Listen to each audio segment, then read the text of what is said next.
Horus will reclaim the galaxy in the name of those whose blood was spent to conquer it. I don't know what's happened to you, Fulgrim, but this is treachery and there is only one fate for traitors. We were nothing more than tools to win back the galaxy in preparation for his ascension. The perfect being he pretended to be was a filthy lie. All I see is betrayal, Fulgrim. Varys, I beg you.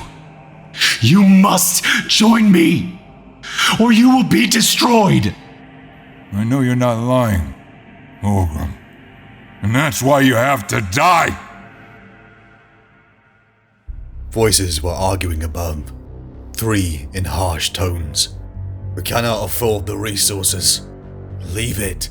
We barely have enough now. Whose place would this child take? Gunfire barked, and a corpse fell to the ground. The child began to open his eyes, to faces that loomed above him, beaming. He is so beautiful, so pure, said one. Look, look, said the other. Water. The faces coalesced into a man and a woman. Their features were filthy and gaunt, malnourishment threatening. Where did he come from? Asked the female voice. Both looked around. Shards of metal and glass, clearly not from this world, were scattered. He is a gift, said the man. He came from the heavens. The man and woman began to lift the pristine, crying child. His hair was pure silver, his eyes a shade of violet they could never have dreamed of. The man looked at the pure water stream, then smiled as he looked back upon the child. Fulgrim, he said. Like the water-bringer, said the woman. Yes, said the man. The man and woman smiled at the child they cradled. He was perfect. It is the 30th millennium. Perpetual grey reigned over the world of Chemos. Once it had been beautiful, but such times were stories to the child Fulgrim. There was only life within the fortress foundry of Kallax. Talia and Corin, the beaming faces had adopted the child, raising him as their own. Resources upon Chemos were precious. Long had the world been gutted of its minerals and resources. Not since Old Night and the collapse of mankind had the world known other colonies of man. Traders were a distant memory to this generation, but it was clear this child had come from the stars. Fulgrim began to grow, and began to understand the burden his existence would be upon his people. Upon Chemos, civilization had faltered, crumbling at the edges, and deep within the minds of Kallax laboured its people.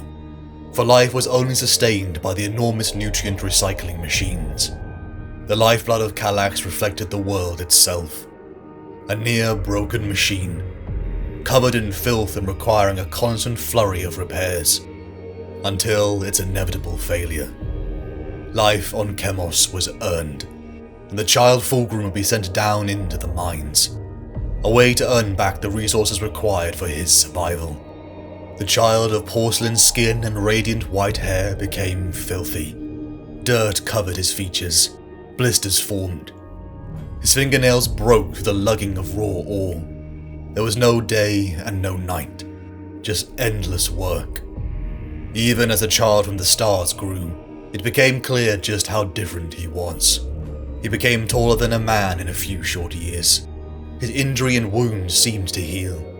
His strength was beyond that of 10 men. But in this mighty figure's eyes was a look of profound sadness. Fulgrim looked to his mother and father. He saw how even in these few short years they became more sickly. "Mother," said the boy, wiping the dirt and grease from his brow. "What is music?" Talia turned to look at her son. He was barely visible in the gloom. Her eyes darted around, looking to see if the caretakers were listening. She hesitated, as if trying to find the words. Fulgrim saw her eyes well up, but she dare not cry. She dare not waste the moisture. Perhaps One day I will sing it for you. Our people long ago crafted tools that could make it. She smiled sadly at Fulgrim. The boy looked back. He was strong. Strong enough that soon he would fulfill the lifetime quota required of all citizens of Kallax. But what after that? What would he do with time with no purpose but survival? He looked around him, at the coughing and hungry. What could they all do if they had more time? If there was more to life than this? He looked back to his mother. She had only years left, such was the damage to her body. She deserved better. They all did. They deserved a world that was perfect. The boy Fulgrim looked to the great synthesizers. He felt his mind pick it apart with ease. He wondered how he knew this, how understanding seemed to be innate within him. The child began to work. Over years, the great synthesizers were taken apart and rebuilt. Great forges rung with the hammer blows of a man who was far larger than a man. Piece by piece, the great synthesizer's efficiency grew, until at the age of 15, Fulgrim rose to the rank of executive, as for the first time in generations, resources began to run at a surplus. Kallax boomed, as Fulgrim turned to look out to the rest of the world. All had heard tales of the demigod savior of Kallax, and the Foundry's ascendancy became unchallenged. For the first time in a generation, the people of Kallax had time. The concept of leisure was birthed anew, and Fulgrim smiled, as for the first time he heard music. He heard the people laugh. Artisan trade began in crude molds shaped by hands, to mass production of goods and finery. After decades, Kallax formed an alliance with the other surviving Foundry colonies, all desperate for the aid and genius of the savior Fulgrim. They offered their loyalty, giving their daughters in political marriages to the great unifier. Culture began to flourish in these sparse populations, but not all of Chemos could be saved.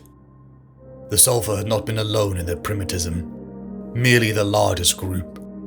The caretakers of Kallax had been unified into a makeshift army, plunging into the depths of lost factories. Fulgrim would never forget the beauty and savagery in the Sulphur sword dancers, but the primitive cannibals could not see reason, and would never be part of the perfect vision. It was then that Fulgrim took his first life. Across the world of Chemos, it was united more in diplomacy than war. Only the doomed expedition to the Deep Processor won, and the monstrous thing he had faced spoiled Fulgrim's record. But unity had been brought to Chemos after 5 decades of struggle. If only my parents had lived long enough to see this, Fulgrim thought. Above in the perpetual grey of Chemos, a craft bored through the clouds. Reports rippled over the planet, reaching Fulgrim within the foundations of Phoenicia, a new capital city for his people. To Kallax the craft soared, and the caretaker force arrayed around the city. Fulgrim peered with violet eyes that could see further than any mortal man. Fulgrim's heart began to race when he caught sight of a double-headed eagle at its prow. He knew that symbol. Flashes of images swirled in his mind. A life before Chemos. Descending the ramp were warriors decorated in colours so stark, it made all of Chemos look faded. Fulgrim took in every detail. The brilliant gold, the scrollwork and crimson capes. A line of warriors only a head shorter than him fanned out, and Fulgrim couldn't catch his breath due to their majesty. The fact that humanity could achieve this made his heart swell, and then he saw him. He was perfect. He was tall, a figure in ornate golden armor who swelled with power beyond reckoning. His features were difficult to perceive, but in those golden eyes was a bottomless well. He was humanity distilled. His name was a title, the Emperor of Mankind. He had come to this world for his son, to reunite him with his brothers, to bring all the desperate worlds of mankind scattered across the stars under one banner: terror. He would bring forth a new golden age where mankind ruled the stars, and for this he needed his son by his side. He needed Fulgrim. With an almost crash, Fulgrim fell to one knee. So many questions had been answered. Who was he? Where had he come from? He offered his undying obedience to his father. Just like Chemos, the galaxy would be unified. He would raise humanity up, just as he had been raised by the love and toil of his people. Even in the depths of his imagination, not even in the creativity of the Forge, could Fulgrim comprehend the scale of what the Emperor had achieved on Terra. Icy winds crashed against a porcelain face, almost stuck in permanent awe. Before Fulgrim lay the Imperial Palace, a marvel of architecture, a capital in construction to lead the galaxy, and a people who knew it would be generations until the work was done. But they believed. It was still difficult to see the Emperor as his father. Corin had been the only father he had known. The Emperor of mankind was so far above even him. Who amongst the people of Chemos had been a demigod in all but name? This Emperor. His father was not just a testament to mankind's height, but a challenge. In talks, the Emperor explained his vision to Fulgrim, of mankind's reunification, of a society built on the principles of the Imperial truth, the rejection of mysticism and ignorance, a unified society who would create a golden age, and Fulgrim could see it. It was like the very idea was coded into his DNA. A future of art, culture, knowledge, and excellence. But to unify mankind across the stars, the Emperor needed his sons, who had been scattered across them in a terrible accident.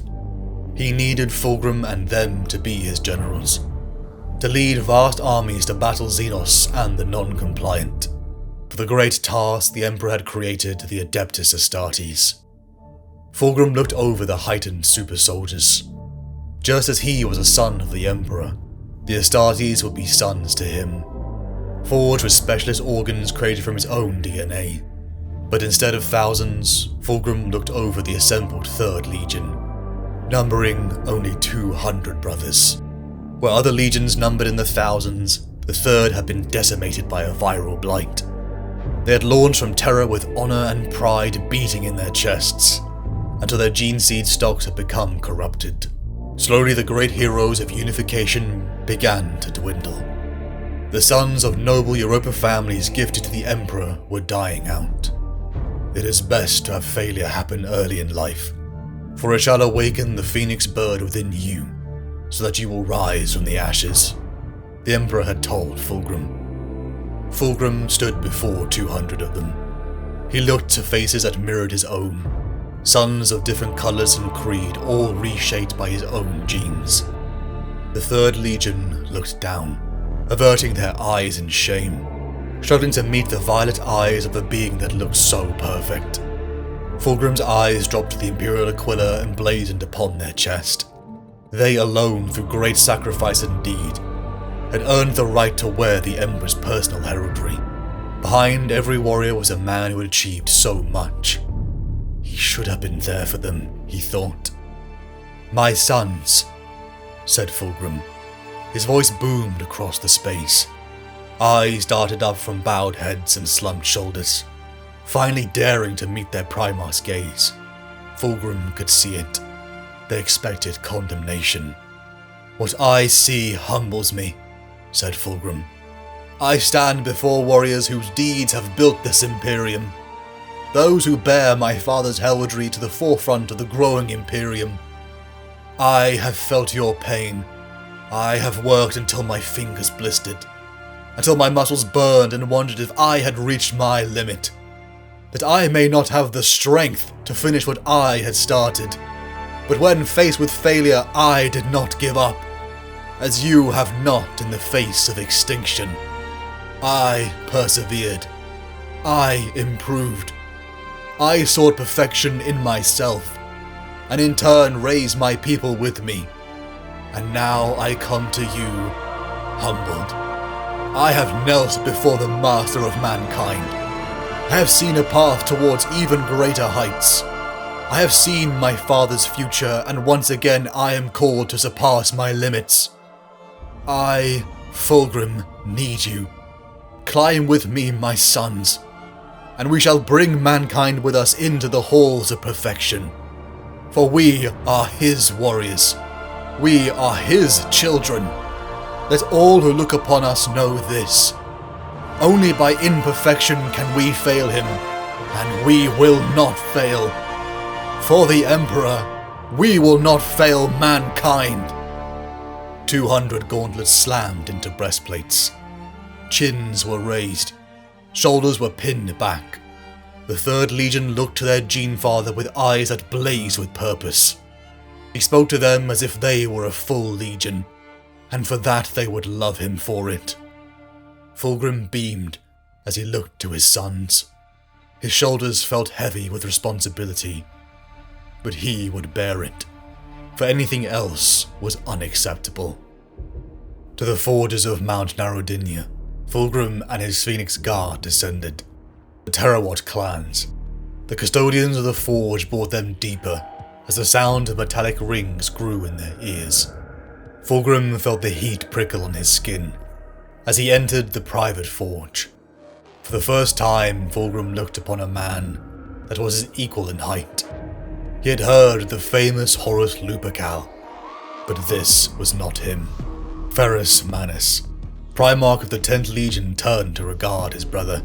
Silvery flint eyes set into a face that looked like a mountain made mortal met Fulgrim's own. The concept of brother had been one of the hardest for Fulgrim to grasp in his talks with the Emperor.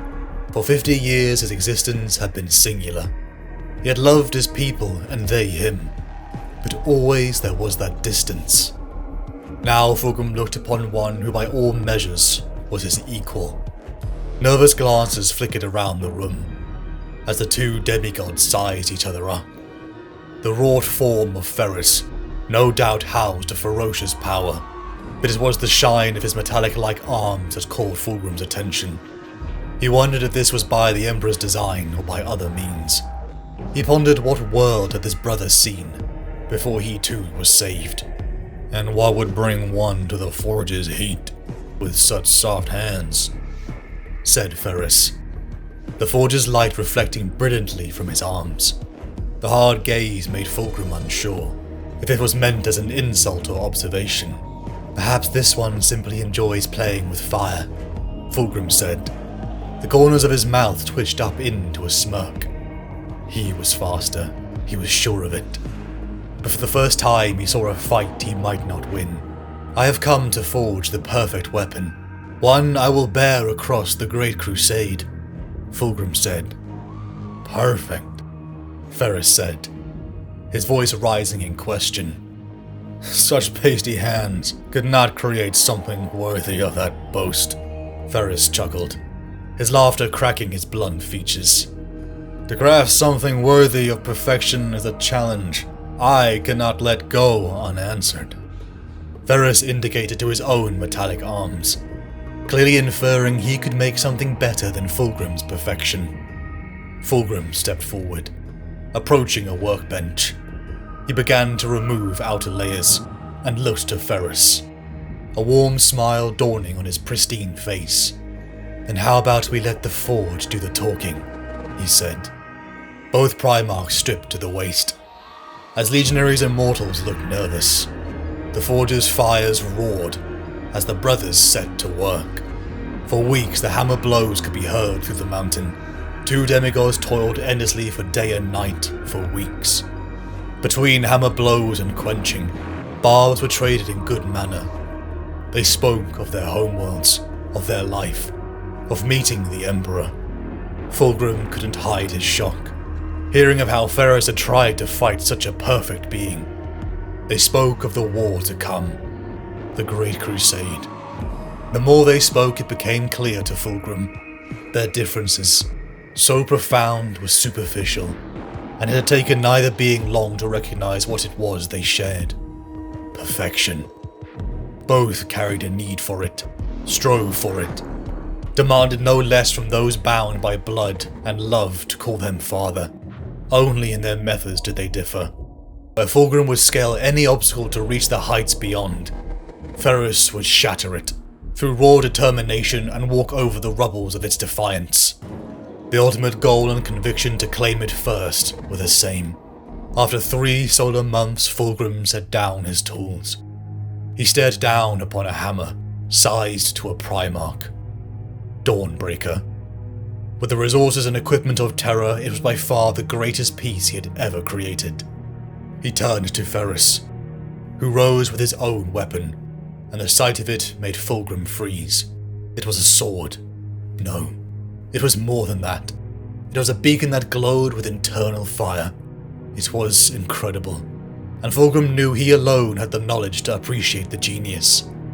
Both Primarchs simultaneously declared the other was victor, and without a word, Fulgrim extended the Warhammer Dawnbreaker, as Ferrus extended the sword Fireblade, exchanging their weapons from brother to brother, sealing an eternal friendship. Emerging from the forge as the 2 Primarchs were greeted by another, Sanguinius the Great Angel, a brother as fair as Fulgrim, and one he had found an appreciation for art. The Primarch of the Blood Angels had brought gemstones from his homeworld of Baal, pieces that filled Fulgrim with awe as Ferrus scoffed unimpressed. "Such things are a waste. You should have brought more forged material, brother. We cannot be expected to unify the galaxy with shiny stones," said Ferrus. Fulgrim laughed at his brother's statement. "Oh, don't be such a terrible Gorgon. If we do not value beauty, then how will we appreciate the stars we will win back for the Emperor?" said Fulgrim. The brothers shared the joke, and the nickname would stick. Fulgrim stood before the viewing glass. He was clad only in simple robes of white and purple, a mantle of feathers and gold, draped over his deceptively broad shoulders. Armor was for war or parades. Here, in this place of contemplation, he wore what he considered appropriately subdued attire. 6 Astartes lined behind him, a 7th standing apart. It had been over a decade since the unification of Legion and Primarch. In that time, the ranks had been swelled with recruits from Chemos and Terra. In their limited numbers, the Legion had fought like champions, attached to Imperial infantry, a bastion and example of the Emperor's best to the mortal man. As their numbers grew, the 3rd Legion were attached to the 16th, the Lunar Wolves, and the preeminent Primarch Horus Lupercal. It had been easy to like him, and the bond forged in the anvil of war was almost as strong as he and Ferrus. But the time had come. There was an opportunity for the Emperor's children to set out as their own force. "This is 28-1, said Fulgrim. "Byzas to its inhabitants, of whom there are several billion, a not inconsiderable number, given what it has endured of late." He looked at his warriors. "We will bring Byzas into compliance, not through fire and blood. 6 blades, and 6 blades alone will I carry into this battle. You are those blades." Their faces were rife with emotion. Not just pride, but worry and eagerness and calculation. They were young, blooded but untested. Byzas would be their test, and his as well. Fulgrim dismissed them, speaking alone to the 7th Lord Commander Abdemon. Abdemon bowed his head. White hair bound in short, thick braids was pulled back from his dark face in a tight bundle, giving him a hawk-like aspect. It had been important to win his and the other commander's loyalty all those years before, Fulgrim had seen. Love was always stronger than fear. "Give me your honest opinion, Abdemon. Have I chosen well?"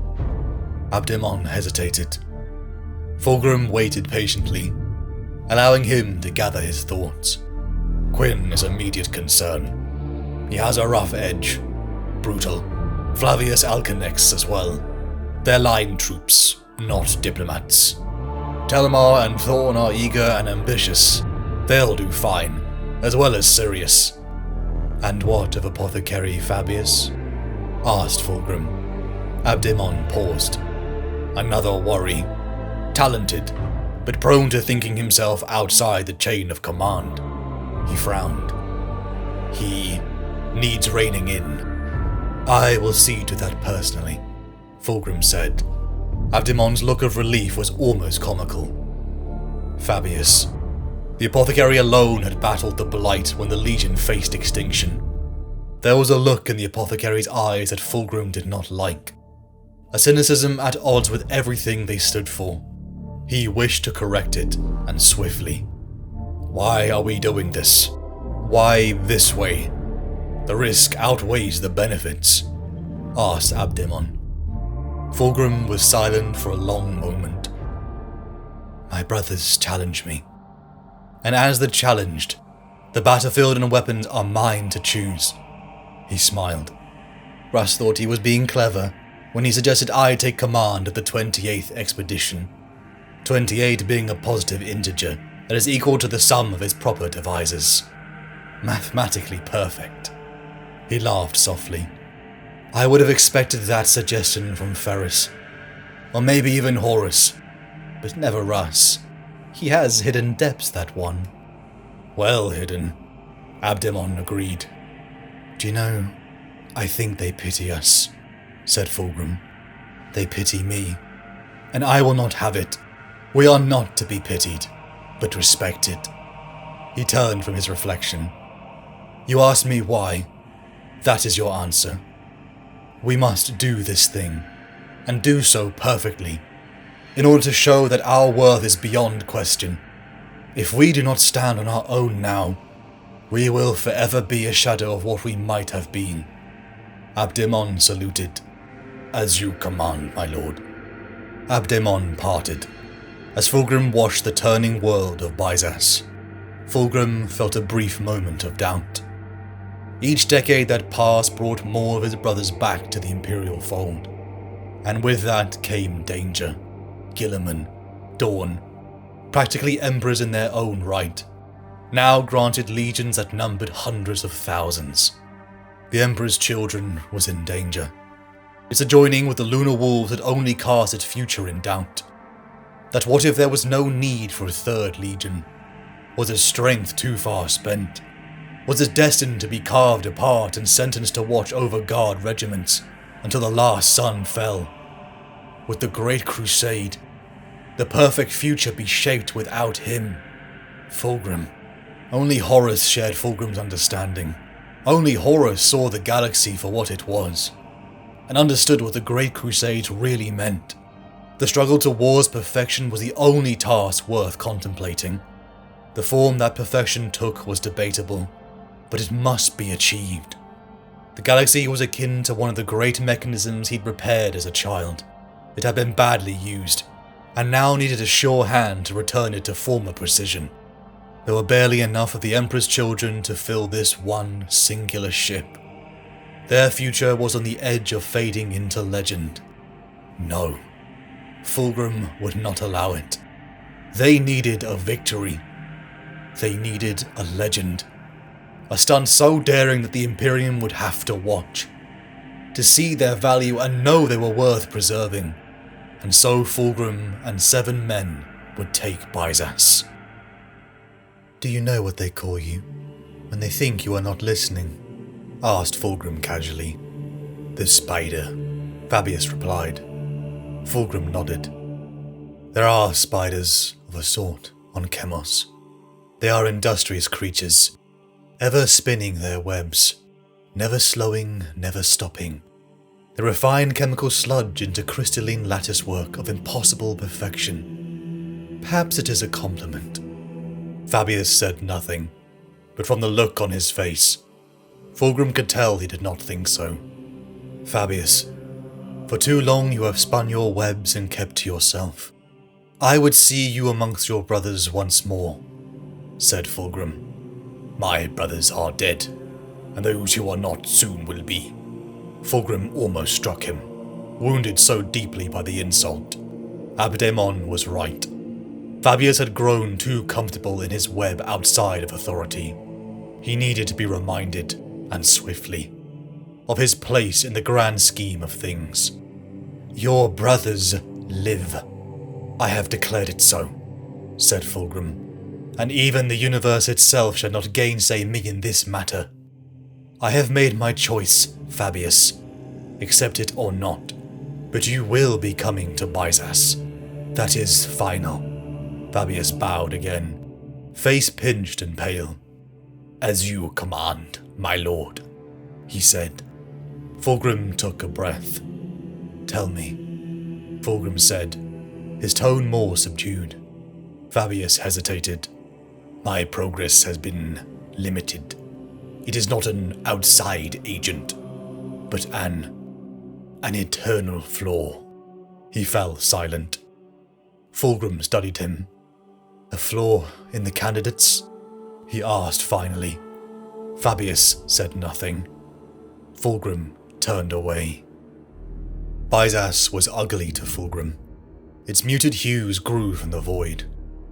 The large pot marked evidence of nucleonic warheads detonated in its past. Byzas had clearly been a resource-rich world, would emerge from old night with scars. It was clear Byzas was a world in decline, understanding of technology and resources bleeding away with each generation. Primary Iterator Pike, the mortal woman of noble Terran blood made to stand beside Fulgrim within their shuttle. Fulgrim knew better. She was one of the Sigillite's creatures, in all but name.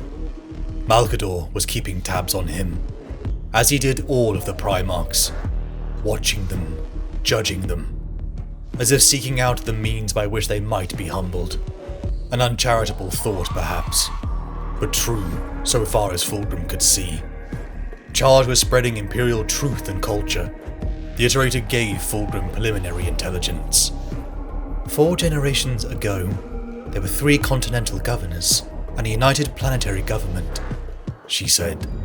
Now there's just one, Hereditary Governor Pandion IV, and a sorry specimen he is as far as autocrats go. Pike smiled. Which is to our benefit, I suppose, she finished. The shuttle began to land. The ramp opened. A line of Continental Bison government troops, in blue uniforms and segmented lobster shell breastplates, stood at parade rest. The soldiers appeared to be armed with a variety of low-velocity bolt-action rifles. The Space Marines ascended to the roar of the crowd. Thousands to see these lost men of terror. The Garth went out, as Commander Frazier in his ornate plate emerged. Fulgrim chuckled. Pike glanced up at him. What is it? She asked. They think Frazier is me, said Fulgrim. She snorted.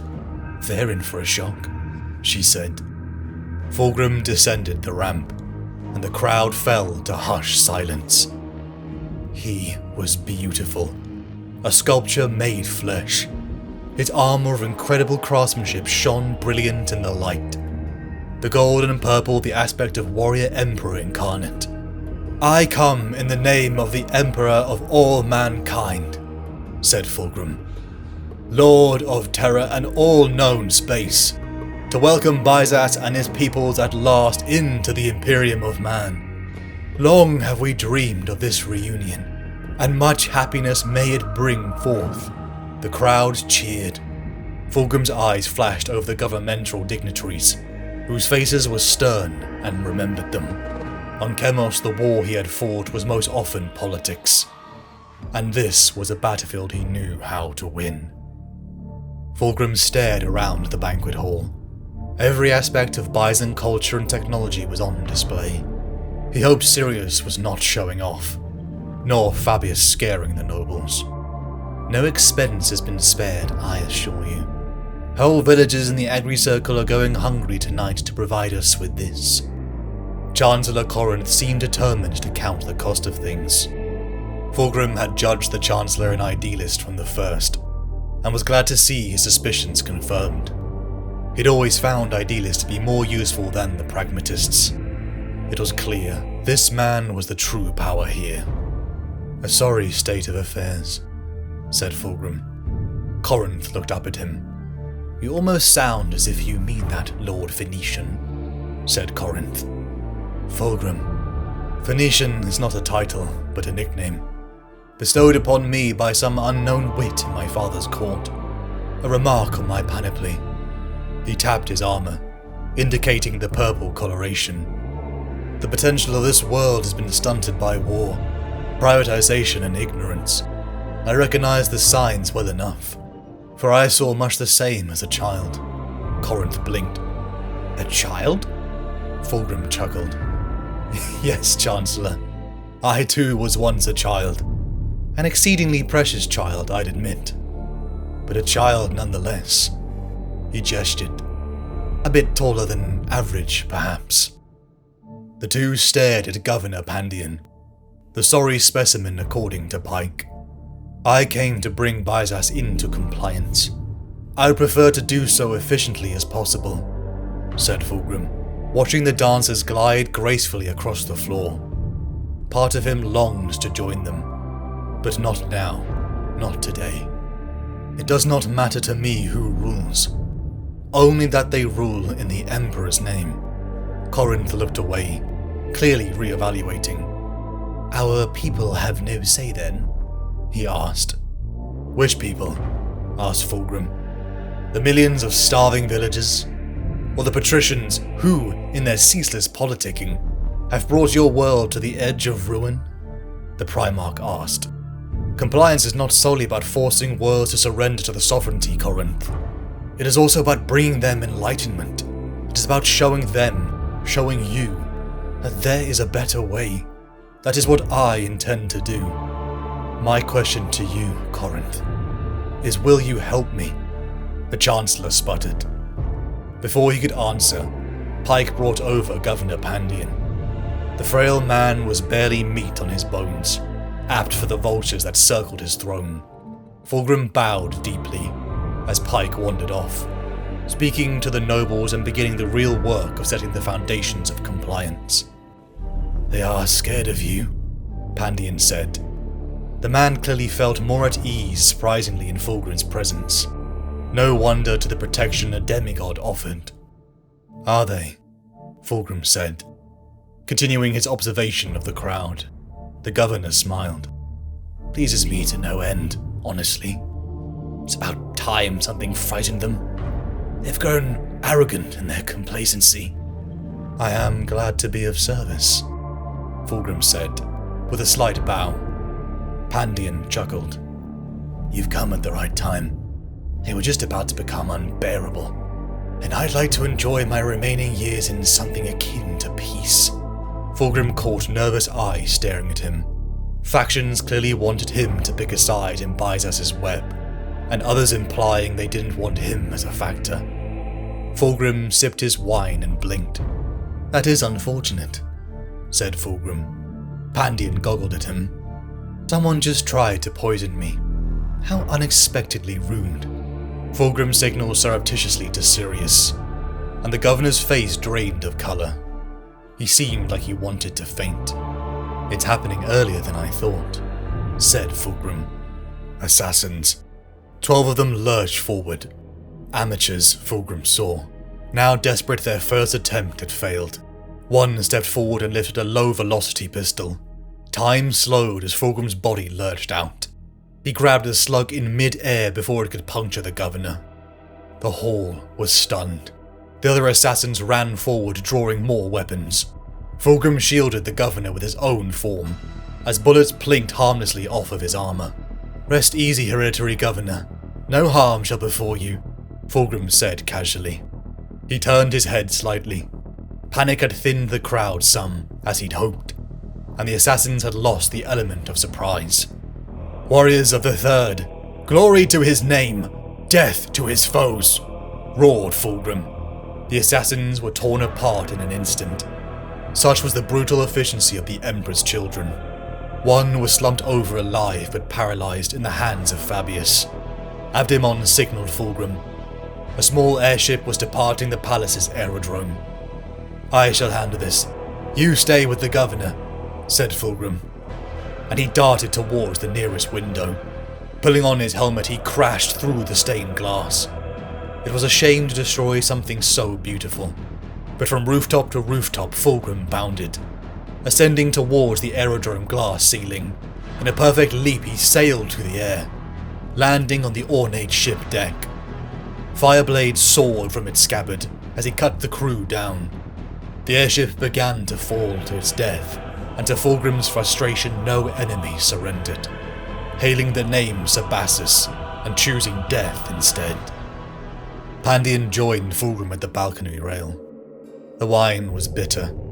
The industry was falling apart, as was the rest of Byzas. Political strife, revolutions on the edge of war, squabbling nobles. It made sense now why the governor was acquiescing to imperial compliance. Once you formally agree to compliance, this world will become the responsibility of the Imperium. In time it will become a jewel in its firmament, said Fulgrim. Pandion raised his glass. Fulgrim was surprised he wasn't pickled the amount he drank. The governor indicated to the few Mechanicus elements Fulgrim had allowed to join his excursion. They are testing the people for genetic compatibility, said Fulgrim. Pandion paused. Why? He said. My warriors are of noble stock, hereditary governor, and those stocks must be replenished. Part of compliance is the blood tithe firstborn sons, preferably. Though we will accept any who are compatible. Pandion paled. You mean hand over our children? I was under the impression that you've been appraised at the blood tithe, Fulgrim said softly. It is a high honor, I assure you. I assumed there would be hostages. Not. He trailed off, unwilling to meet Fulgrim's unyielding gaze. An honor, he finished flatly. They will be as my own sons, Fulgrim interjected. Raised high in the esteem of the Emperor, bearing his crest. He touched the Aquila on his armor. They will see wonders and glories you cannot conceive of. War, you mean? Pandion sighed. We have seen too much war here. Too much. Who is Sabassus? Fulgrim changed the subject. Pandion grunted. No one, he said. Is he dead then? Fulgrim asked. He was never alive. He is a folk tale. Pandion replied. It matters not. Soon I will bend the knee to your emperor, if he can keep me on my throne. Besides, you did bring an army, didn't you? No, Fulgrim replied levelly, watching the sun set. Pandion choked on his wine. What? He balked. Fulgrim chuckled. There are forces in orbit, should the worst happen, but I intend to accomplish my task with a minimum of effort. The measure of a warrior is in the quality of his victory. Quality? Are you insane? Pandion's ire died as quickly as it rose with a stare from Fulgrim. In 1 month, this planet will be at peace, Fulgrim said with utter seriousness. Fulgrim stood over the prisoner assassin from the banquet incident. His ribs had been cracked, his organs and flesh laid bare. Around him, a bison cellar had been converted into the approximation of the spider's lair on the ship above. Factionalism is rife, said Fabius. There are currently 12 primary claimants for the gubernatorial throne, at least 3 more lesser claimants with significant support. I'm surprised they weren't tripping over one another, Fulgrim replied.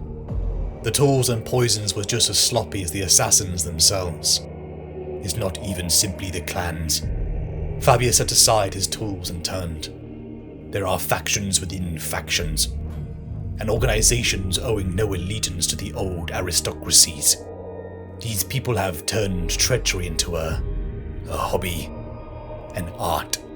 Their schemes are built across generations, growing more complex with every decade, and ever less likely to come to fruition. Fulgrim restrained a smile. He had never seen the apothecary look so incensed. Plotting for its own sake, he said. Fabius nodded tersely. Madness. Fulgrim again looked down at the butchered corpse. He saw the marks of genetic testing for the Legion.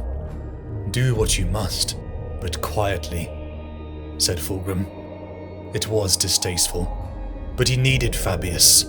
The Legion could not fail, could not be weak.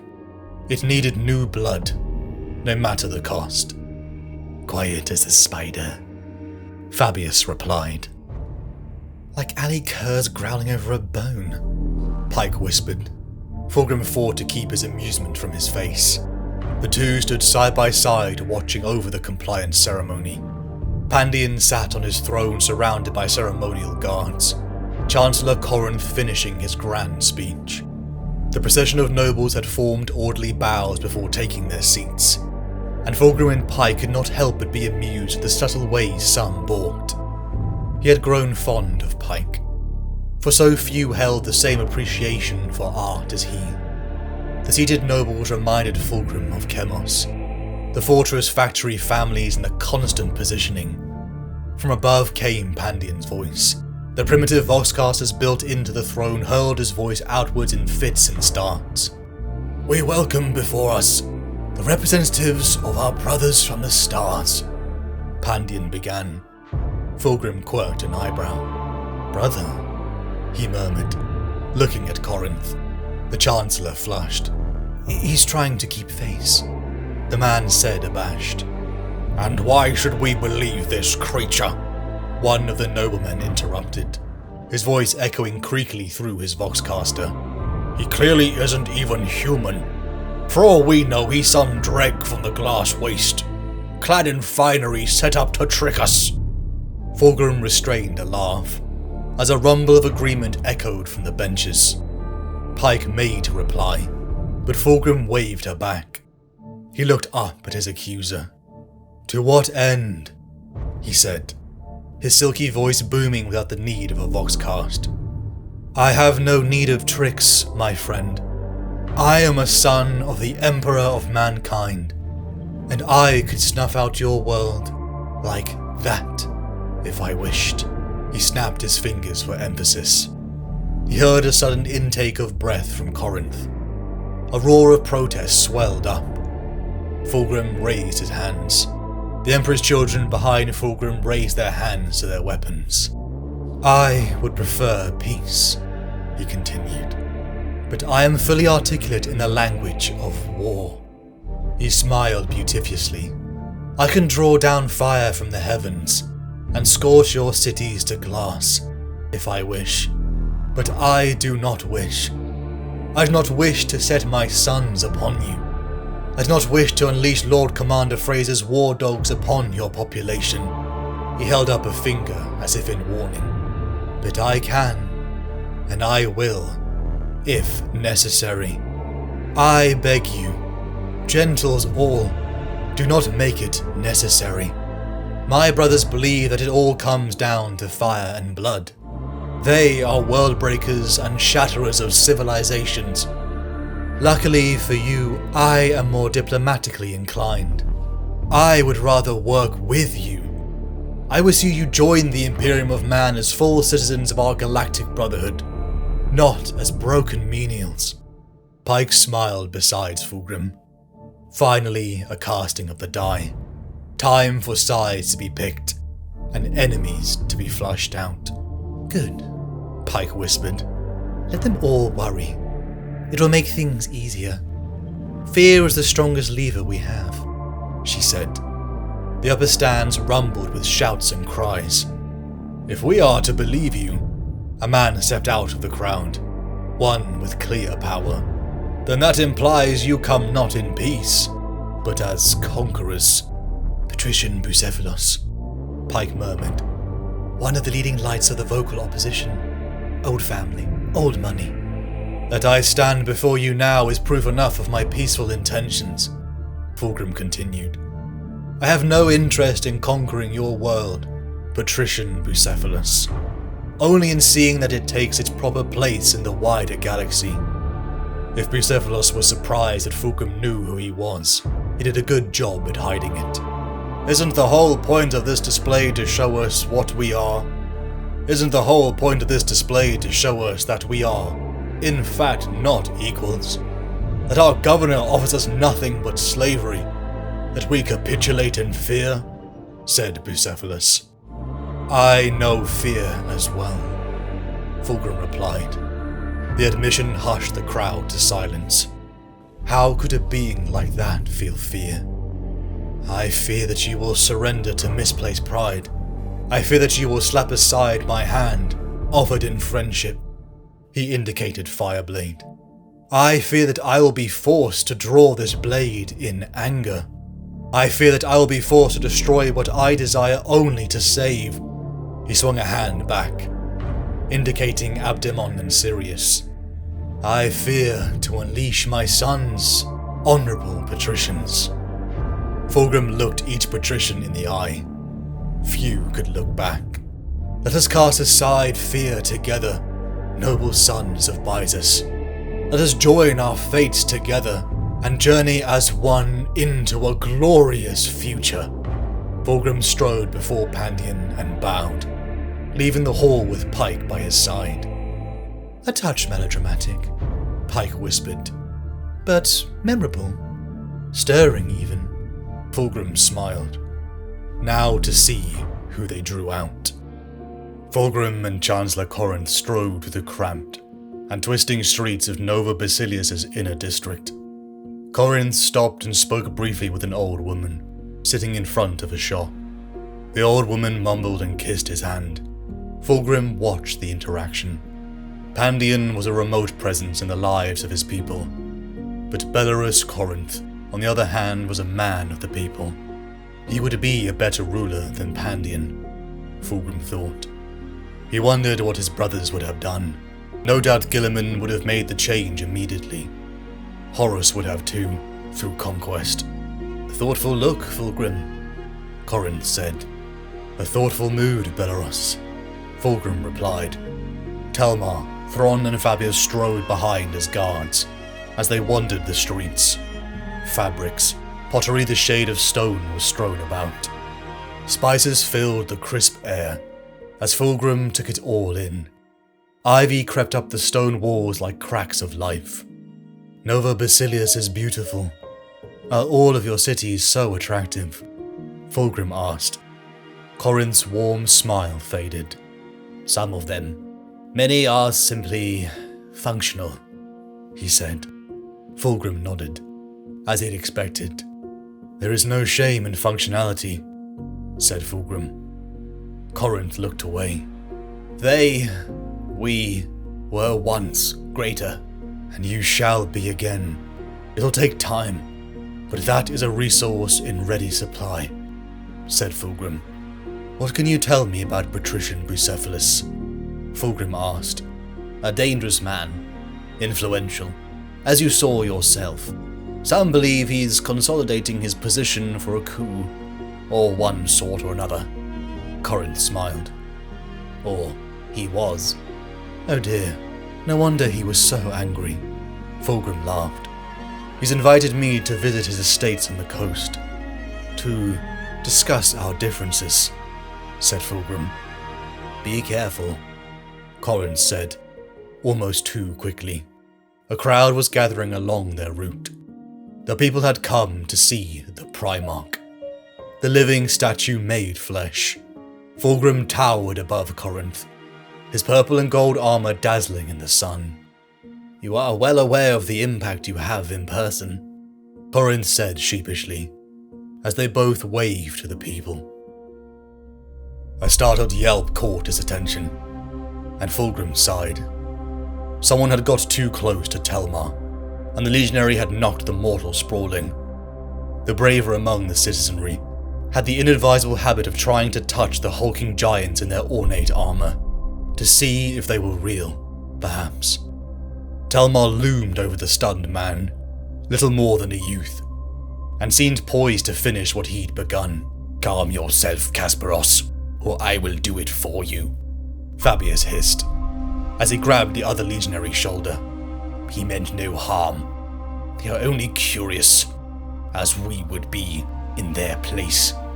They should keep their hands to themselves, Telmar said, slapping the apothecary's hand away. As should you, Spider. Fabius stepped back, hands raised. I meant no offense, brother. What you mean and what occurs are often two entirely different things. You should have stayed in your web, Spider. You speak softly of them, but look around. You frighten them more than any of us. Enough, Fulgrim said, his voice like quiet thunder. The crowd fell silent. This is not seemly, my sons. Are you children to brawl in front of strangers? My lord, the Spider... Telmar hesitated, seeing Fulgrim's expression. Apothecary Fabius has insulted my person. I would have satisfaction. His hand fell to the hilt of his sword. Fulgrim sighed. And how has he insulted you? By comparing us, to these primitives, Telmar said, glancing at Thorn, who nodded. And why should he not? Fulgrim frowned. Fulgrim looked around, noting the mood of the crowd. They were on the cusp of flight. Telmar's sudden burst of violence had frightened them, shaken them to their very cores. Stories would spread, flying through the city, and from there the rest of the continent. Awe would turn to fear. Fear to resentment, and resentment to resistance. He had seen the same story repeated ad nauseum on dozens of worlds. Fulgrim had always preferred love to fear. Love was stronger, and fear could be conquered. But love? Never. It waned and swelled, but it never truly faded. He had made himself loved on Chemos, and he would do the same here. The Primarch sank to one knee and reached down to help Telmar's victim to his feet. The man stared at him with mingled fright and awe, his mouth working soundlessly. Fulgrim smiled and stood. I came from nothing, he said, fixing his sons with a steady gaze. I scrabbled in the quarry pits and down in the deepest mines, carrying buckets on my shoulders because the Ascender blew a gasket. I broke my fingernails on raw ore and grew blisters from heat and labor. You look down on them, blind to the beauty of their struggle, blind to what they might become if only someone scraped the filth from their faces. He reached down and lifted a child onto his shoulders. The girl laughed and clapped, unafraid of the giant, even as her mother wept. Fulgrim indicated to the crowd. His voice had driven many of them to their knees. Look at them, my sons. You are the highest, and they the lowest. It is your duty to raise them up, as high as they will go.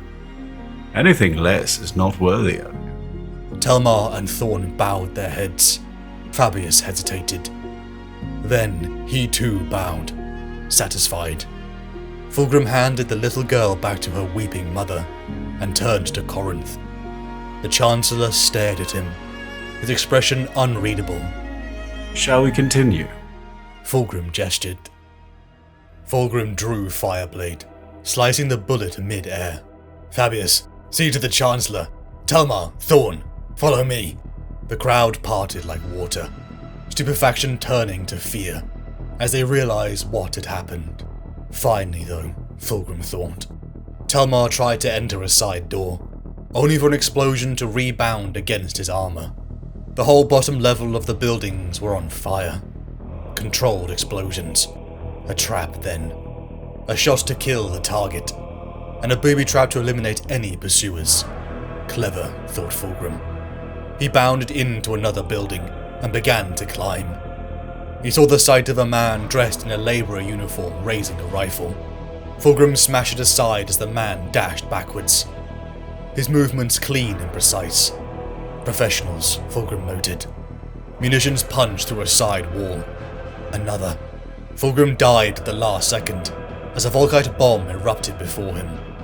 Fulgrim rammed Fireblade through the wall, and felt it puncture something soft. The man would be dead in moments. Through the fire, Fulgrim could no longer see the first assassin. His escape over the rooftops pre-planned. He wondered who they'd been working for. Clever, he muttered. They were clever, these bisons. He smiled. This might yet prove a worthy challenge. A people worthy for recruits to his legion. To the western coastal enclaves of Cholkadon, Fulgrim's craft landed. Over the coming days of the ambush, Fulgrim accepted the invite he had received not a week before. "Lord Phoenician," said a stern old voice. Fulgrim turned. Yes, Patrician Bucephalus. The outspoken patrician joined him at the terrace edge. The patricians had no choice but to approach him. They couldn't kill him, or otherwise dissuade him. He was an unstoppable force, and now they would try bargaining. A bribe, perhaps. Fulgrim was curious as to what they would offer him. That was one of the reasons he'd accepted the invitation. The other was to take the measure of the potential enemy. "What is there to discuss?"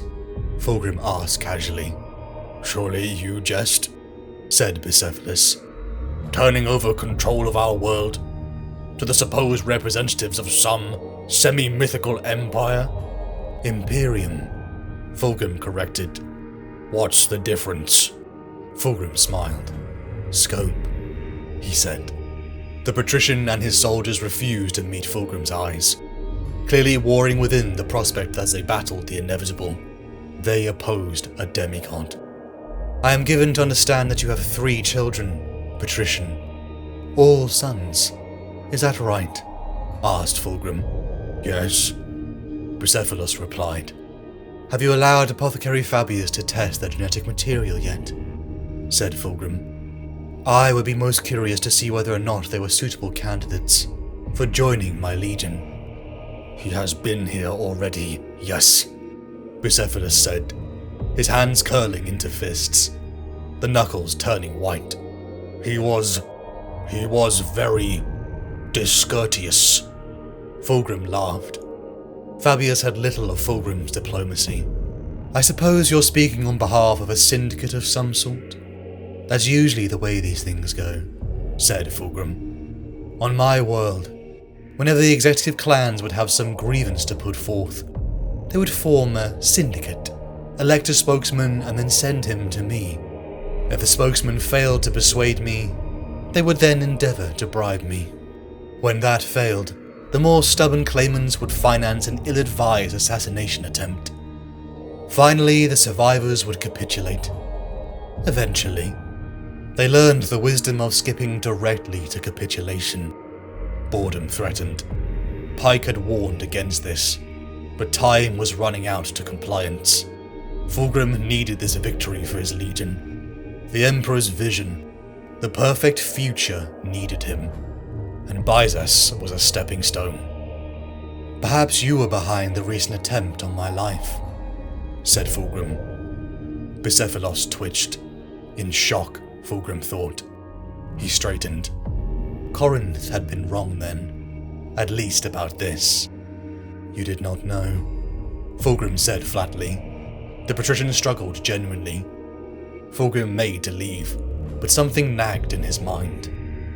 "What do you know of Sabassus?" Fulgrim asked on impulse. "Nothing. A myth," said Bucephalus, and he shook his head. "You called us a syndicate earlier. We're not so united as that. There are factions within factions, all of us pushing against one another. A dead end." Fulgrim ended the meeting. The puzzle of Bizas had more to uncover, and he would not find answers here. "Your expression. I take it Bucephalus wasn't your man after all," said Pike. Fulgrim sat to join her in the palace gardens. "No," he breathed. "But I wouldn't put it past him to try something in the future." Pike nodded. Chancellor Corinth had convinced her as much too. Fulgrim pointed to a map of Bizas. Highlights dotted the destabilizations across multiple sectors. "Only by seeing the cracks can I attempt to fix them," Fulgrim said. "I've seen it before. Secret societies were rife on Chemos in my youth. Periods of unrest often see the formation of ad hoc brotherhoods, looking for some sense of control amid the confusion, or sought to take advantage of it. Pike eyed Fulgrim, fascination and excitement curling in his features. He was childlike. Fulgrim was a duelist, prodding his opponent, aggravating them, hoping a weak point would open up. Representatives of patricians have visited me over the past few days, looking for some advantage, Pike said. Some of them even threatened me. Subtly, she smiled. They will be dealt with. Harshly is my preference. Fulgrim raised an eyebrow. Maybe, he said, though I'd like to leave some of them alive. A functioning aristocracy is necessary, at least at the outset. A careful dance then, she said. I am a fine dancer, Fulgrim said, acclaimed for my grace and agility. Fulgrim preened slightly, and Pike couldn't help but laugh. I had another request, Pike said. Fulgrim glanced at her. Pike paused, considering her next words carefully. I asked that you consider being more careful in the future. Careful? Fulgrim balked. No more running after snipers. No more baiting assassins. Twice now you've acted on instinct, pursuing your attackers rather than waiting for support. You're aggressive and impulsive when provoked, and that is invaluable intelligence for a certain sort of person, said Pike. Fulgrim's expression didn't change, but he felt the anger grow within him. The accusation cut deep. And what sort of person is that? His voice purred with an amusement that did not reach his eyes. Pike tensed as she saw Fulgrim's face slip. For an instant, on that beautiful face was a boy's expression, as if underneath all the pomp and display lay a child, trying his best to live up to the man he knew he wasn't. You may very well be right, my lady, said Fulgrim. His features beamed into a soft smile again. Forgive me, he said. Pike studied him. Fulgrim was arrogant, but it was an assumed arrogance. It was a mask he wore, a part he played. She worried that soon enough, it might become the real thing. For now it was simply another piece of armor, a way to protect himself from a galaxy all too quick to take advantage of his flaws. Pike smiled. My late husband, one of them, I forget which, had a saying, "Forgiveness is unnecessary between friends," she said. Fulgrim's face spread into a true warm smile, and he laid his hands over hers. A wise man, your husband, he said. Fulgrim sat back. I was betrothed once, he continued idly. Several times, actually. Political marriages, of course. Made to seal binding agreements. Pike didn't reply. Fulgrim's tone had become somber. Did you love them? She asked. Fulgrim smiled slowly. Some, I think. At first. After a time, I stopped. Love was a weakness I could ill afford in those days. A billion lives rested on my shoulders, and any hesitation on my part would have doomed them irrevocably. He laughed softly. Or so I told myself then. And now? Pike asked. Now, Fulgrim paused. I know it would have. There is no room for weakness in this galaxy. No room for imperfection. For your brothers, you're the only one who had to save a world, as well as its people, said Pike. You were more than a warlord or a tyrant. You were a savior. You raised your people up, and salvaged a half-dead world, making it over into something bearable, if not a paradise. And you will do so again. You are the Firebringer, and you will burn away the old, so that the new might prosper. Sabasis. Fulgrim could not escape the name. The assassin had cried it out. The Emperor's children in covert operations had even found a medallion. Fulgrim approached Corinth once again. after scanning the Bison archive proved ineffective. The Sebastian Brotherhood, a scholarly society of sorts, said Corinth. Though hesitantly, he tried recalling the details. It is all but extinct, or should be. Another hesitation, longer this time. They were a progressive society, seeking enlightenment. They were seeking perfection. The perfect knowledge, the perfect form, the perfect society. Corinth mimed raising a sword. Their skill at swordplay was infamous amongst the dueling societies, which profilate even now amongst the patricians. Fulgrim listened, intrigued despite himself. There were similar societies on Chemos, and Terra as well. Corinth warmed to his subject. They sought to change society one duel at a time, not just with swords, but with debate, with literature, music, and ideas, of fairness and equality, as Sabassus had, before the tyrant of old night sought to silence him. As if they could rewrite the world with one perfect thrust. He fell silent. You know, the ideals of the Brotherhood were compatible with those you insist this Imperium of yours espouses. They wanted the same things. Could you not work with them? Said Corinth. Fulgrim stared at him, realization hitting. What do you want? What do you wish for Byzus? Fulgrim asked levelly. Corinth looked at him. After a moment, he said, Something better. I wish to cast tradition into the fire. Corinth slumped, as if suddenly exhausted. I wish to burn it all to ashes, and raise something beautiful in its place. He paused. You can't know what it's like, watching everything you know and love degrade before your eyes. Byzus has been dying for centuries. The end is close. He pointed. You are that end. Compliance is the end of us. Of course, Fulgrim understood. Chemos had been on the brink of collapse. His parents had died before the Terran age of 30. He hadn't seen the sun until he was a man. There had been a time he had never seen greenery, tasted good food, or even heard music. I know of what you speak, said Fulgrim. I know that feeling, that sense of hopelessness, of futility. But it can be conquered. I halted my world's descent into oblivion, and I will do the same for yours, said Fulgrim. Corinth smiled and bowed as he left. Fulgrim and his sons loomed over the war table. Sides had been drawn up, enemies flushed. Now came the time to consolidate. The patricians who defied Pandion, and therefore Fulgrim, had been united into one force, perfect for the kill stroke. Abdemon, Fraser, Sirius, Alcanex, Quinn, Talmar and Thorn stood next to Fulgrim.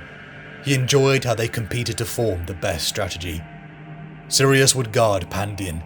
Fraser, Alcanex and Quinn would take command of the Royal Guard, leading mortals as the Legion had done in the early years of the Great Crusade. The capital of Nova Basilius was cleansed, Fulgrim and Abdemon culling the possible traitor elements amongst the army. All those with ties to patrician families. In the dead of night, Fireblade cleaved men's heads. Pike and her iterators scoured the city of spy networks, which she enjoyed a little too much, Fulgrim noted. Soon the patricians would rise up as one, and an army would soon descend upon the walls. It was then that finally they showed their hands. Sabassus. Fulgrim stepped inside the defunct monastery. Welcome to Sabassus Alt Anabas, Lord Phoenician, said a robed figure, emerging from the shadow. The heart of Byzus, some call it. He gestured around him. The place where Sabassus, and many besides, set foot upon this world's soil for the first time. We are honored that you have chosen to meet with us, Lord Phoenician. We weren't certain that you'd come. After all the effort I went into securing the invitation, I'd be a fool not to. Fulgrim gestured. Though, I do wish the rest of you would come out of hiding. Robed figures gathered in the courtyard. Fulgrim leapt from a balcony to join them, his landing spreading fear in their ranks. Fulgrim, in contrast, stood tall, his armor and face clear, the Emperor's palatine displayed proudly. "Is this to be a debate? A surrender?" said Fulgrim. "We only wish to talk," one in the crowd said hurriedly. "To hear for ourselves your intentions for Byzas, to see whether we might reach an accord."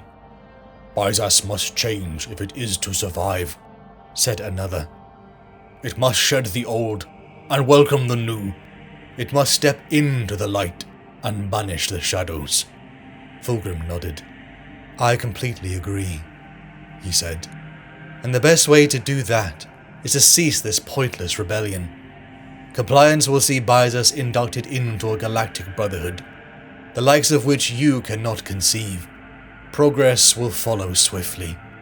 "Pandion is corrupt," barked one voice. "The patricians are corrupt. They must be swept aside if we are to achieve anything." Mutters of agreement followed this outburst. "And what will you replace them with?" Fulgrim asked. Silence. "As I thought. You call yourself a brotherhood, but how many factions stand before me? 1 or a dozen?"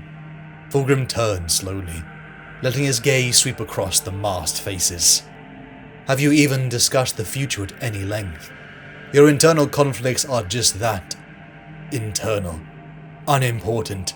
Against the wider tapestry of the Great Crusade. But I will not leave this world less stable than I found it." "Perhaps you will not leave this world at all," someone said. Fulgrim looked at him. He saw the figure shiver under his gaze. They were revolutionaries. He and they professed to drive towards perfection, but yet it was clear they were aimless, idealists with none of the steel to create that vision. "I will dissolve the government," said Fulgrim. "I will purge the ranks of the Continental Army and the patricians. I will burn anyone who seeks to make themselves an obstacle to the progress I bring." Fulgrim looked around. "I will do what I must to achieve compliance, even if it means I must put down every uprising personally." Fulgrim began to leave. "And if we make the wrong choice?" said another voice. Fulgrim smiled. "Don't," he said. Fulgrim parted. He was sure some of them were commoners, and some were patricians. But now he had the measure of this unknown factor. He left them with a choice. Surrender or fall. He was interested to see which one they chose. Fulgrim returned to Nova Basilios, dissolving its government. He ventured into the royal training halls, where he found Corinth slumped against the wall. The training dummy had been roughed up. Clearly more than just a man of the people, Fulgrim thought. Fulgrim could see the hollow look upon the Chancellor's face. "You don't understand, do you?" said Fulgrim. Corinth looked away. "I understand, but you are wrong. You are provoking a war for your own ends. The cost in lives alone will be enormous." "The ends justifies the means," Fulgrim said. Corinth chuckled mirthlessly. "You do us an injustice. If the people were but given the chance." "One day," Fulgrim interrupted. "But not yet," he said firmly. Pandion was corrupt, a puppet, and so far the best candidate for compliance. Fulgrim had no other options. "This has never truly been about us, I think," murmured Corinth. "We are nothing more than a test, a challenge, and you are determined to prove yourself correct, to prove your way is the best way, whatever the cost. Are we nothing more than game pieces to you? And this Imperium of yours, they could have been a help to you," Corinth said as he left. The Sabassus Brotherhood, Fulgrim thought. "They are children, and I have no time for children's games," said Fulgrim. The ex-Chancellor left. Mortals, Fulgrim thought. They were just so slow, so overcomplicated. Left to their own choices, it led to backslide and ruin. Chemos had fallen because of petty mortal squabbling. It was accelerating to its death as they argued over the scraps. Corinth was an idealist, wishing for a flourishing democracy, but as the old Terran quote, "A tiger never changes its stripes." How long until the cutthroat politics returned and ruined them? The Emperor understood. The perfect future of mankind required a guiding hand, a being with a singular vision to save the entire species from the threat of backslide and the alien. A game, Corinth called it. It was no game, it was a tightrope. One Fulgrim was balancing his legion upon. He couldn't conceive on the scale of which Fulgrim operated. If they did, they would all capitulate. But such was the ignorance of the mortal man. This was why they had to be steered. Fulgrim felt a pang of doubt. What if he was right? What if he played it not as nearly as well as he thought? What if this was his weakness? Fulgrim swallowed the thought. Fulgrim walked through the aftermath of bloody conflict. Bodies were strewn across the walls and fields, in a mosaic of violence and blood. Bucephalus and an alliance had unified against a common enemy, just as Fulgrim desired, though the ragtag force seemed hastily put together, like they were forced to move before they were ready. The Brotherhood, Fulgrim thought. They had made a choice. The Emperor's children, like demigod champions, had rallied the defenders, acting once again as unkillable bastions against the hybrid patrician and peasant force. It was doomed to fail. Bisons were just like Chemosians.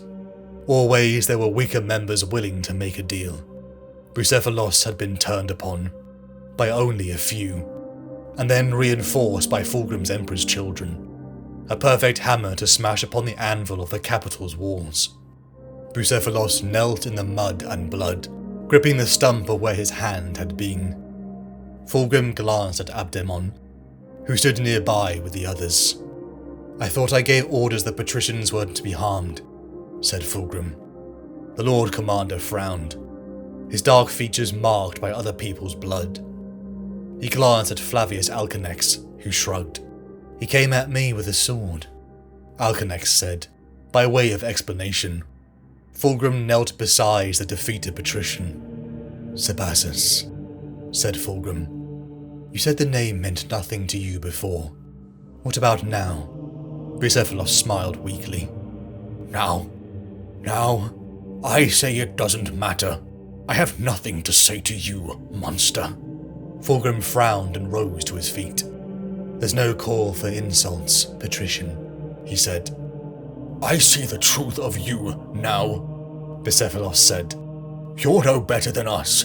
Whatever you claim, just stronger. We grind men in our factories and mills, and you grind them in war. You baited us, allowed us to kill men loyal to you, to Pandion, in order to draw us in. You let the city burn, just so you would have the light to load your guns by. Those pretty faces hide an ugliness beneath. I'm glad I won't be here to see what comes next." Bucephalos spat. "I gave you a chance to work with me," said Fulgrim. "Instead, you decided to make a war. Your children are suitable candidates for joining my legion, I believe. Rest assured, I shall induct them personally." Bucephalos's eyes bulged. He opened his mouth to speak, until Fireblade fell. If only he could see the bigger picture, Fulgrim thought. His children would save mankind. Fulgrim leapt from the Stormbird. The wind roared past his face as his slender form punched through the clouds. He slammed into a group like an artillery strike and drew Fireblade from its scabbard. Men and body parts were sent flying. The mountain fortress had not been hard to find, within sight of his Primarch eyes from the monastery of their first meeting. The Sebassus Brotherhood had chosen wrong, and the last piece of resistance would be crushed on Byzas. 7 Astartes and a Primarch had conquered a world. That should ascend the Legion. Fulgrim lashed out with Fireblade, carving mortal men in two. A small arm's fire bounced off his plate. Fire bloomed around him as the Stormbird crippled the fortress defences. The Emperor's children departed their transport and relished in fighting as legionary formations once again. Finally, they didn't have to hold back. Only Sirius was left behind to guard Pandion, much to his protest. Fulgrim's sons carved through the Brotherhood troops. Their movements were precise, their coordination impeccable. Fulgrim smiled. Fulgrim pounded down the fortress corridors. Its walls were decorated with mosaics and art, but he had no time to appreciate it. Brotherhood militia threw themselves at him, one even grabbing his waist and trying to push him over. Fulgrim stopped, stunned, then smashed the man into the wall. The doors to the chamber were smashed apart, falling to clumps as the heat of Fireblade cooled off. Fulgrim stepped into a vast chamber. Pillars shot up into high ceilings with archways. This had been a monastery too, once, Fulgrim thought. Perhaps this was where the legend of Sabasis was buried. Around him stood 100 men in dark robes. "Were you waiting for me then?" said Fulgrim, lifting Fireblade. "How civil. But I'm afraid the time for civility has passed. Now is the time for brute violence." Fulgrim lifted his sword. "Perhaps. But we will not make our journey alone," said one. Fulgrim laughed. "Brave words, then. I expected no less." "We show this place to you for a reason, Phoenician," the voice continued. "Show your enemy a weak spot, and he will surely strike." It was then that Fulgrim noticed a background electronic hum. "You are a child in a god's body, so eager to prove your superiority that you lose sight of your purpose. Corinth was right," said the voice. Fulgrim ignored the voice. He closed his eyes, searching for the source of the hum. Memories of Ferris's workbenches surged to the fore. Ferris had been showing him how to disarm. Fulgrim opened his eyes wide. His heart beat like drums. He knew that sound. An atomic warhead. He slammed Fireblade into the ground. Molten rock burst open, revealing a rusted mechanized box. A weapon to kill a Primarch. "He's found it! Take him!" a voice roared, as the robed figures charged. Fulgrim whipped Fireblade around him, butchering men apart and sending corpses flying. He hadn't fallen into their trap. He had fallen into theirs, and they were willing to die in it. Fulgrim was used to men cowering in fear before him, but now hundreds threw themselves upon him, utterly fearless and in frenzy. Fulgrim killed and killed, as they tried to swarm him with their bodies and corpses. Fireblade was clogged with meat, its surface dull to red as he dropped it. He switched to his fists, dancing through them as he chopped men in two. His armor and cloak, even his Aquila, was coated in blood. He was drowning in corpses. "Get off!" he snarled, as Fulgrim burst through the mound, sending the last of the Brotherhood smashing against the walls. They were dead, as Fulgrim scoured over to the atomic warhead. The humming had grown to an unbearable whine. Fulgrim was on his knees as he tore his helmet off, staring down at the imminent death. The design was far older than anything he had seen before. "Ferris, brother, I need your wisdom now," he muttered. Fulgrim peered into his memory, cycling through the lessons of his beloved brother. He lifted Fireblade and aimed it point down. The strike had to be perfect, surgical. Fulgrim pierced through the warhead. Electrical charge rippled through him as he screamed, and then the hum died. The trigger mechanism silenced. Fulgrim fell back, relief flooding him. A trap, and he had fallen for it. But why? Why risk everything here? Fulgrim's eyes widened. Pandion. They needed Fulgrim away from him. A clean stroke to kill them both. Fulgrim surged to his feet. Fulgrim strode across the rooftop landing zone. His armor was caked in dried blood. His hair drooped loose across his stained form. The Stormbird carrying Governor Pandion and Pike was roaring away, but they had not been the target after all. Sirius knelt bloodied and on the verge of death. Arrayed around him was the ex-Chancellor Corinth, and dozens of nobles in dueling gear, ancient bison blades forged with technology long forgotten in their hands. Sirius sputtered blood as he bowed to Fulgrim. His shame was even greater than his wounds. Fulgrim and the Emperor's children had been the target. "You've beaten the son. Now let us see how you fare against the father," said Fulgrim. Corinth stared at him. "You should be dead," he said. "An admirable stratagem," said Fulgrim.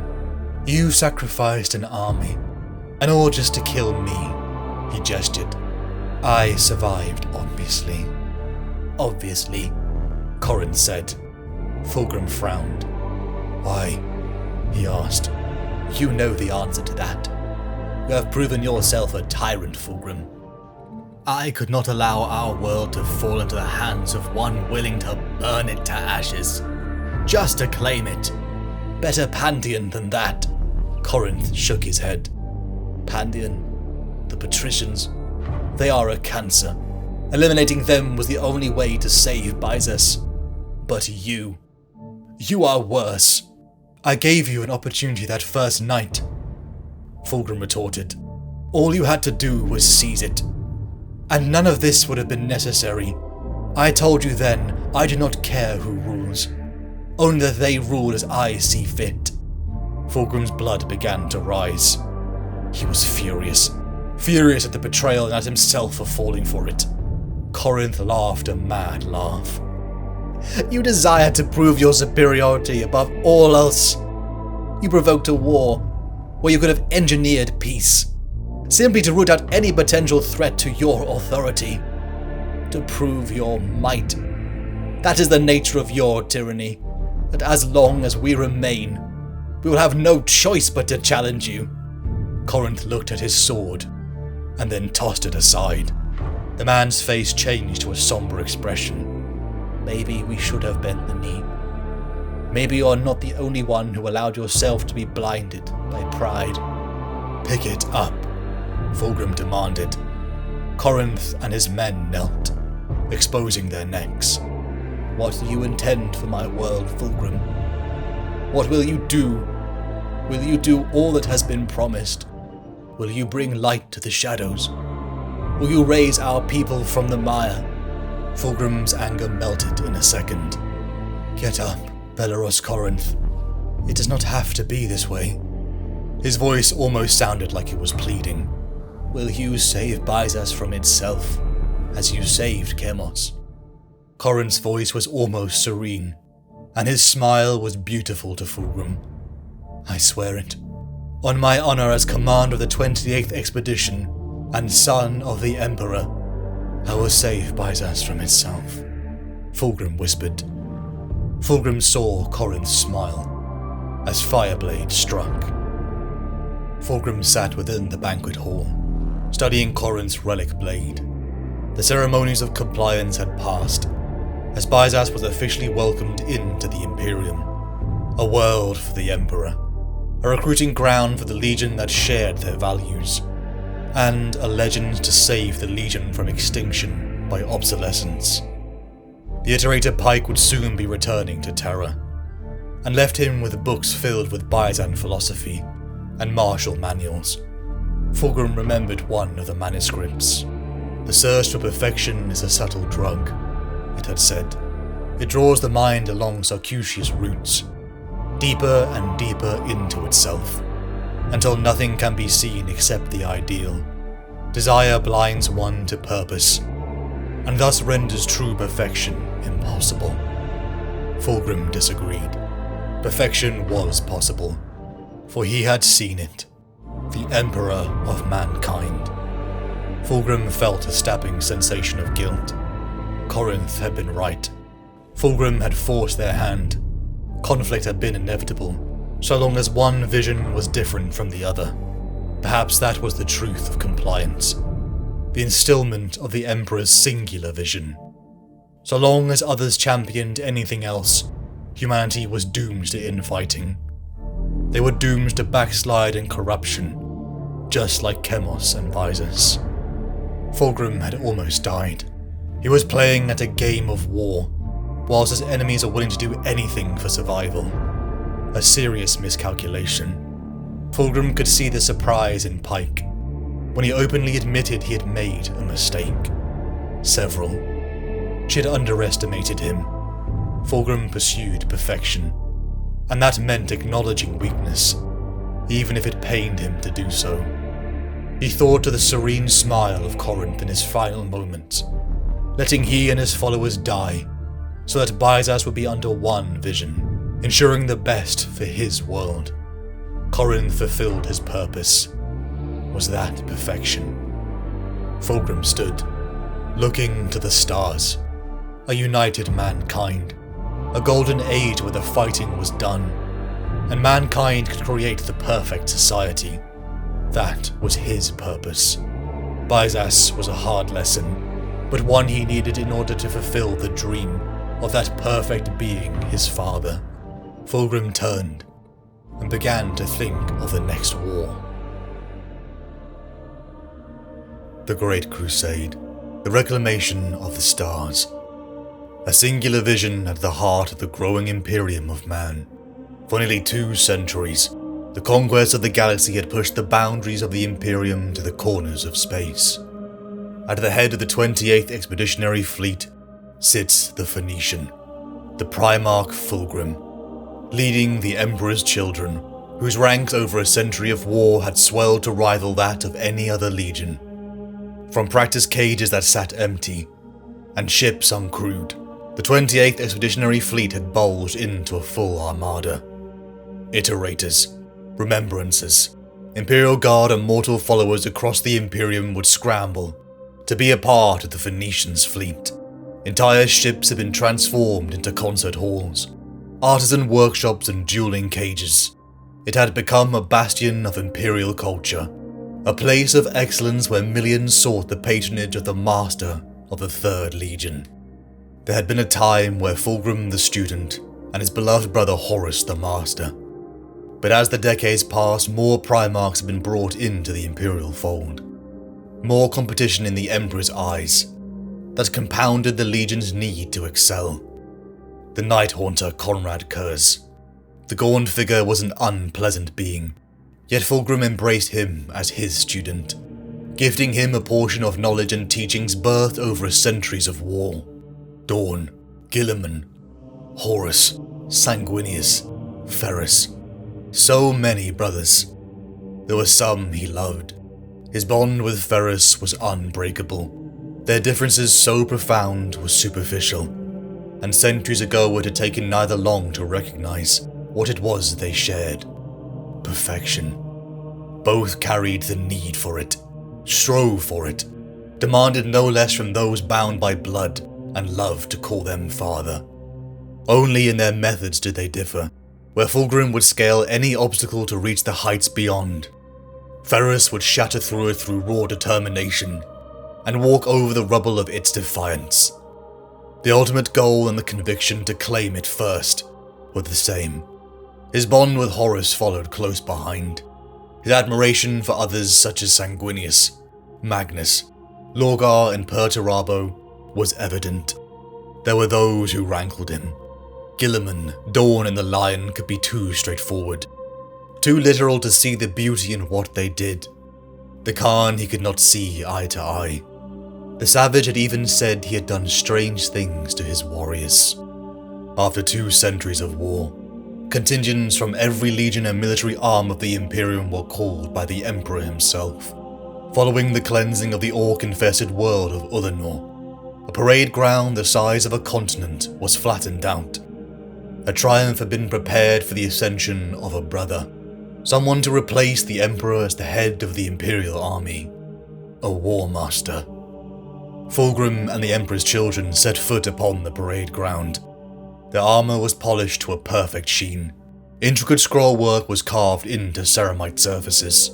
Banners hailing the deeds of the Legion blew in the wind, as thousands stood proudly, the Imperial Aquila blazing upon their chest. The ground was lined with millions. So many that enormous pick screens were erected along the sides of the endless stream of human life. Before a throne, a figure emerged, and he was perfect. He was humanity distilled.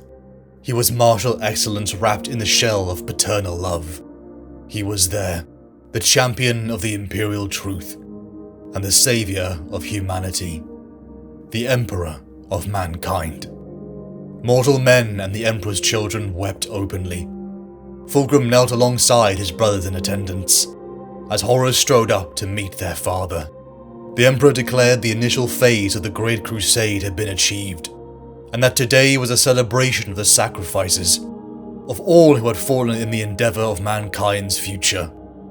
For the next stage, he'd return to Terra, to forge the next piece of mankind's journey, and the responsibility of finishing the Great Crusade would fall to his war master, Horus Lupercal.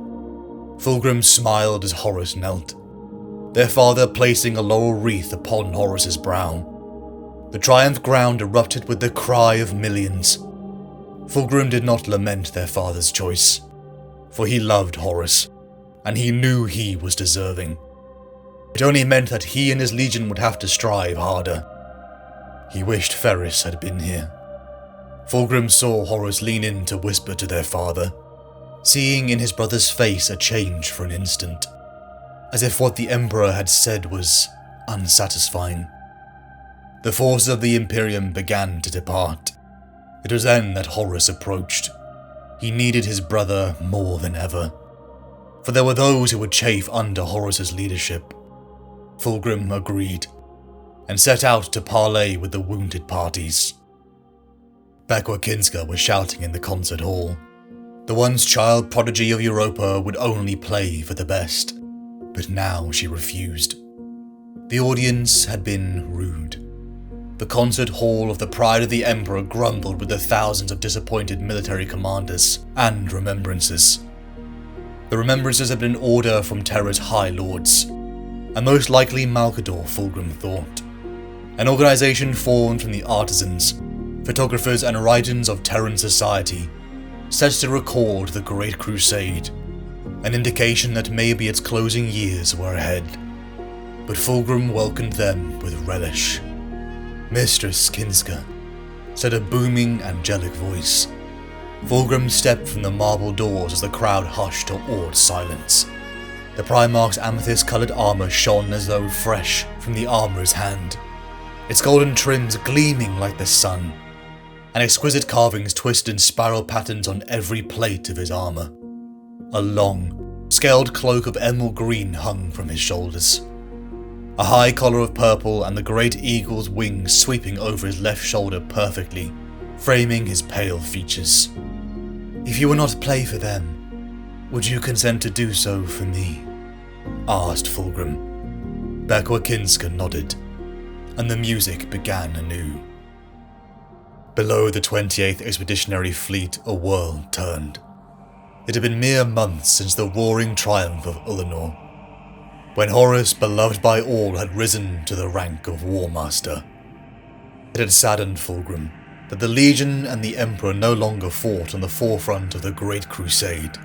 The Emperor's reasonings, a mystery, but Fulgrim had accepted it. The perfect being of the Emperor had no need to share his plans, even if Fulgrim desired to know them. A Xenos world below had attacked the Emperor's children upon first contact, and now the ground assault to purge their world had begun. The bulk of this Xenos society appeared to exist on numerous, city-sized atolls of floating coral that plied in the skies. It was an oceanic planet that bore all the hallmarks of a world submerged by the melting of its ice caps. Only the peaks of what had once been its tallest mountains and structures protruded from the mighty seas that covered its entire surface. The foul Xenos called themselves, through reports, the Layer, and possessed technology that rivaled the Imperium's. Only humanity is perfect. For an alien race to hold its own ideals and technologies as comparable to ours is profane. The Layer deserve only extinction, said Fulgrim. Behind beautiful edged doors of gold, Fulgrim took his seat. He wore a simple robe, fireblade at his hip. The flaring wings of an eagle were embroidered in the gold thread across his chest, and a slender band of lapis lazuli kept his silver hair from his face. Two of the Legion's greatest warriors, Lord Commander Vespasian and Lord Commander Eidolon, flanked him. Vespasian, Eidolon, Julius Caesarion, Solomon Demeter, Fail. The next generation from those early days when the Legion's survival was called into question. I heard word that the Council of Terror had decided that subjugating the lair would cost too many lives, and would take too long. 10 years was the figure I heard, said Fail questioningly. There was indeed such talk, said Fulgrim, but it was ill-founded and singularly failed to appreciate the value of this planet. The attack underway is an attempt to gather a more thorough appreciation of the war capability of the lair. Surely the destruction of our scout ships demonstrated that amply, my lord, said Fail. It seems to me you already have your course set on a war without consulting us. And what of it, Lord Commander? Asked Fulgrim, his eyes flashing with dangerous anger. Would you have me back down from the effrontery of a Xenos species?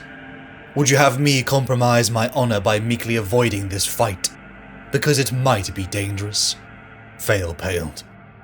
Fulgrim's grace reasserted itself. It was a ploy. The perfect plan had already been crafted, and Fail's disciplining was to ensure no questions would arise. I apologize for my abruptness, said Fulgrim. You are right to ask such things, for it is said that a man's character can be judged by his questions, rather than by his answers. Fail bowed. Fulgrim stood, removing his robe to reveal his immaculate armor. In 1 month's time, the Eagle will rule Laerun, he said. The battles began on the ocean planet. Legionaries in brilliant purple and gold plate poured forward to the staging ground of Atoll 19. The first waves of Xenos came for them. The lair were multi-limbed and chitinous, darting forward with ferocious speed, and bisecting straight through ceramite plate. The engagements were savage and merciless, from ocean depths to hive structures and temples. Each victory won only after fighting that was as bloody as any in the Legion's history, but one with a speed of war that bordered on the miraculous. Variants of the lair had surged out of the coral landscape, membraned winged variants, and those that hid beneath the oceans. All unleashed energizing blades and pinned fire that melted legionaries into puddles of meat and metal. With legends such as Solomon Demeter and his men pouring into their cities, as First Captain Julius Caesarion led the charge into the surrounding atolls. Through great sacrifice, living and dead specimens of lair warriors were brought aboard the Pride of the Emperor, for study under strict quarantine protocols. Legionary apothecaries began their dissection, to glean as much information about the foe as possible. With each victory, Fulgrim commissioned hundreds of new works of art in honor of his son's deeds. It was even whispered that Bekwa Kinska had begun a new opera, to commemorate the imminent victory. The Primarch's plan was perfect, and all it required was the will to complete it. This had better be good, Apothecary, said Fulgrim. I have a world to win. Fulgrim's mood had been growing darker as the war entered its 3rd week. How would he look if his month proclamation failed, he thought. How far from perfection would that failure enlighten? Fulgrim and Fabius Bile stood over 2 lair corpses in the Apothecarian. It is fascinating, my lord. Quite fascinating, said Fabius. I have performed genetic analysis of both specimens, and have found much that may be of interest. All that interests me about these creatures is how they die, said Fulgrim. Fabius could see he was losing the Primarch. Take these 2 specimens. They are genetically identical in the sense that they are from the same gene strand, but their internal workings have been modified. Modified? Asked Fulgrim. For what purpose? to better adapt them for the role they were to fulfill in Leia society. I should imagine, replied Fabius. They are quite marvelous specimens, genetically and chemically altered from birth to perfectly fulfill a predetermined role.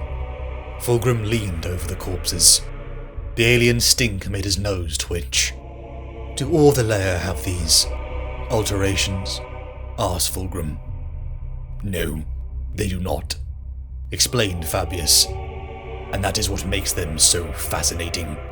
Each Leia is altered from birth to perfectly achieve the purpose for which it was designed. They move towards their own perfection, whispered Fulgrim. To the Leia, altering their physical makeup is simple. The first step on the road to perfection, said Fabius. You believe the Leia to be perfect, Fabius? Asked Fulgrim, a note of warning in his voice. Be careful what you say. To compare these Xenos creatures to the work of the Emperor would be unwise. No, said Fabius quickly. What the Emperor has made us is incredible. But what if it was just the first step on a longer road? We are the Emperor's children, and, like children, we must learn to walk on our own, and take our own steps forward. What if we were to look upon our own flesh, and find new ways to improve upon it, and bring it closer to perfection? Fabius asked. Improve upon it, said Fulgrim, towering over Fabius. I could have killed you for such things, Apothecary. My lord, said Fabius quickly. Our purpose for living is to find perfection in all things, and that means we must put aside any notions of squeamishness or reverence that limit us in finding it. What the Emperor crafted in us is perfect, stated Fulgrim. Is it really? Asked Fabius. Fulgrim was stunned. He knew what he referred to. The blight, the near destruction of the Legion, the poison within, and it came from Fulgrim. That threat was always there, even after all they had accomplished. It was Fulgrim's silent failure. The Phoenician fell silent. Perfection. It was demanded of him. The Emperor's work is perfection, and yet there was a flaw beneath the skin. How could perfection have flaws? The thought was treasonous. Fulgrim leaned on the table. You believe you can enhance the gene seed of the Astartes? Asked Fulgrim softly. I do not know for certain, said Fabius, but I believe we have to try at least. We could move closer towards perfection, said Fulgrim, and only by imperfection can we fail the Emperor, said Fabius. Fulgrim nodded and said, You may proceed, Apothecary. Do what must be done. Fulgrim left, before he would change his mind. The table was circular, but the Emperor's children thrived on tradition and ritual, for in repetition came perfection. The warrior lodges had been an informal organization in the 3rd Legion, adopted from the Lunar Wolves. A place where warriors of any rank could converse and talk with brothers, without the restriction of command. But the concept had been adapted in the Emperor's children. The Brotherhood of the Phoenix was a legion within a legion, and observed the rights to rank. For all those further along the path of perfection, they were owed their respect. Even Fulgrim himself participated, and he eagerly sat down as his sons joined him. Captain Solomon stood, as he and the assembled Battle Brothers rose to answer their Primarch's greeting. It was a great honor just to be in the presence of Lord Fulgrim. Lord Commanders Eidolon and Vespasian stood either side of him, flanking the Primarch. The cleansing of Laeron is almost complete, my brothers, said Fulgrim, and a great cheer went up from the warriors of the Emperor's children. One last Xenos bastion awaits our fury, and I shall lead the attack. For did I not promise that I would plant our standard in the ruins of the Leia heartland? A cheer and pang of gauntlets rose up from the Imperial Aquillas that went around the table. Your courage and sacrifices have not gone unnoticed, continued Fulgrim, and the colonnade of heroes will forever bear the names and deed of the dead. I honour their memory in my heart, as will those who come after them.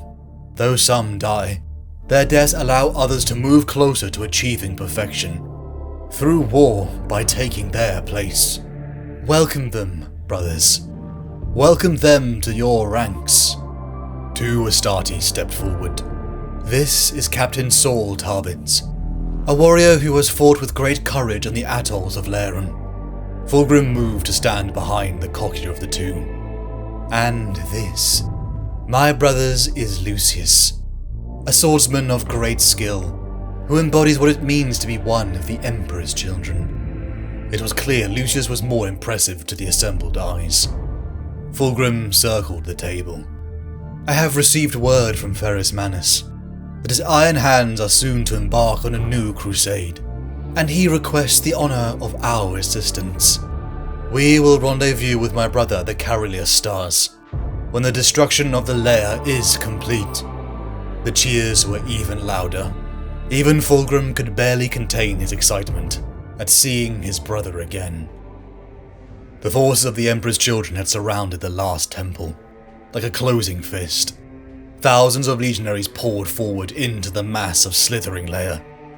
The elite First Company Terminators like a phalanx, as heavy weapon teams backed them up. The battle was not following the perfect plan. As Fulgrim stood upon a mound of corpses, the Primarch and his Phoenix Guard were battling desperately around the Legion's standard bearer. Crackling halberds met energized blades. Blooms of fire and plasma roared across the field in a cacophony of violence. Warriors of the First to the Phoenician! Captain Julius roared to the front line as they sought to punch their way forward towards their father. A strange pink musk drifted low across the battlefield, its scent fragrant and not at all unpleasant. Legionaries were being dragged down. Human and Xenos blood soaked the ground. Fulgrim lashed out with Fireblade, dancing through the lair that slithered towards him. Charred ruins of corpses fell from each swing, as Fulgrim stood like a titan amongst men. Fulgrim peered up. He could see Captain Julius and his squadrons, even catching a glimpse of Rylannor, Ancient of Rites, bounding in his dreadnought chassis. It brought a smile to his face to see a hero of the Legion. "Push on, my brothers! Push on!" Fulgrim shouted, and the Phoenix Guard surged, launching forward with their Primarch. Fulgrim punched his fist through a Leia's skull and laughed. Oh, how these Xenos provided an excellent challenge to him and his sons. This Xenos had been chemically altered to a near match of the Legion, and Fulgrim revelled in the thought of what Fabius could achieve once they too were elevated. He thought of how proud his father would be when he saw what wonders and marvels they had wrought. A blast of green fire shot out, and Fulgrim threw himself to the side. "The banner falls!" shouted a voice, as Fulgrim turned to see his banner bearer immolated into flame. Fulgrim dashed forward, before the banner could touch the alien soil. He raised it high. Its immaculate threads were singed, and his fury was apocalyptic. "The eagle still flies!" Fulgrim shouted. "The eagle will never fall!" Fulgrim's Phoenix Guard roared in their fury at the sacrilege of the enemy's attack. The lair would pay for this. The Phoenix Guard formed a quadrant around their Primarch, as the battleground outside the temple began to die down. "Captain Julius," cried Fulgrim, "you are late." "I apologize, my lord," said Julius. "Our path was difficult." "Difficulty is no excuse," warned Fulgrim. "Perfection must overcome difficulty." The air grew hot and scented, as Fulgrim and his guard pushed further into the darkness of the temple's depths. The blue coral stone transformed into a smooth polish, as Fulgrim approached the entrance to a wider cavern. The sound of distant music rose, and its notes were mind-numbing, as though a million demented orchestras were playing a million different tunes at once. Fulgrim stepped forward into the opening. Fantastical colours wheeled in the air. Aromatic smoke snaked through the chamber. Monstrous statues depicting some androgynous god lined the sides, its form sensuous and wrong. Wild murals covered every centimetre of the walls. Fulgrim stopped as he saw hundreds of the lair writhing on the chamber's floor. The Phoenix Guard, even Captain Julius, were holding their heads, as if they would faint. The lair writhed, as though undisturbed by the intruders. "What are they doing?" asked Julius over the din. "Are they dying?" "If they are," said Fulgrim, "then it seems to be a very pleasurable death." Fulgrim felt his heart racing. The colours, the art, the music. It was all his favourite desires, yet somehow twisted into a sensation he had never experienced before. In the centre of the lair, Fulgrim spotted a column, and something embedded into it. The handle was long and silver, its surface patterned like the scales of a snake, and its pommel was set with a winking purple stone that threw off dazzling reflections. "They were protecting this," said Fulgrim softly. He could not tear his eyes away from the blade. Fulgrim took a step forward. His men behind him squirmed in discomfort, but still Fulgrim walked. The writhing layer moved around Fulgrim, parting like a sea of sensual flesh. The air became thicker, the heat grew. The music reached a crescendo of pleasure and pain, as if agony itself was sweet. Fulgrim's sons were crying out, images of horror filling their minds as still, unblinking Fulgrim strode up to the sword. Fulgrim wrapped his hands around the hilt. His hearts were racing, an unbidden smile reaching his lips. Fulgrim drew the blade. Its balance was incredible. It seemed it was perfect for him. Fulgrim looked around himself. "Destroy them. Destroy them all," said Fulgrim. "Leave none alive." The world of Leia had been cleansed. Stormbirds docked from the expeditionary fleet, as a large cluster of iterators and remembrances were led into the temple grounds. Bekwa Kinska joined Fulgrim at the dais. The residual effects of the colours and music danced around the chamber, and Fulgrim would hear that music again. "I shall write this for you," Kinska wept. "I shall compose something marvellous. It will be the Maraviglia in your honour." The Primarch of the Iron Hands descended the ramp.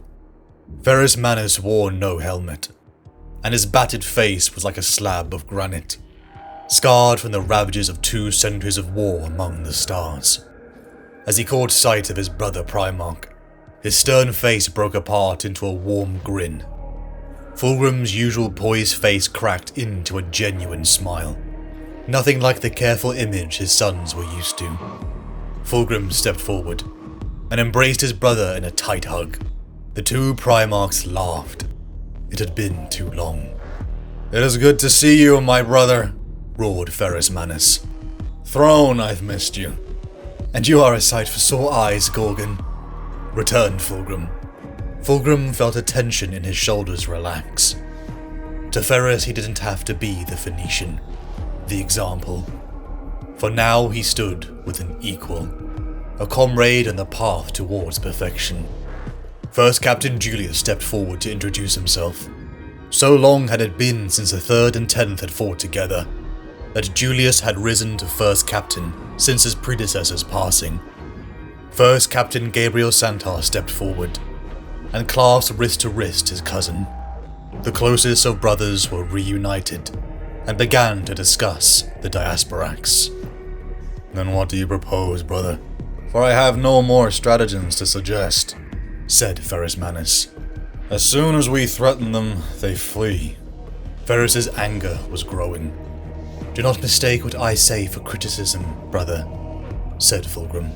"I am merely stating what I see as a fundamental reason why you have not yet managed to bring the Diasporax to battle. For months, the 10th Legion had been chasing a nomadic fleet of the civilization calling themselves the Diasporax. The message of unification with humanity under one banner had been rejected. In ancient Terran ships, to the disgust of the Imperials, Xenos lived side by side with humanity. War was now inevitable. "Which is?" asked Ferris. "That you are being too direct," Fulgrim replied. "Too direct?" asked Ferris Manus. "You have become fixated on destroying the Diasporax, Ferris, which is only right and proper given their associations with vile aliens.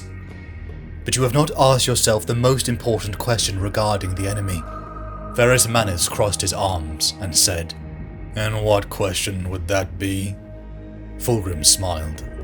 "Why are they here?" "You wish to get into a philosophical debate," snapped Ferris Manus. "Then speak to the iterators. I'm sure they can furnish you with a better, less direct answer than I." Fulgrim turned to his sons, looking to them to see if they perceived the answer. Captain Julius stood and said, "They are trapped in this system." Gabriel Santar stood and added, "Fuel. They need fuel for their fleet." Fulgrim saw the look of jealousy on Julius's face. Fulgrim too felt that disappointment, that it was not one of his own sons who reached the answer first. "The Corollius star," said Julius. "They must have solar connectors hidden somewhere in the sun's corona. They're waiting to gather enough fuel before moving on." Fulgrim turned back to the center of the chamber. "That is how we will bring the Diasporax to battle. By discovering these collectors and threatening them, we will draw our enemies to a battle of our choosing, and then we will destroy them." Retreating to Fulgrim's private quarters, the two Primarchs began to unwind. Fulgrim's fingers caressed the silver blade he had taken from the Leia temple. It wasn't quite the equal of Fireblade, but it still had its charm. He found it difficult to tear his gaze from it. Behind him, Ferris prowled like a caged animal. "Oh, sit down, Ferris," said Fulgrim. "You will wear a groove in the marble. Take some wine." "Sometimes, Fulgrim.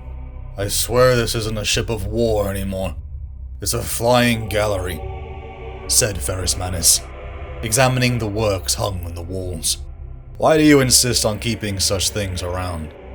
"They are a distraction from our duty to the Emperor and Horus." Though they both pursued the path towards perfection, there was no appreciation for art and culture within his brother. Fulgrim stepped forward. "These works will be the Emperor's children's lasting contribution to a compliant galaxy. Yes, there are planets yet to conquer and enemies yet to defeat. But what manner of galaxy will it be if there are none to appreciate what has been won? The Imperium will be a hollow place if it is denied art, poetry and music, and those with the wit to appreciate them. Art and beauty are as close to the divine as we find in this godless age. People should, in their daily lives, aspire to create art and beauty. That will be what the Imperium comes to stand for in time, and it will make us immortal. I would rather go without food or water for weeks than go without art." "So what of these ones, then? They're not very good. What do they recreate?" said Ferris, indicating to unfinished pieces in the corner of the room. Fulgrim flushed with anger and embarrassment. "I was indulging in my creative side, but it is nothing serious." Fulgrim lied. If Fulgrim's humours were out of balance, Ferris did not notice. "It is good to be back amongst friends," said Ferris Manus, raising his chalice. "That it is," agreed Fulgrim. The galaxy had changed since they had last met. Now Horus was War Master, and the Emperor was silent on terror. Others thought they were worthy, but Fulgrim and Ferris agreed that Horus was best for the role. "I cannot even begin to conceive of the ambition that it must have taken to lead a crusade in conquest of the galaxy," said Ferris. "Not everyone thinks so," Fulgrim replied. "You've been talking to Perturabo and Angron, haven't you?" said Ferris. Fulgrim sighed. Following the pronouncement of Horus, The War Master had relied upon him, Fulgrim, to smooth tensions with their fellow brothers. No matter who was chosen, they would have raged against it, said Ferris. Probably, agreed Fulgrim. But I am glad it was Horus. He will achieve great things. I'll drink to that, said Ferris, draining his chalice. He is a sycophant and easily swayed, said Fulgrim's own voice in his head. Fulgrim hesitated, pondering where such a thought came from. The Diasporax Armada had been located. As soon as the news had come, the 10th Legion slipped its moorings, pushing on ahead and leaving the 3rd to trail. He shames you with this display and must be punished, said the voice in Fulgrim's mind. He paced his quarters furiously. The plan had been perfect, and Ferris is ruining everything. You did all you could to contain his rage. His impetuosity will be his undoing, said the voice. Sleep had evaded Fulgrim since the temple. He had seen vistas he was unable to describe. He wondered if he was going mad, if some outside force was assailing him. Perhaps he was manifesting psychic abilities like his brothers, but no, he concluded. This was his own mind, his own subconsciousness brought to the forefront. It couldn't be anything else. Recordings of the Leia Temple music blared in his quarters. For weeks little else had brought him comfort. He replayed the events of the Leia assault, and the guilt stung for so many losses. He knew it. His plan had been reckless. But the history books would only remember the glory, and his sons deserved that. That was why he allowed Fabius to begin his experiments. The Emperor did not lower himself to meet the expectations of lesser beings. So why should his sons? Why must the Phoenix prove himself to those who might otherwise be prey to his beak and talons? Why must the Illuminator explain himself to the ignorant? Fulgrim paused. When had he thought so low of a brother, let alone one he loved most? Always the burden of leadership was great. His sons. The Emperor expected nothing less than perfection. The naval assault would begin soon, and the 3rd Legion would not be an afterthought. Ferris Manus may have instigated this fight without us, Fulgrim had shouted across his bridge. But by Chemos, he's not going to finish it without us. The Phoenix Guard and his commanders roared in ascension, the Leia music beating behind Fulgrim's words throughout his ships. Some of Fulgrim's sons held stern stares, but others smiled, a twisting thrill pulsing through them. Surprising many, Fulgrim joined an assault group. The 10th Legion fleet had smashed against the Diasporax. Spilling arcs of fire and debris smashed across the void. The battle was nearly evenly matched, until the 3rd Legion hammered upon the 10th anvil. Fulgrim's personal Thunderhawk fireblade sailed across the void, with hundreds of others, until the Diasporax counter-assault focused upon Fulgrim's vessel. Death was closing in, until the Fist of Iron sacrificed itself as a barrier. Ferris had intervened to save his brother. Given respite, Fulgrim and the Emperor's children punched into the enormous Diasporax flotilla. Fulgrim charged forward, carving men and chitinous Xenos apart in a mad dash for the bridge. Fulgrim laughed. The joy of killing with his silver sword brought a thrill he had never known before. Covered in human and alien ichor, Fulgrim entered the bridge, finding, to his shock, Solomon, Demeter, and his men had reached it first. "The ship is ours, my lord," said Solomon, kneeling. There was a look of shock in his face as he saw the Primarch's fury. "All we wished was to be left alone," a Xenos leader croaked out as it died. Amethyst fire burned deep in Fulgrim's eyes. He gripped the sword tight as his nose began to bleed. "It is ruined. First by Ferris Manus, then by Solomon Demeter," said the voice in his head. "No!" Fulgrim shouted, and nearby Astartes flinched at his sudden outburst. "The Fist of Iron saved us from destruction, and Captain Demeter fought with courage to win the honor of reaching the bridge," Fulgrim whispered to himself. Say you does? No. It is for his own self-aggrandizement that Ferrus Manus prevented the destruction of Firebird, not for altruism. And Demeter, he hungers for glory that ought to be yours. Fulgrim shook his head and dropped to his knees. No, he whispered. I cannot believe it. It is the truth, Fulgrim. The voice continued. And you know it. In your heart of hearts, you know it. The 3rd Legion had departed the 10th, for the conquest of the Great Crusade was ever demanding. Fulgrim could not read the look upon Ferrus's face. His brother had noticed his coldness, but Fulgrim couldn't face him. He was angry at him, at himself. He wasn't himself, and he could not bear Ferrus to see his weakness. Into the personal workshop of Remembrancer, Master Ostian Delafour, Fulgrim entered. He sought to center himself, to distract his mind from the fog that clouded it. He had sat down for a portrait with the famous Serana de Angelis. He had checked in on Bekwa Kinska's masterpiece, and now he wished to create. I see your work progresses, said Fulgrim, staring at the rough marble that was to be the emperor of mankind. You may look upon me, said Fulgrim, more to stop the mortal human from his insistent bowing. Fulgrim placed his hand upon the immaculate marble. You have a rare gift, Master Delafour. You bring such life to the stone. Would that I could do similar, said Fulgrim. I am told that you have a great gift for sculpture, my lord, Ostian blathered.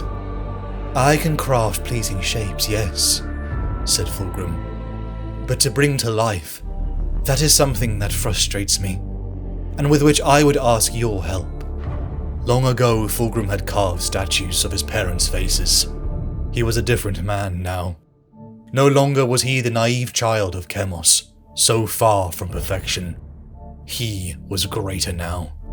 The Phoenix Guard brought in 3 busts. I set out to sculpt the likeness of each of my captains, explained Fulgrim. But as I finished the captain of the 3rd, I began to feel that something was wrong, as though some essential truth was missing. Ostian peered for a long time. They are wonderful, he said, but Fulgrim could sense the wrongness in his words. Do not lie to me, Remembrancer, said Fulgrim. He stared down at Ostian, and the expression the sculptor saw chilled him to the bone. What would you have me say, my lord? He asked. They are perfect. I would have the truth, said Fulgrim. Truth, like surgery, may hurt, but it cures. It is as if they are too perfect, Ostian said. As though they have been carved with the head rather than the heart. Can it be possible for a thing to be too perfect? Asked Fulgrim. Surely everything that is beautiful and noble is the product of reason and calculation. Great art isn't about reason. It's about what comes from the heart, said Ostian. You can work with all the technical perfection in the galaxy, but if there is no passion, then it is a wasted effort. Fulgrim left the chamber, his anger palpable. What could a mortal know about perfection? It might have been the most beautiful world Fulgrim had ever seen. Shining vistas gave way to tumbling forests, and mountain ranges filled with flora and fauna of near-perfect design. And yet it was utterly Xenos. Months had passed since the Diasporax campaign, and only days upon this world, the 3rd Legion had been contacted by the Eldar. There is no man, however wise, said Fulgrim, who has not at some time in his youth said or done things that are so unpleasant to him in later life that he would gladly expunge them from his memory if he could. In years to come, I will not be haunted by the guilt of all the good I didn't do. The proclamation had silenced his captains. Eidolon, Julius, Vespasian had all cautioned against a proposed meeting by the one calling himself Eldrad. The Eldari were deceptive, and conflict had happened in the legions past, but they had come with peaceful intentions, and Fulgrim would not spoil it. Days later upon neutral ground, Fulgrim greeted the Eldar emissaries. Eldrad Ulthran of Craftworld Ulthway, you may deal with me as a representative of the Emperor of Mankind, said Fulgrim. Eldrad nodded graciously, and gestured towards the low table. Sit, please, and let us talk and eat as travellers who find themselves on the same road. Fulgrim sat, as his men behind kept their distance. It was clear to Fulgrim his men were on the edge, and lacked the graceful poise of their Eldar counterparts. When first we realized you were traversing our territory, we thought to attack, said Eldrad. But when we saw that you simply passed onwards, without attempting to settle worlds that were not yours, I desired to know why. I knew that to despoil such beautiful worlds would be wrong, said Fulgrim. It would have been wrong, agreed Eldrad. These maiden worlds have been waiting the coming of my people for eons. To try and take them from us would have been a grave mistake. Is that a threat? Asked Fulgrim. A promise, warned Eldrad. Fulgrim smiled, enjoying the battleground of words. I am no expert on history, but did your race not once claim to have ruled the galaxy? Said Fulgrim. Claim. We did rule it once, Eldrad replied. And it was thanks to our arrogance and complacence that we lost it. But do not ask of such things again, for I will speak no more of those lost days. Fair enough, said Fulgrim. Empires rise and fall. Civilizations come and go. For each it is tragic, but it is the way of things. One dynasty must die for another to rise and take its place. You cannot deny the human race its manifest destiny to rule the stars as you once did. Manifest destiny, Eldrad chuckled. We are a pair, aren't we not? Said Fulgrim, needling at one another and fencing around the real issue. And what is the real issue? Asked Eldrad. Why we are even speaking at all, said Fulgrim. Eldrad shook his head. It will anger you greatly. You know this, do you? Asked Fulgrim. Fulgrim interjected. I thought you said you were no witch. I need no powers of foresight to know my warning will anger you, said Eldrad. Tell me of your warning, and I will consider it objectively, promised Fulgrim. Eldrad paused. The one you call War Master lies in Death's shadow, and there are forces beyond your comprehension battling for his soul. Horus, cried Fulgrim. He is injured. He is dying, nodded Eldrad. How? Where? Demanded Fulgrim. On the world of Davin, said Eldrad. A trusted counselor betrayed him, and now the powers of chaos whisper lies wrapped in truth into his ears. They feed his vanity and ambition with a distorted vision of things yet to come. Will he live? Fulgrim cried out. He will, but it would be better for the galaxy were he to perish, said Eldrad. You dare wish the death of my dearest friend, roared Fulgrim.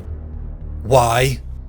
Because he will betray you all, and lead his armies against your emperor, said Eldrad. In one fell swoop, he will condemn the galaxy to thousands of years of war. Fulgrim rose in fury. He stared into Eldrad's face, looking to see signs of trickery. This Xenos filth means to sow the seeds of dissent amongst you, said Fulgrim's voice in his head. Gods of chaos. What in the name of terror are you talking about? Fulgrim roared. You must listen, pleaded Eldrad. Horus is betraying the Emperor. Horus betraying the Emperor? Fulgrim's hearts were beating with anger. Fulgrim's rage grew. Kill him, he will infect you with lies. Kill him, said the voice in his head. Horus will not turn from it, Eldrad continued, for it promises him exactly what he wants to hear. He will believe he does what is best for humanity, but he has been blinded to the realities of what he is doing. The gods of chaos have woven falsehoods around him. I will not listen to you, roared Fulgrim, drawing his silver sword. The Eldar's faces turned to disgust when they finally caught a glimpse of the weapon wielded by the Primarch. "They are corrupted! Kill them!" shouted Eldrad, as the two lines charged at each other. The Emperor's children and Eldar danced into bloodshed, as towering constructs flew at Fulgrim. Silver sword glittering, Fulgrim cleaved them apart, finding blood gems upon their forms and crushing them. Howls of anguish sounded as the amethyst pommel in his silver sword glowed. Fulgrim's battle lust felt heightened, and he smiled. Around him his champions slew, enhanced by new combat drugs and alterations by Fabius. They slaughtered with speed and strength unseen before. The ground began to shake. A towering form of molten armor and blazing fire pounded towards Fulgrim. The rage of a dead god had taken to the field. As Fulgrim leapt to meet the challenge, silver sword met blazing spear, in a clash that ringed the battle cry of superhuman beings. Fulgrim grinned, as he felt the thrill of combat pulsing through every fibre of his being. Sparks flew with every swing, as the Titans clashed their weapons. Fulgrim fought to equal strength with the Eldar's reborn deity. The Primarch felt his fingers tingle with sensation and ecstasy, as he fought to the height of his abilities, but neither could land a significant blow. An idea came to him that didn't feel like his own. He barreled forward and wrapped his hands around its head. Fulgrim began to squeeze, his fingers searing black from the flames as the creature wailed in pain. Fulgrim laughed as the pain turned to pleasure. Fulgrim crushed it until his body exploded in a shower of molten metal and flame, and the Phoenician was sent flying. As he fell, he saw a whirling cosmos of stars, the death of a race and the birth of a bright new god, a dark prince of pleasure and pain, a name formed from the raw sound of ages past, a bloody paean of birth, and a wordless shout of unbound sensation, building into a mighty roar that was a name and a concept all at once. Slaanesh. Fulgrim paced his quarters. The treacherous and lying Eldar had been dealt with. His fury had been so great, he had ordered the virus bombing of the Maiden World. The place of beauty and tranquility had been scoured of all life. The Primarch had retreated from the Legion, when the reports came of Horus and Davin. Fulgrim stared at the incredible portrait of himself by the remembrancer Serana de Angelis. He had begun to accept now. The voice he believed to be his own conscience had another source. As from his own painted lips, the painting began to speak. "It cannot be true," shouted Fulgrim. "Horus would never betray the Emperor."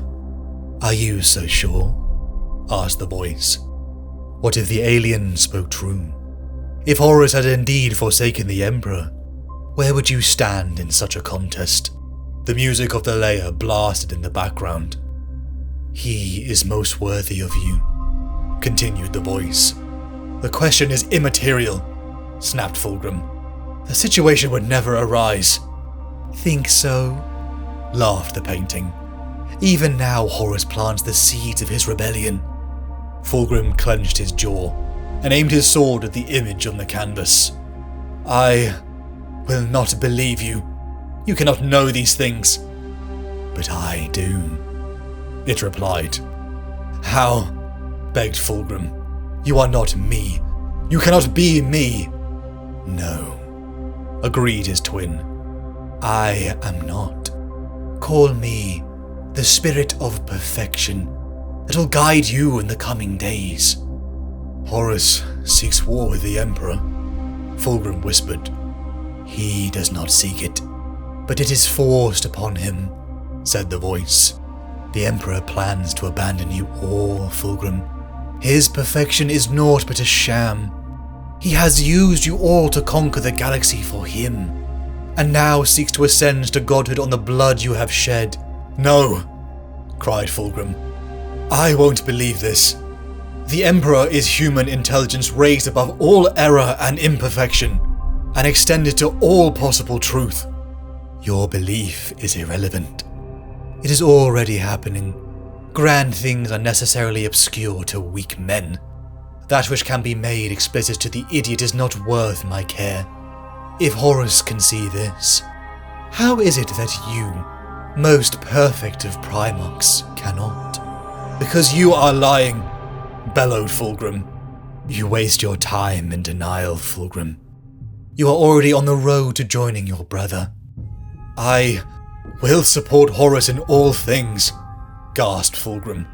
But to turn against the Emperor, that is too far. You will never know what is too far until you go beyond it.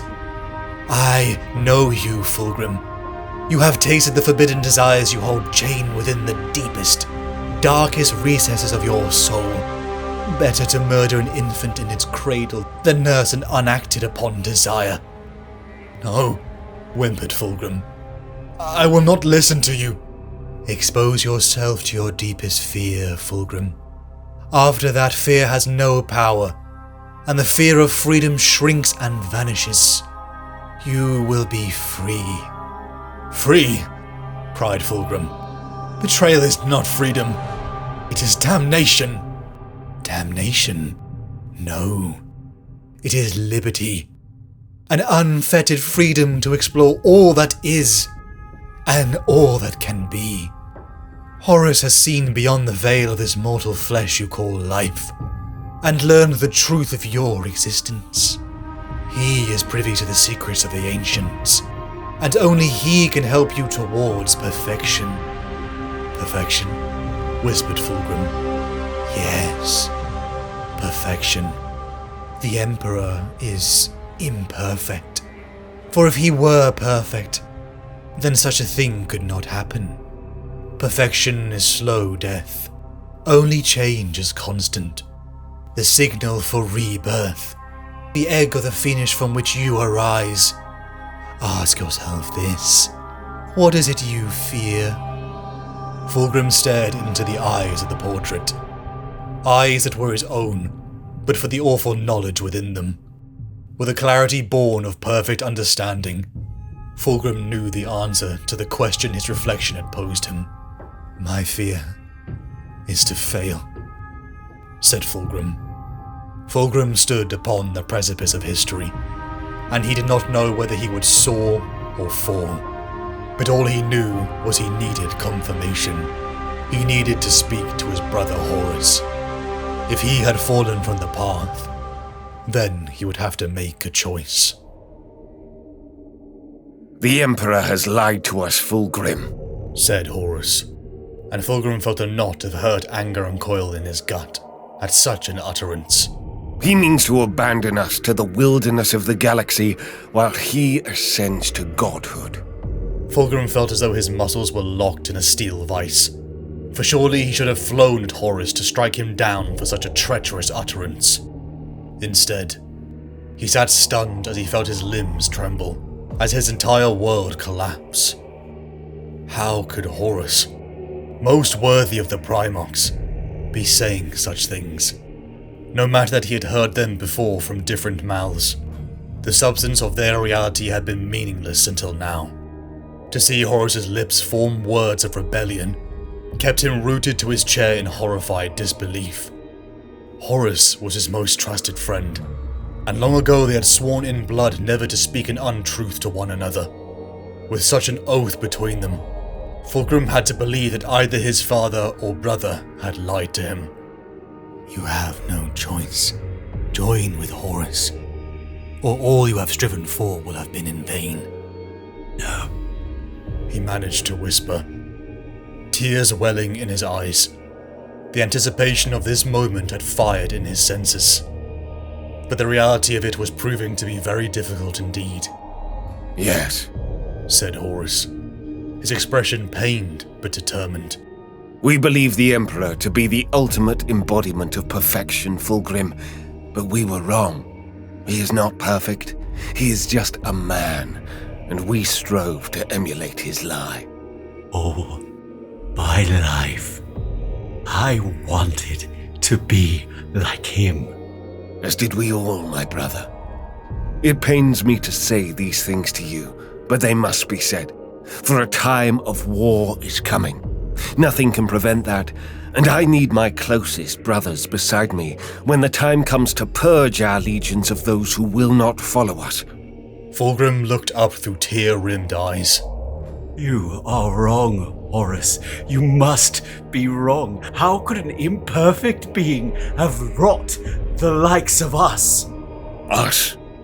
We are but the instruments of his will to achieve dominance of the galaxy before his ascension. When the wars are over, we will be cast aside, for we are flawed creations, fashioned from the wide womb of uncreated night. Even before our births, the Emperor cast us aside when he could have saved us. You remember the nightmare of Chemos? The wasteland it was when you fell to its blasted hinterlands. The pain you suffered there. The pain we all suffered on the planets where we grew to manhood. All of that could have been avoided. He could have stopped it all. But he cared so little for us that he simply let it happen. I saw it happen, my brother. I saw it all. How? How could you have seen such things? In my near-death state, I was granted an epiphany of hindsight. Whether I saw the past or simply had my earliest memories unlocked, I do not know. But what I experienced was as real to me as you are. The grey meat of Fulgrim's brain was feeling fit to burst, as he sought to process all that Horus was telling him. Even in my moments of blackest doubt, all that sustained me was the utter certainty of my ultimate achievement of perfection. The Emperor was the shining paragon of that dream's attainment, and to have that taken away from me. Doubt is not a pleasant condition, but certainty is absurd when it is built on a lie. Fulgrim felt his mind reel, that he had even entertained the possibility that Horus could be right. His words unraveling all that he had ever been, and all that he'd ever hoped to achieve. His past was gone, destroyed to feed his father's lie, and all that was left to him was his future. The Emperor is a comedian playing to an audience too afraid to laugh. To him, we are tools to be used until blunted and then cast aside. Why else would he leave us in the crusade to retreat to his dungeons beneath Terra? His apotheosis is already underway, and it is up to us to stop it. Dreamed one day being like him, of standing at his shoulder and feeling his pride and love for me. Horus stepped forward, kneeling before him and taking his hands. All men dream, Fulgrim, but not all men dream equally. Those who dream by night, in the dusty recesses of their minds, wake in the day to find it was vanity. For men like us, the dreamers of the day, our dreams are ones of hope, of improvement, of change. Perhaps we were once simply weapons, warriors who knew nothing beyond the art of death. But we have grown, my brother. We are so much more than that now, but the Emperor does not see it. He would abandon his greatest achievements to the darkness of a hostile universe. I know this for a fact, Fulgrim, for I did not simply receive this wisdom. I discovered it for myself after a journey that no one could take for me or spare me. I cannot hear this, Horus! Cried Fulgrim, surging to his feet, as his flesh threw off the paralysis that had thus far held him immobile. He marched towards the mural of the Emperor and shouted, You have no idea what you are asking me to do! On the contrary, I know exactly what I am asking you to do. I am asking you to stand with me to defend our birthright. This galaxy is ours by right of conquest and blood, but it is to be given away to grubby politicians and clerks. I know you have seen this, and it must make your blood boil as it does mine. Where were those civilians when it was our warriors dying by the thousand? Where were they when we crossed the span of the galaxy to bring illumination to the lost fragments of humanity? I'll tell you where they were. They huddled in their dark and dusty halls and penned diatribes like this. Horus reached down to his desk, snatched up a handful of papers and thrust them into Fulgrim's hands. What are these? Lies. They call it the Lectitio Divinitatis, and it is spreading through the fleets like a virus. It is a cult that defies the Emperor and openly worships him as a god. Can you believe it? After all we have done to bring the light of science and reason to these pathetic mortals, they invent a false god and turn to him for guidance. God. I, Fulgrim, a god! Said Horus, his anger spilling out in a surge of violence. The War Master roared and hammered his fist into the mural, his gauntlet smashing the painted face of the Emperor to shards of cracked stone. Ruptured blocks fell from the wall to crash upon the metal desk, and Fulgrim released the papers he held, watching them flutter to the floor amid the ruin of the mural. Fulgrim cried out, as his world shattered into shards and fragments as the rubble of the mural, his love for the Emperor torn from his breast, and held up for the dirty, useless thing it was.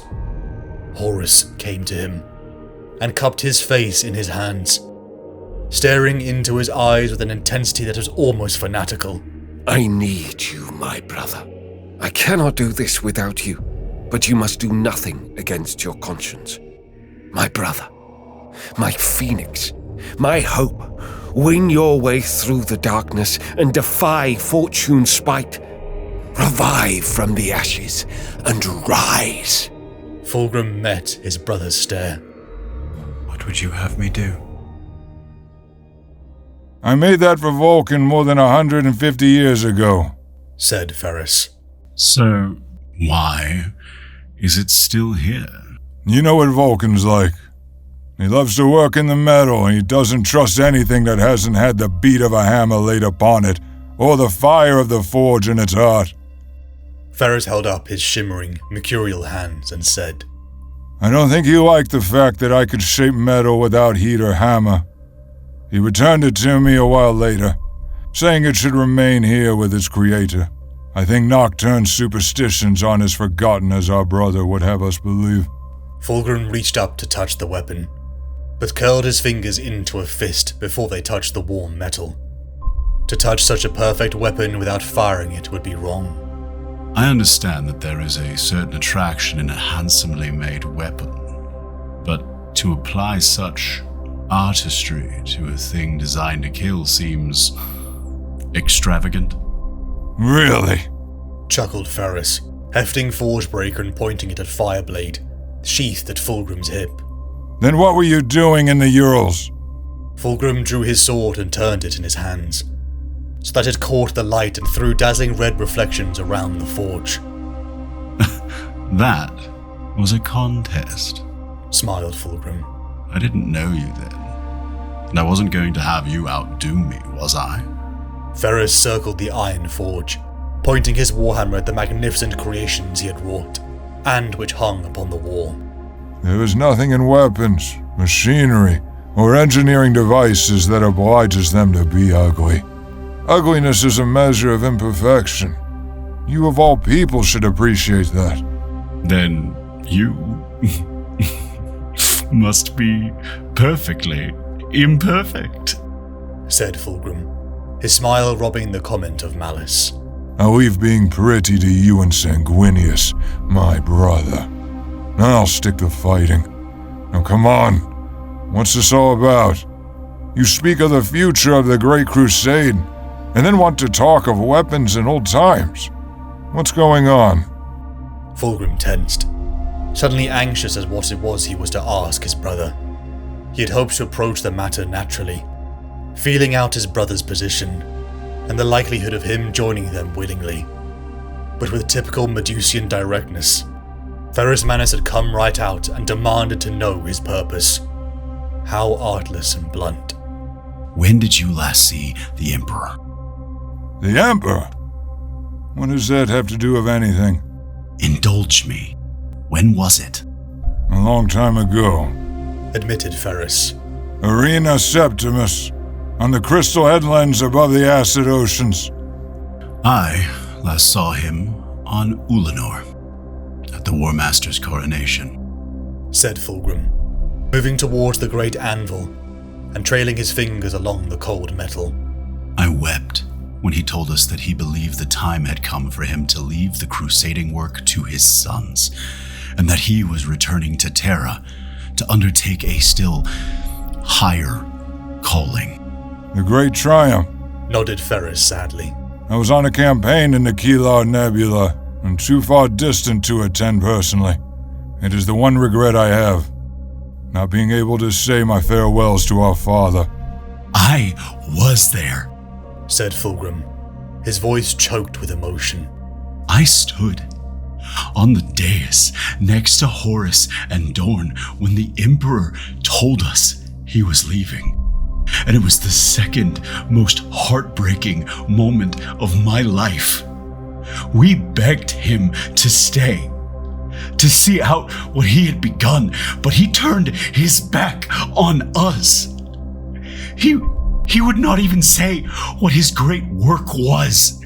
Only that were he not to return to Terra, then all that we had won would crumble and fall into ruins. Ferris Manus looked up at him. His eyes narrowed. You talk as if he abandoned us. That was how it felt, said Fulgrim, his tone bitter. How it still feels. You said yourself that our father was returning to Terra to preserve all that we had fought and bled for. Do you really think he would not have wanted to see the final victory of the crusade?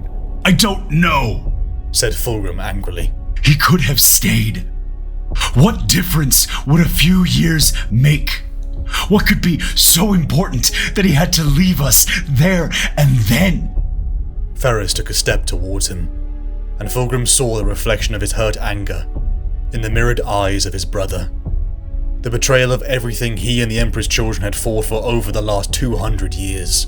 I do not understand what you imply, Fulgrim, said Ferris, his words trailing off as the import of Fulgrim's earlier words came to him. What did you mean when you said it was the second most heartbreaking moment of your life? What could be greater than that? Fulgrim took a deep breath, knowing he would have to come flat out and say what he had come to say. What could be greater than that? When Horus told me the truth of how the Emperor had betrayed us and planned to cast us aside in his quest for godhood, said Fulgrim, relishing the horrified expression of surprise and fury in his brother's face. Fulgrim! Shouted Ferris. What in Terra is wrong with you? Betrayed us! Godhood! Fulgrim took quick steps to stand before Ferris Manus, his voice passionate now that he had taken the final step and confessed his true reasons for coming here. Horus has seen the truth of things, my brother. The Emperor has already abandoned us, and even now plots his apotheosis. He lied to us all, Ferris. We are nothing more than tools to win back the galaxy in preparation for his ascension. The perfect being he pretended to be was a filthy lie.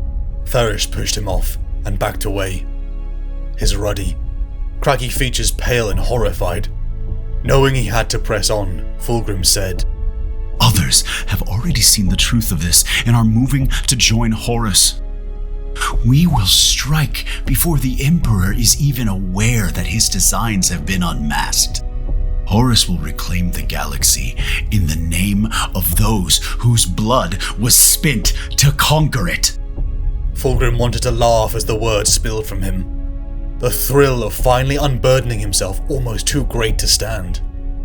The breath heaved in his lungs, and he could not tell whether the thundering he could hear was the blood surging in his skull, or the hammers of faraway forges. Ferris Manus shook his head, and Fulgrim despaired, as he saw his brother's horror turning to fury. This is the new direction of the crusade you spoke of. Yes! It will be a glorious age of perfection, my brother. What we have won is already being given away to imperfect mortals who will waste the glories we have won for them. What we have earned in blood and tears will be ours again. Can't you see that? All I see is betrayal, Fulgrim. You are not talking about claiming back what we have won. You are talking about betraying everything we stand for. My brother, please, you must listen to me. The Mechanicum has already pledged its support to the War Master, as have many of our brothers. War is coming. War that will engulf this galaxy in flames. When it is over, there will be no mercy for those on the wrong side. He saw the color flood back into his brother's face, a raw and bellicose red that he knew all too well. Varys, I beg you, for the sake of our brotherhood, to join us. Brotherhood? Our brotherhood died when you decided to turn traitor. Fulgrim backed away from his brother, as he saw the murderous intent in his blazing silver eyes. Angron is ready to strike, and Mortarion will soon be with us. You must join me, or you will be destroyed. No, it is you who will be destroyed. Varys, no. Think about this. Would I come to you like this if I did not believe that it was the right thing to do? I don't know what's happened to you, Fulgrim, but this is treachery and there is only one fate for traitors. So you are going to kill me? Varys hesitated, and Fulgrim saw his shoulders sag in despair.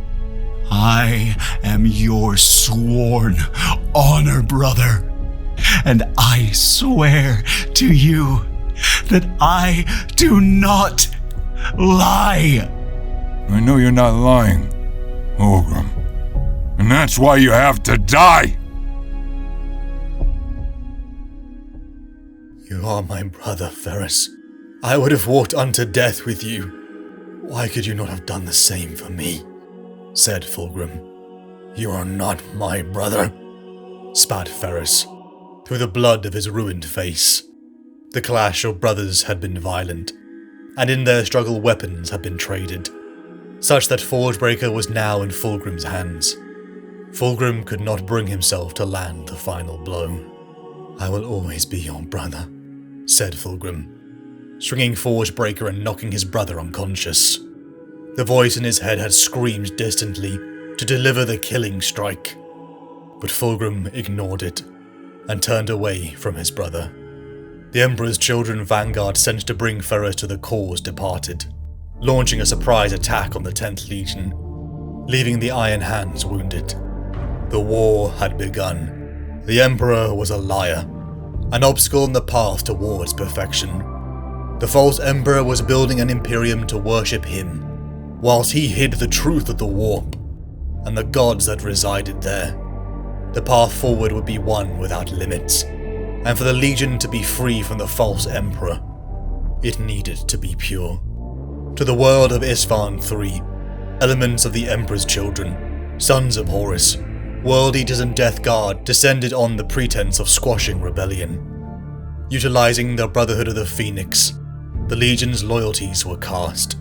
Those loyal to the false Emperor were sent down to the surface of Isstvan III, sheep to the slaughter, as from their own Legion ships virus bombs poured down to annihilate them. They were his sons, Fulgrim thought. But if they would choose the Emperor, they were no sons of his.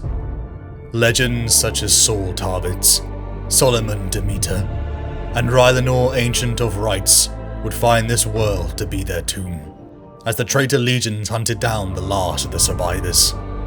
The horror evident upon the loyalists' faces, as they saw the transformation of their once brothers.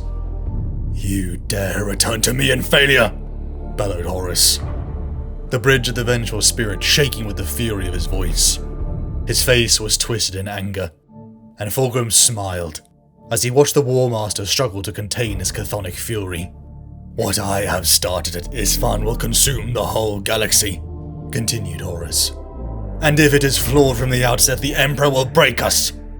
Fulgrim stared down at the aftermath of Isstvan III. A part of him couldn't help but find it exciting. Even in betrayal, he felt a thrill that had not been there before. He had been indulging, since Horus had persuaded him to seek a greater perfection. For what was life and death but a series of sensations to be experienced one after another. Without sensation, what was life? Ferrus Manus is a dull fool. He would not listen to reason, said Fulgrim. Even the mention of the Mechanicum's pledge did not. You swore to me that you could sway him, said Horus. The Iron Hands were essential to my plans. I planned Isfahan III with your assurance that Ferrus Manus would join us. Now I find that I have yet another enemy to contend with. A great many of our Astartes will die because of this, Fulgrim. What would you have me do, War Master?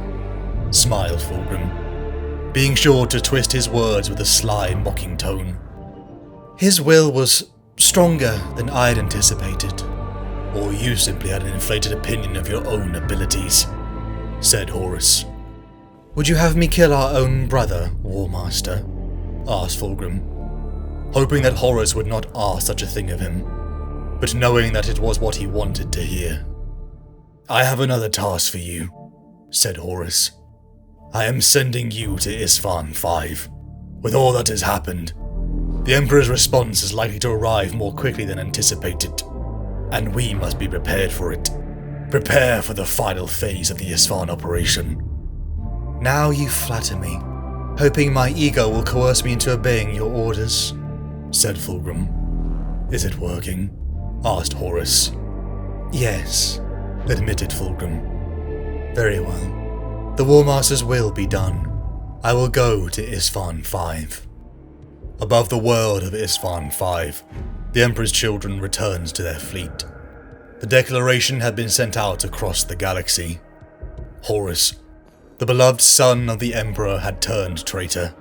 Warp storms ravaged the galaxy, but the Imperium's response would soon arrive. The atmosphere in Lafanis was tense and ripe with potential. Thousands packed its stalls and boxes. The vividness of the art, sculptures and colours overwhelming the senses with their extravagance. Since the Remembrance's visit to the Leia Temple, their newly inspired works had slowly seeped into the entire expedition. Thousands of Astartes and mortals waited in anticipation for the unveiling of Bequa Kinska's long-awaited Maravinglia. A sweet-scented musk drifted from the hanging incense burners, and the air was almost unbearably humid. On stage, Bequa Kinska stood before her orchestra, wielding new instruments of warp-infested design. Everywhere one looked were scenes of debauchery and excess in the works. Dressed in his finest toga of regal purple, Fulgrim raised his hand to the crowd, and basked in the adoration displayed by his legion, as thunderous applause built and shook the rafters in its volume. By his side his officers stood. "Magnificent!" cried Fulgrim, real tears falling at the beauty of what he saw. The music began. Vibrations rippled out from these new instruments, and Bequa began to flail wildly. Fulgrim's breath caught, as the tone coursed through his body and mind. He felt joy, loss, exaltation, tragedy, pleasure, unbearable pain. A concoction of every sensation pushed beyond limit. The crowd screamed in wails of pain and pleasure. Fulgrim gripped the edge of the Phoenician's nest, leaning forwards as though forcing passage through a powerful wind. His hair writhed around his head, and his dark eyes burned with a violet fire, as he revelled in the cacophony. "It is beautiful," said Fulgrim. "Horus spoke of the power, but I never imagined." He trailed off, utterly captivated. The crowd descended into debauchery and violence, as a violent purple wind swept around them. From the stage, the orchestra burst open in a shower of gore, birthing creatures that aroused both disgust and lust. In their place, they took up the instruments as it rose towards a crescendo. Bequa Kinska died smiling at Fulgrim, as the finale of the Emperor's Children corruption played out. As the creatures disappeared, maddened Astartes dived the stage, to take up the instruments in desperation for the heavenly noise to continue. Fulgrim smiled in ecstasy. The sensation, the new heights the Emperor had hidden from him and his brothers. Horus was right. Across the black sands of the Urgle Depression, 7 legions arrayed before the forces of the War Master.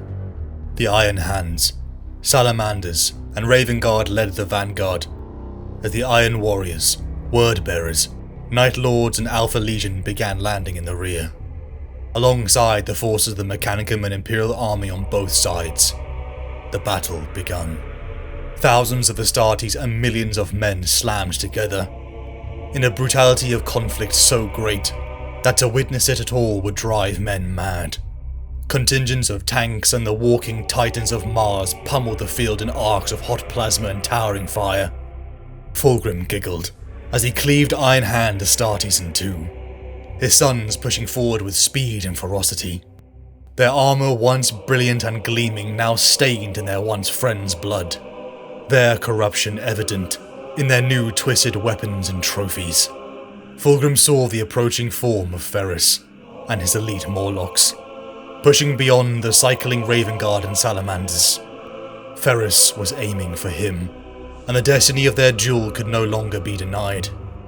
Fulgrim nodded in greeting, as Ferris reached towards a sword belted at his waist, one he recognized as Fireblade.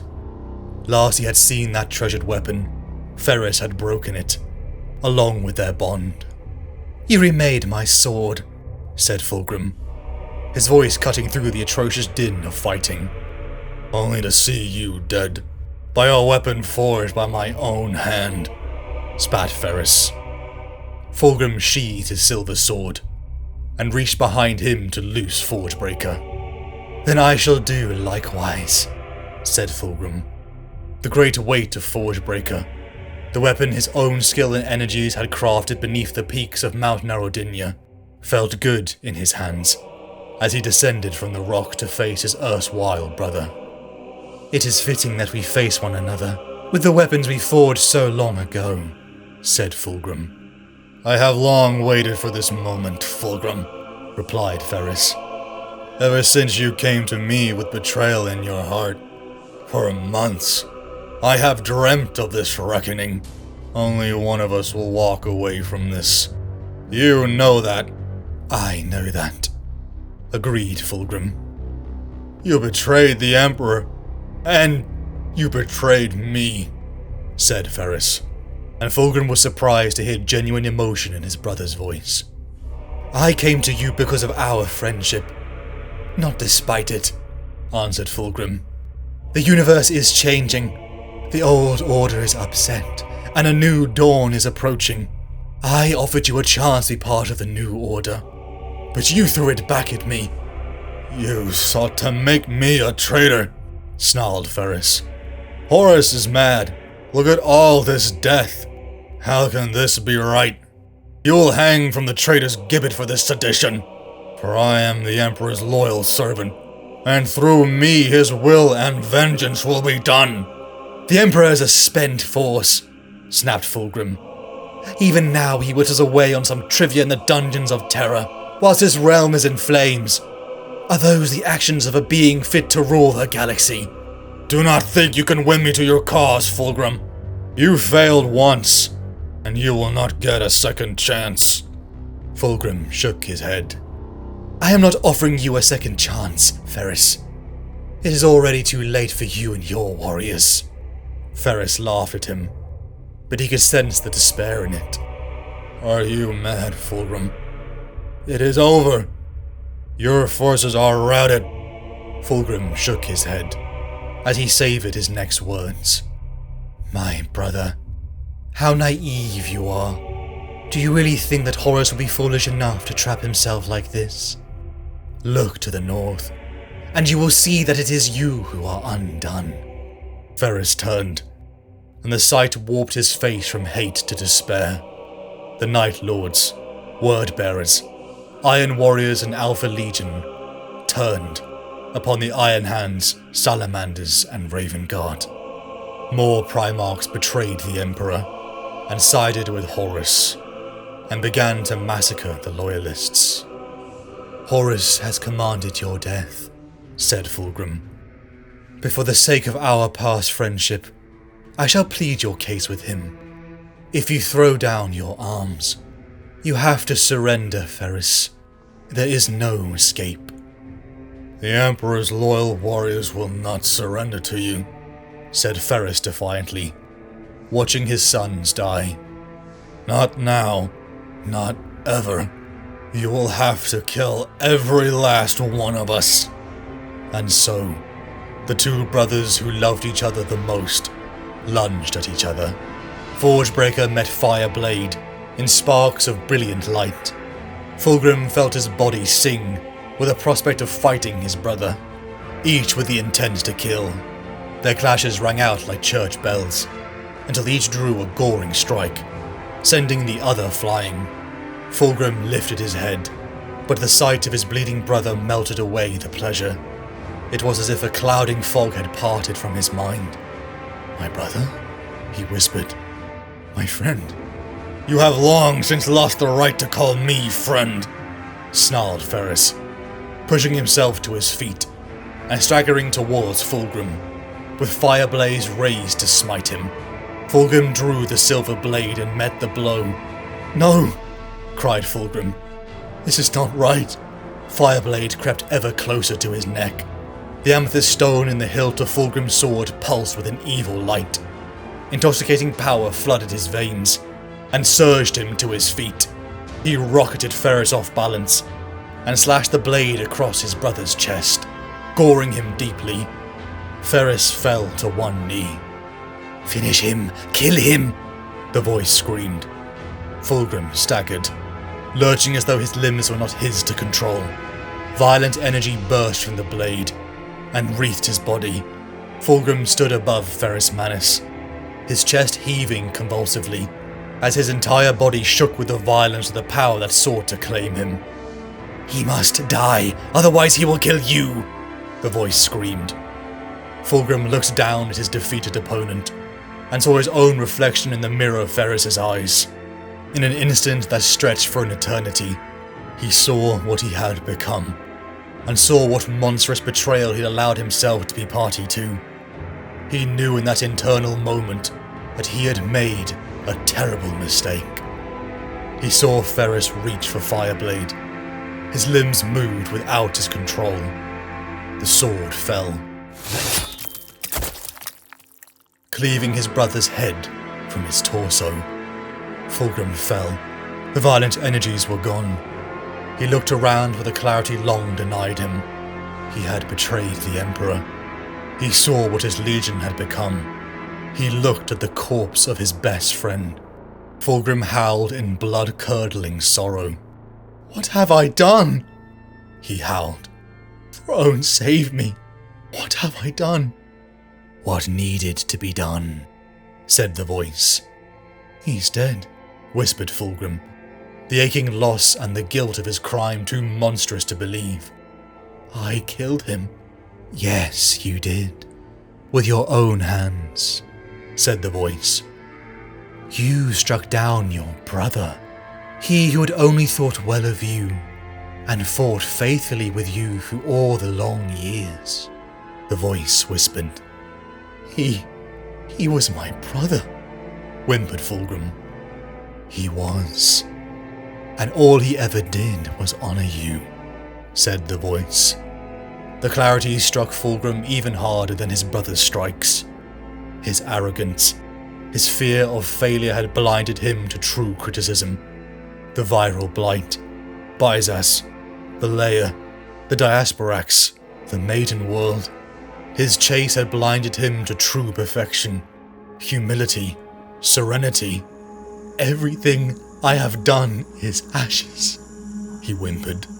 Fulgrim gripped Fireblade and prepared to end it all. No. Noble sacrifice is not for the likes of you, Fulgrim. Then what? Howled Fulgrim, hurling away the sword his brother had forged. He couldn't do it. Oblivion, the sweet emptiness of eternal peace. I can grant you what you crave, an end to guilt and pain. Oblivion, Fulgrim whispered. Leave yourself open to me, and I will put an end to it all, said the voice. Fulgrim looked around in disgust and wept for his and the Emperor's dream. His greatest fear had manifested. He had failed. Oblivion, he whispered as he closed his eyes. Do it. End me, he said. The light from the amethyst pommel grew as Fulgrim felt his mind fall into darkness. As he fell, he screamed, realizing he had made a terrible mistake. Before the War Master, the form of Fulgrim tossed the severed head of Ferrus Manus at his feet. Through black eyes, Horus saw something else wore the flesh of his brother. Fulgrim's gleaming white teeth shone as the demon smiled. The search for perfection is a subtle drug. It draws the mind along circuitous routes, deeper and deeper into itself, until nothing can be seen except the ideal. Desire blinds one to purpose, and thus renders true perfection impossible. The Horus heresy had begun. 3 legions of millions had been annihilated. Primarchs had fallen. Warp storms ravaged the Imperium, cutting off entire sectors. The War Master Horus, armed with the knowledge of the gods of the warp, would begin his conquest towards Terra. The Emperor's children began their pillaging of the false Emperor's realm, the corpses and trophies of their once friends adorning their ships. Within La Fenice, Captain Lucius stared upon the portrait of Fulgrim, crafted by the late Serrana de Angelis. Within those painted eyes, Lucius saw something that gnawed at him. He saw terror in those eyes. He left with a suspicion that he could no longer ignore. Months had passed. World after world had been conquered or worse. But to Lucius there seemed no great pattern. The strikes were void of the usual genius of the Primarch. Others noticed too, and some were stupid enough to voice it. Wielding the anatheme blade that had once wounded Horus unto death, Fulgrim had struck Commander Eidolon's head from his shoulders. Fulgrim lifted his son's head to drip the blood into the offered wine, and his sons eagerly leapt forward to partake of such a delicacy. Fulgrim ascended to the plinth of his throne, and spread the golden weave of his cloak behind him before sitting. He looked down on his warriors. Lucius thought to the way Fulgrim had moved, as he drew his sword and cut Eidolon's head from his body. With the eye of a master swordsman, he analysed every movement the Primarch's body had made. His stepped lunge, the turn of his shoulder and the pivot of his hips as he struck. One movement had flowed into another, as if no other could have ever been possible. The Primarch's flawless body was always in balance, yet Lucius saw something no one but the greatest living mortal swordsman could ever have seen, and it gave him a delicious thrill of excitement and disappointment. It was an impossible thought, a treasonous thought, but Lucius couldn't help but follow it through to his logical conclusion. I could beat you, Lucius thought. If you and I fought now, I would kill you. The world of Prismatica burned. The once Mechanicum outposts were no match for the Emperor's children. Hordes of combat drug-enhanced warriors toyed with their enemies. Horrific vibrations echoed from sonic weaponry, birthed from the La Fenice performance. Fulgrim strode across the field, bored, venturing into the inner sanctum of what the Mechanicus failed to understand. The crystalline labyrinth. There was beauty here, real beauty, and it made him weep to see such glory. His warriors saw only the physical properties of the crystal forest, but Fulgrim saw the truth in this place, a truth no one but he had the eyes to see.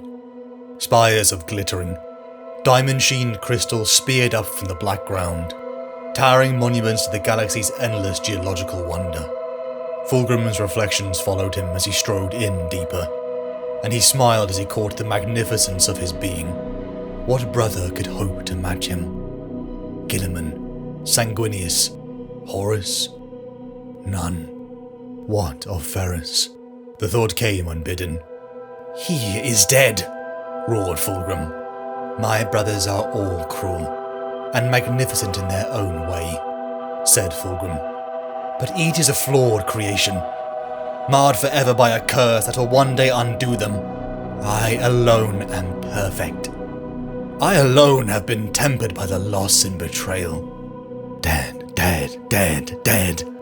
A voice echoed around him. Fulgrim turned, drawing the anatheme. I am here, brother. I always will be here. A deep voice echoed. No, whispered Fulgrim. It cannot be. Reflected in the crystalline forms, Ferrus Manus stared at him. What are you? Fulgrim yelled, the echoes of his cry bouncing around him. The image revolved into himself again. Where are you? Demanded Fulgrim. I am here, one reflection answered. I am where you abandoned me and left me to rot, said another. Who are you? Fulgrim asked. You know who I am. You stole what was mine by right, said the reflection. No, said Fulgrim. It was always mine. Not so, said another reflection. You only borrow the flesh you walk in. It has always been mine and always will be. I wondered when you would manage to reach out beyond the golden frame of your prison, Fulgrim said. It took you longer than I expected. Being confined is a new experience for me. It took time to adjust, said the reflection. Freedom such as I once possessed is hard to forget. So why show me Ferrus Manus? Fulgrim asked the myriad reflections. What better mirror is there than the face of an old friend? The reflections replied.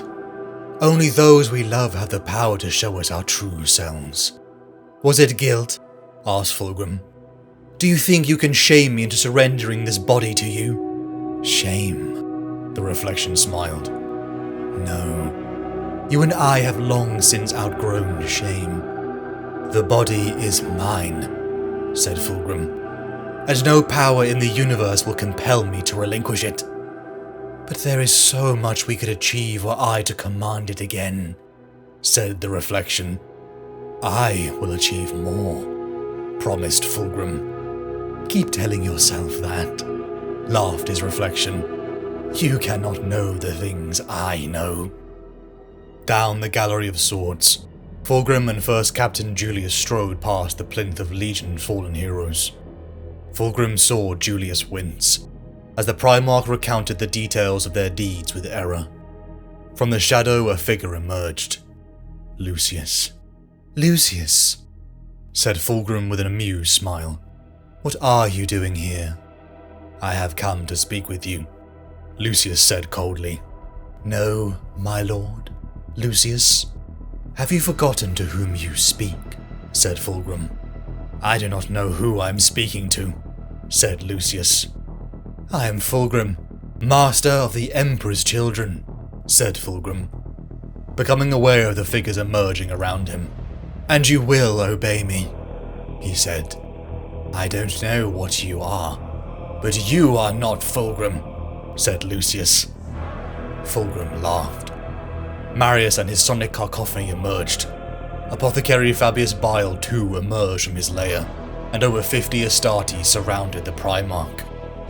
Alas, I am betrayed by those I hold most dear, said Fulgrim, a fake tear rolling down his cheek.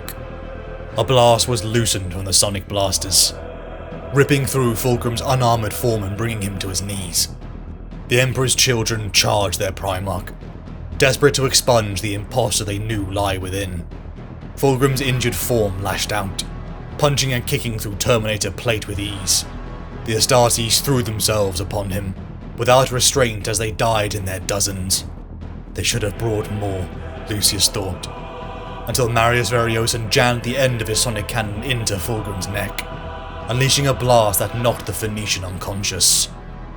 Strapped down under the weight and chains designed to moor ships, Fulgrim awoke upon Fabius's apothecarian table. You are not Fulgrim, are you? Whispered the spider in his ear. His sons had seen the signs. In conspiracy they had formed a plan to rid this outsider from their lord's body. Fabius's blood work had confirmed it. Fulgrim's genes were mutating. As if awaiting a great transformation, this was a demon. Fabius placed a cerebral plate onto the back of Fulgrim's skull. Tapping into the nervous system gave them the opportunity to inflict unbearable pain. The 3rd Legion's captains and Fabius gathered around their Gene Lord and began. Fulgrim howled, but whether it was pain or pleasure they could not tell. "I welcome the suffering," said Fulgrim with bared teeth, his eyes open and awake with madness. The torture continued, ramping up to levels even a Primarch's healing could not replace. "Every act of suffering is a test of love," wailed Fulgrim, "and I will prove this to you by enduring all the pain you can inflict upon me. 'Cause I love you all." "These are not Fulgrim's words," snapped Julius. "They are honeyed lies to weaken our resolve. All the truth I have learned since taking the life of my brother have shown this to be indisputable," said Fulgrim. "All the things in this grand universe are linked to one another by invisible threads, even those things that appear as opposites." "How can you know that?" asked Lucius. "Lord Fulgrim was a lover of beauty and wonder, but he was hardly a philosopher. To be a lover of beauty and wonder, one must be a philosopher of the heart," said Fulgrim. "I have gazed into the secret heart of the warp, and know that all existence is a struggle between opposites.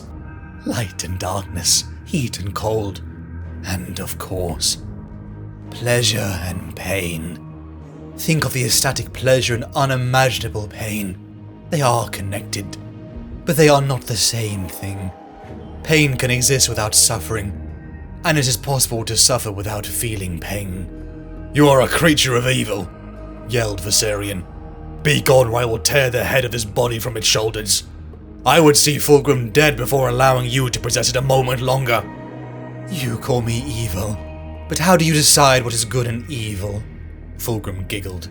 "Think of how one measures good and evil, and you will see what I am. What I am becoming is a thing of beauty, a thing of goodness." The discussion between the Emperor's children grew heated, as the ramping torture failed to yield results. "You cannot harm this demon," gasped Fabius. "But if you cause it enough pain, it might be possible to force it to release its hold." The legionaries became desperate, until Fabius unveiled an experiment. A Diasporac's mind parasite. Fabius poured the liquid over Fulgrim's blood-soaked form. The Primarch laughed, and then burst into tears, his body convulsing in agony before shuddering with great pleasure. He screamed at invisible terrors and licked his lips, as flavors beyond imagining flooded his sensory perceptions. "What is happening to him?" said Marius. "I am assuming control," said Fabius. Fulgrim's form violently convulsed as he screamed. "I am moving towards perfection, and by hindering my ascension you are acting in the cause of evil. Alone in this chamber, I am the only thing that is good." Fulgrim roared, as he broke free of his bindings and stood proudly.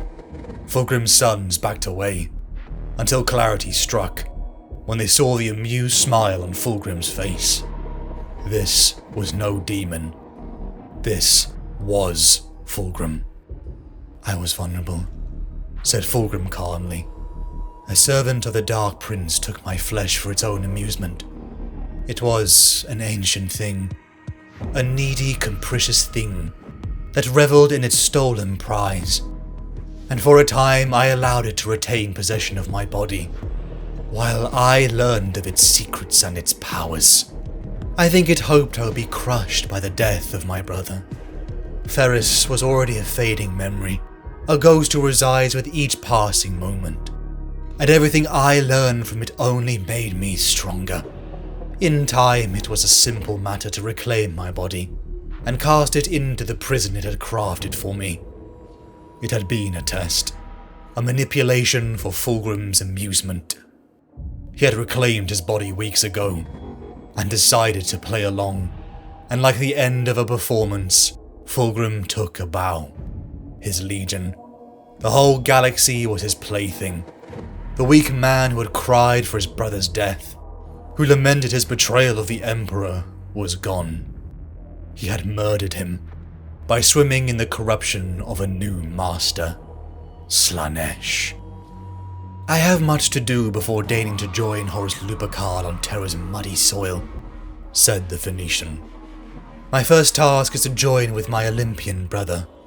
The Emperor's children knelt in anticipation.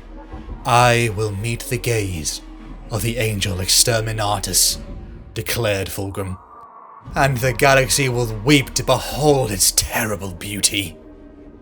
Years passed as the galaxy burned. The Imperium was divided and weakened as the traitor fleet scoured those unwilling to bow to the War Master. On the plains of Hydra Caudatus, 10,000 mortals provided a vanguard for the 3rd Legion, a frantic host of screaming men and women, swirling banners and discordant noise blasting from instruments that bore no relation to anything crafted by sane musicians.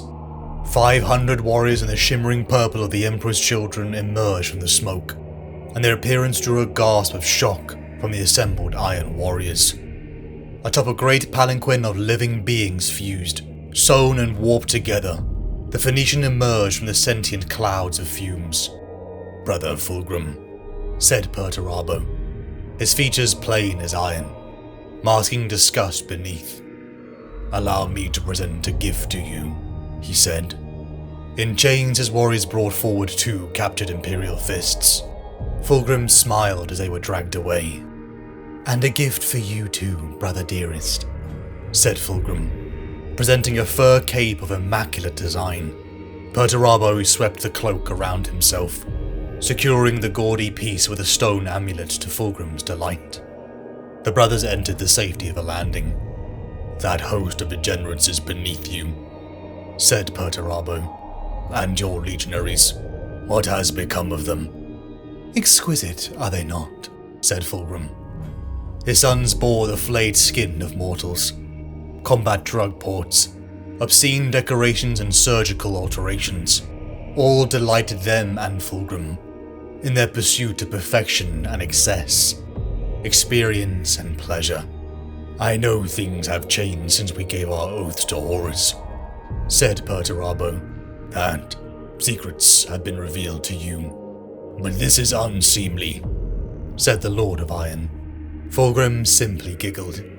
If only he knew what had been revealed to him, of the horizons of pleasure that awaited.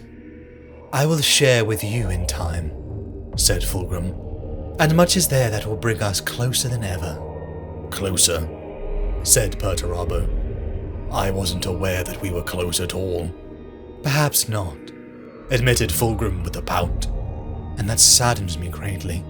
Do we not share a gene, father? Did we not spring from the same loins of the same heroic god? No, we didn't. We were created in a laboratory, said Perturabo. And he is no god. Always so literal, sighed Fulgrim. Finally, Fulgrim came out with it. What would you say if I told you I could make it that your every desire could be made real and would never disappoint? I'd say you'd gone more insane than you look, Perturabo replied coldly. Fulgrim masked the fury quickly. How dare he thought. It is true, said Fulgrim at last. How? Asked Perturabo.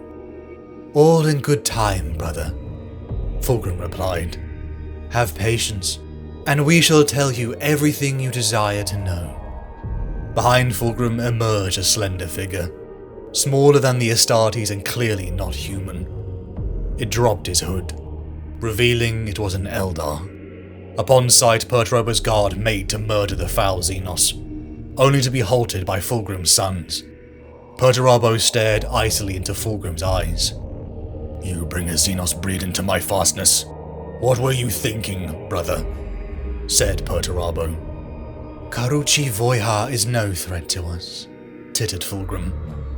For he is a new breed of Eldar, one who recognizes the new order arising in the galaxy.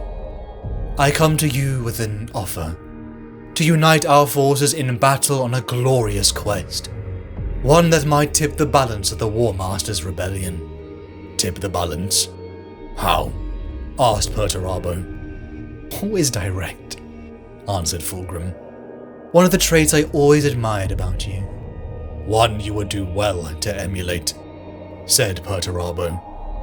No, not here, Fulgrim scoffed.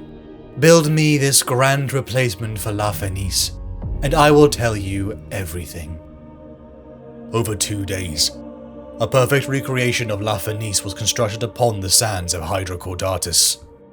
Fulgrim and Perturabo stood in the viewing box, waving at the cheers from the mortals and Astarte contingents of the Emperor's children, and Fulgrim could see the reluctant appreciation in the Lord of Iron. Using the information gathered from the Eldar, a grand play was enacted, detailing the weapon called the Angel Exterminatus. Fulgrim took to the stage himself, recounting the tale of the Angel Exterminatus, the lost legends of the Eldar, and the weapon they had hidden in fear of its misuse. The speech was rapturous, even having Perturabo on the edge of his seat. As Fulgrim's voice grew, he thrust his hands into the sky, pointing. "The great star Maelstrom," cried Fulgrim, like a fiery preacher of a bygone age. "A wound ripped in the galaxy to imprison a godlike being, by a race who would not accept that their time was at an end. This is where the greatest glory and the greatest shame of the Eldar lies bound by chains that Assyrian decreed never be undone, until the end of the universe itself. And so it has been from that day to this.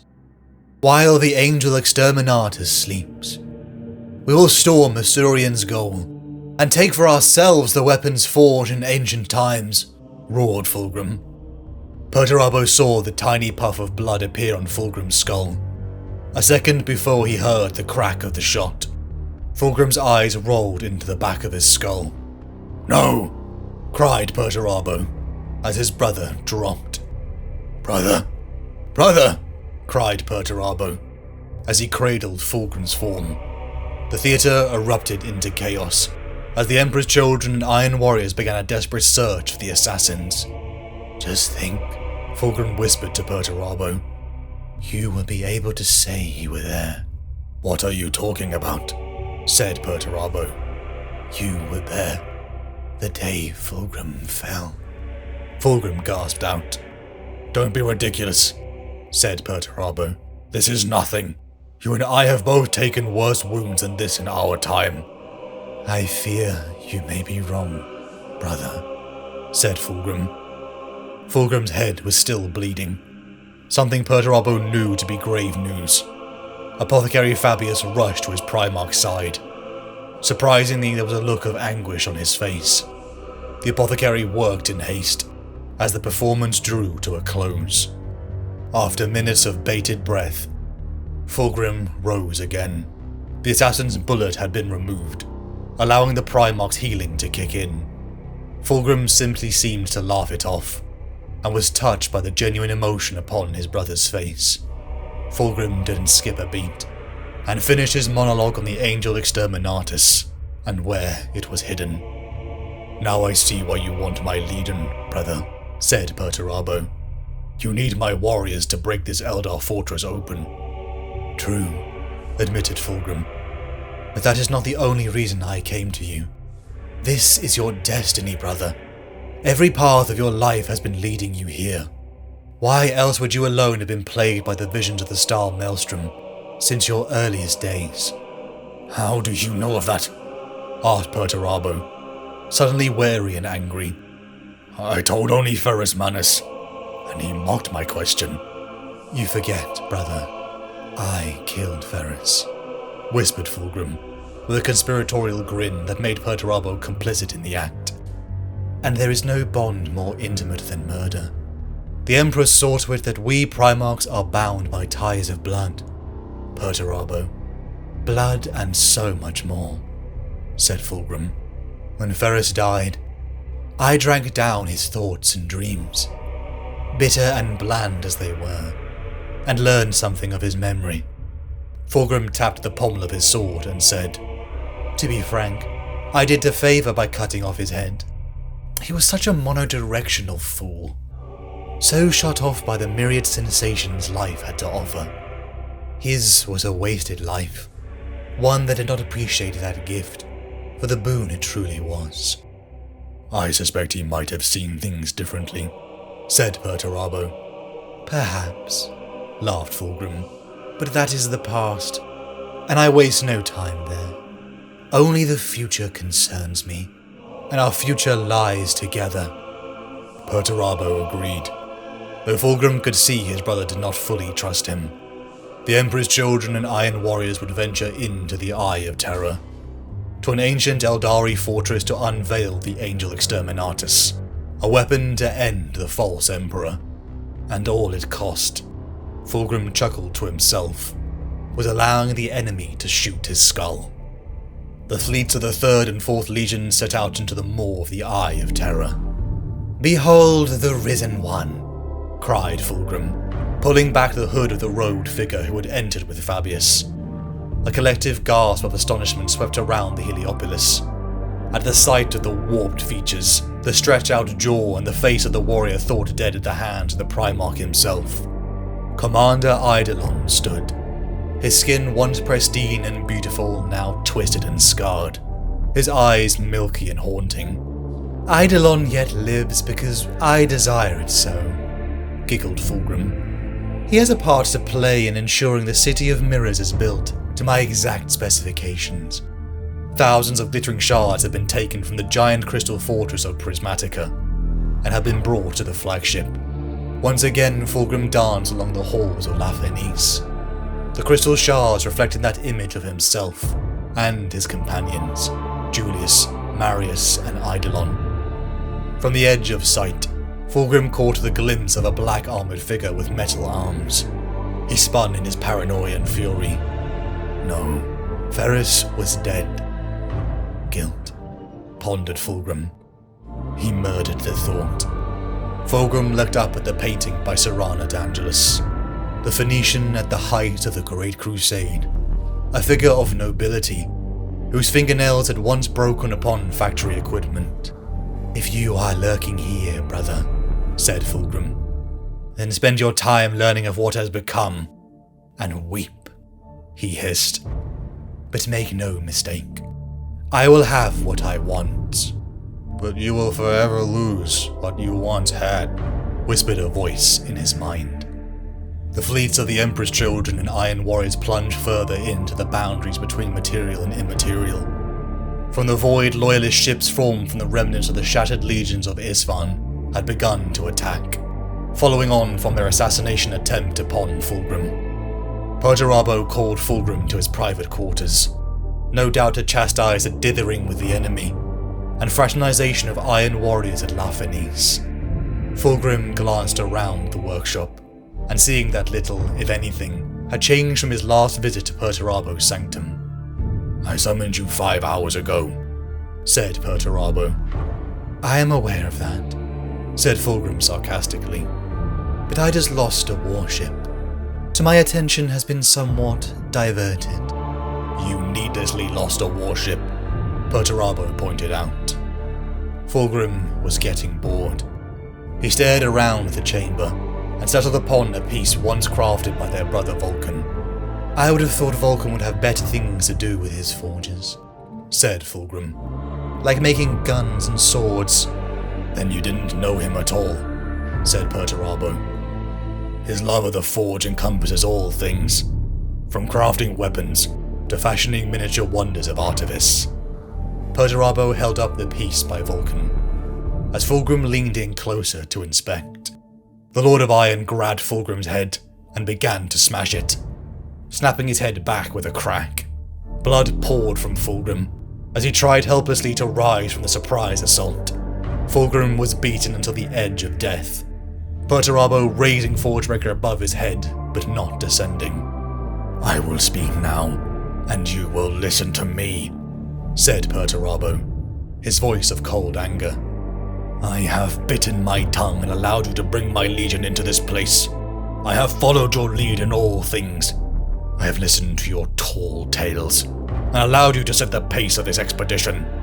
Your warriors have no discipline. Monsters fight your battles, and you have allowed an entire vessel to be sacrificed in the name of vanity. But no more. From here onwards, I am in charge. For the duration of this mission, your legion is mine to command. I don't need a damn lapdog. I need an equal. I surpass you in every way, snarled Fulgrim defiantly.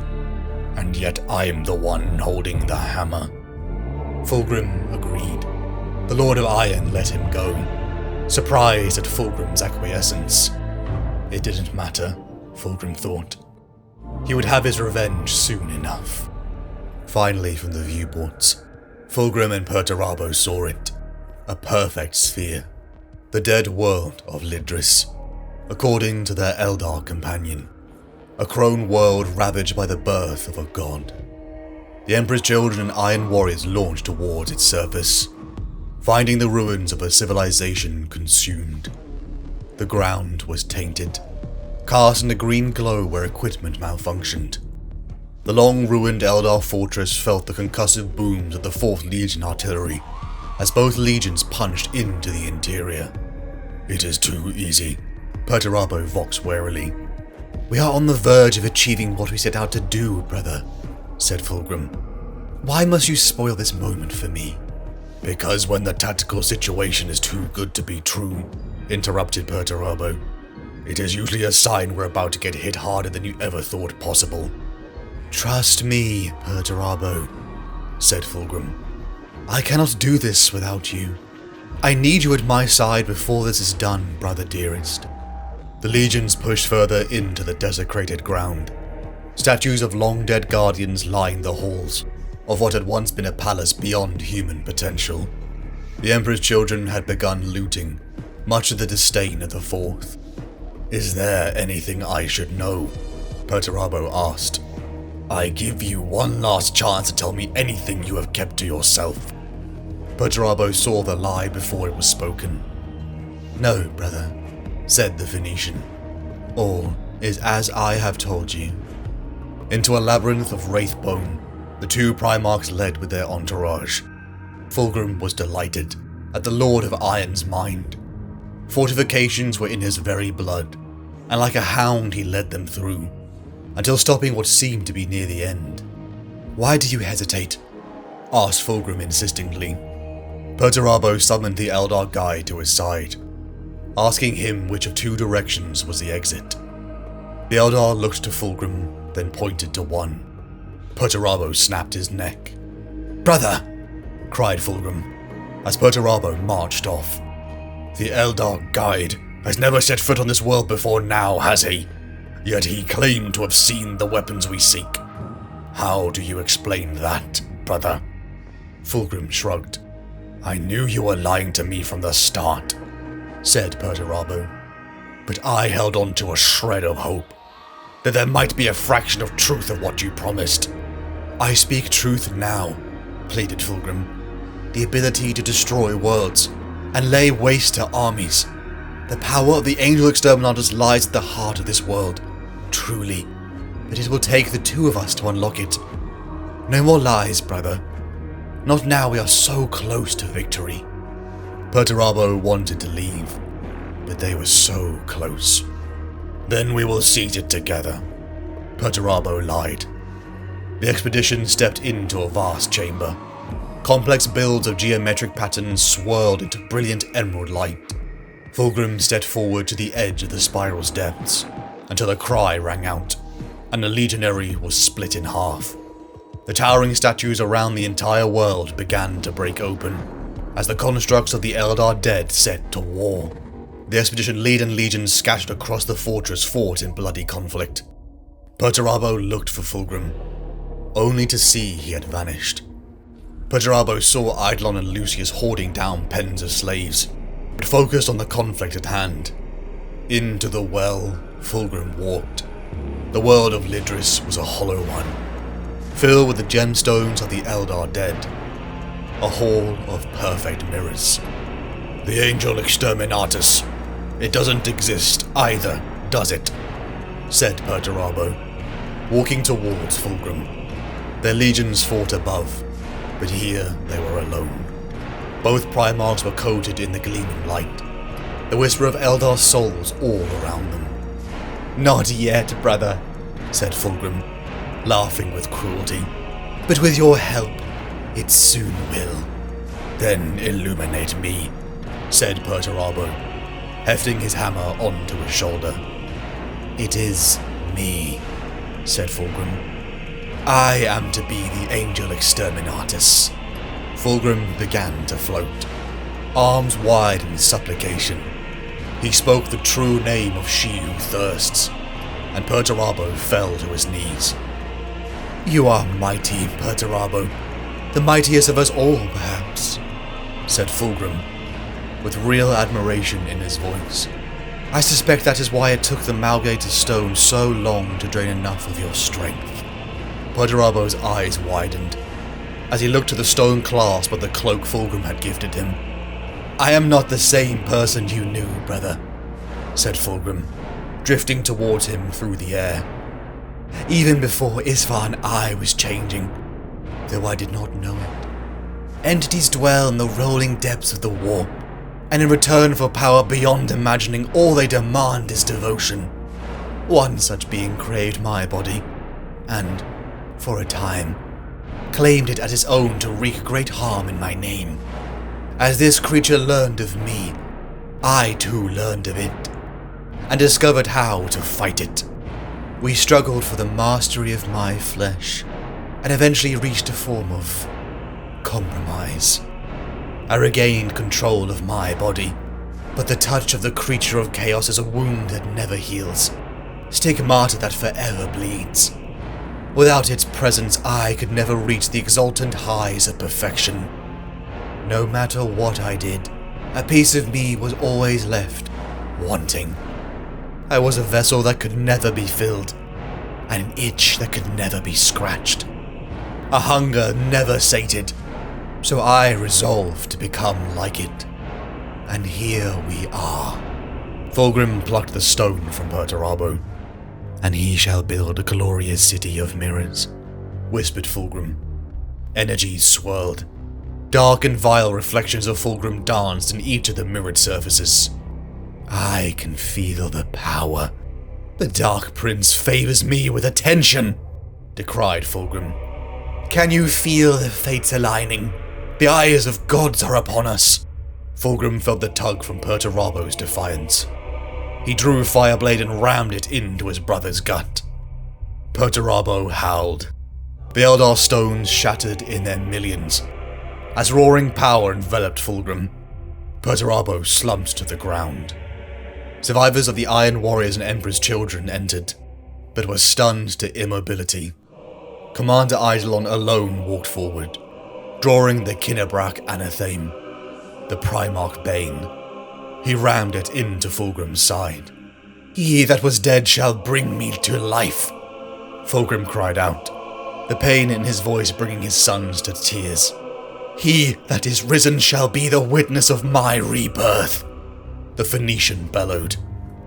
Eidolon kept cutting, inserting Eldar spirit stones taken from the fortress above, and sinking them into Fulgrim's flesh. Eidolon made for the Malgator stone, when the Lord of Iron rose.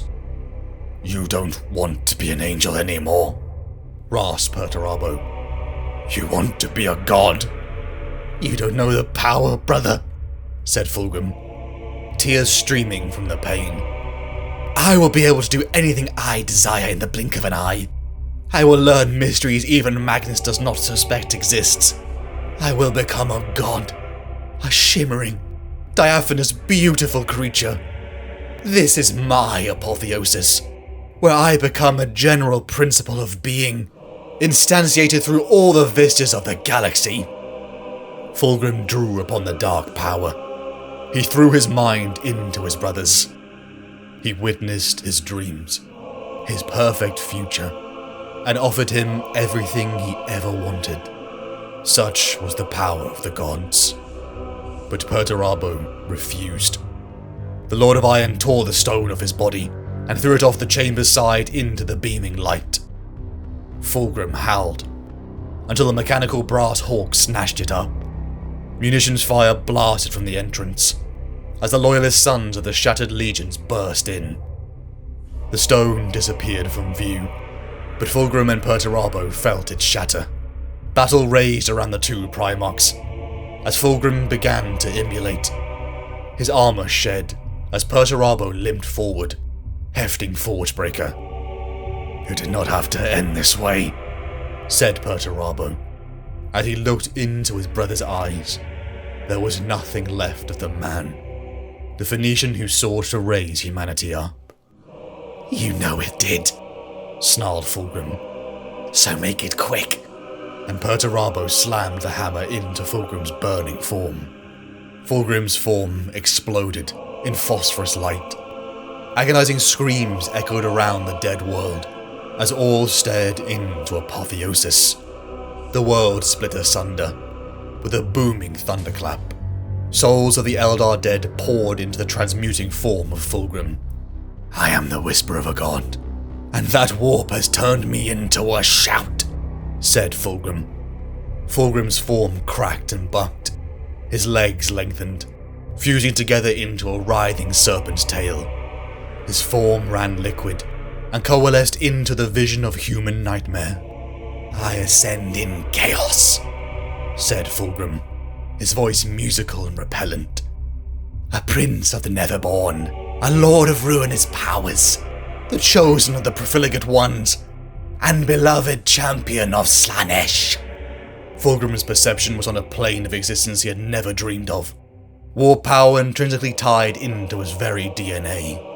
Fulgrim spread his leathery wings, and with a face of agonized rapture and pleasure, he transcended into the warp. In a square of marble and jade, pinkish perfumes wafted around the blossoming fresh foliage. The crowd of masked mortals parted amongst the demons, as Lorgar Aurelian and a handful of wordbearers approached. Lying on a bed of velvet, Nakari, greater demon of Slaanesh, hissed angrily at the intruders. Several wordbearers fell to their knees. Such was the mix of repulsion and desire emanating from the prince's form. A figure removed its mask, revealing a pristine face of true beauty. It stepped forwards. Its legs lengthened and grew scales. Armor ran liquid over its towering form, as Fulgrim finally presented himself, giving Lorgar a mischievous smile. "Brother," said Fulgrim, "I hope this will be pleasant." His snake form intertwined with Nakari, as the songs of tortured souls ceased. Lorgar stepped forward, a golden halo of taint floating above his head. "You need to return to the war, Fulgrim," said Lorgar. Fulgrim squirmed, a hand running through Nakari's hair, while another picked up a wet, red fruit from the silver platter. "How long has it been, brother, since we talked?" said Fulgrim. "I mean, really talked. Swapped stories and all those little conversational intimacies that are supposed to be the mark of fraternal bond. Too long." "You have been blessed and exalted, Fulgrim," said Lorgar. "Your nature is as a dark prince wills. I do not dispute that. But I am here to bring you back to the war you left incomplete." The Lord of the Third had ascended to demonhood. Only a handful of times had the Phoenician graced the mortal realm since his elevation. On Moloch he whispered in the dreams of a night house, corrupting them to she who thirsts. He toyed with a demon created from the death and rebirth of Eidolon, sending the shade off to torment his son. But the war in the material verse bored him. Why fight Horus's war, when the delight of sensation awaited in Slaanesh's realm? "Which war is this, dear brother?" said Fulgrim. "The war against the Emperor," said Lorgar. "The war to take back the Imperium and give it to the gods." "Oh yes, that war. I remember it. How did it end again?" giggled Fulgrim. "It has not," said Lorgar. "You are refusing?" the Horizon asked. "Refusing is too strong a word. The truth." The demon Primarch smiled. "The truth is I just don't care." "Horus," Lorgar said slowly. Horus will fail, and then everything we have done will be ashes. Mankind will not embrace the gods. The tyranny of our father's ignorance will continue. You want me to help you betray him? Fulgrim laughed. Oh, Lorgar, I didn't think you had it in you. And then what? Who will take his place? Oh, Fulgrim chuckled again. You mean to take the crown and sit on the throne, don't you? You have become far less dull than I remember. He will fall, said Lorgar. He falls already. That is why it must be done. Because he is too weak to see this crusade to its end. And you think that the others will bend their knee to you? Fulgrim asked mockingly. I am sorry, Fulgrim, said Lorgar coldly. Fulgrim drew his 4 blades and rushed forward as he felt what the Apostle Leyak was trying to do. Demons and word-bearers clashed in sensual violence until Fulgrim froze, the last syllable of his true name uttered. You are now a slave, Fulgrim, said Lorgar kneeling, and the gods have put your chain in my hand. Fulgrim's form shrunk. He battered wildly against the will of Leyak. I take no pleasure in this power, brother, whispered Lorgar. You are a sacred thing now, and I regret that this is necessary. Lorgar rose. Your legion must be gathered. With hate burning in Fulgrim's eyes, he complied. He opened a gnawing mouth and cried a wail that rippled in the heart of every Emperor's children, scattered across the galaxy. The final strike at terror was beginning. The Imperium had burned for nearly a decade, warp storms cutting off entire segmentums. Ullanor, the sanctum ground for the Imperium's triumph, where the Emperor had crowned Horus as War Master. Now the fleets of the traitor legions gathered, almost none untouched, by their alliance to the gods of the warp. Bound to the Apostle Leyak of the Word-Bearers, Fulgrim had raged at the binding chains. His purpose, the assassination of Horus, allowing the path for a new champion of chaos. Fulgrim saw Horus descend, and strode towards Lorgar. The Primarch held his arms out in supplication. The Horizon never saw the blow coming, as he was rocked from his feet by Horus's mace. The War Master began to beat down his treacherous brother, as Fulgrim laughed. Oh, please kill him, said Fulgrim. Please, this is just too wonderfully cruel to be allowed to continue. Horus silenced him. The War Master looked to Leyak, who had made his choice. The Word-Bearer betrayed his Primarch, and chose the champion of chaos. Lorgar limped off in shame, a portion of his own sons betraying him. Fulgrim felt the chains of binding lift, as a warband of his sons gathered around him. Before the ascended War Master of Chaos, a dark triumph echoed across the stars. Lupercal! Lupercal, they cheered, offering a mass sacrifice from their own sons to the gods of chaos. As the traitors prepared to launch for terror, the warbands of the 3rd Legion began to coalesce, close around the solar system, and the cries of agony never ceased upon the world of Roshan. Only a stone's throw away from terror. Eidolon and his warband had sat in the ruins of a civilization they had built, nearly 200 years before. Roshan had been amongst the first conquests of the Legion. It held statues to heroes such as Fulgrim, Eidolon, Abdaemon and others, but all were torn down and defaced. A great scheme had played out, and the demon mirror of Eidolon's broken soul had brought Fulgrim no end of entertainment from his residence in the realms of Slanesh. So close to the final gambit, Fulgrim wished to speak to his son.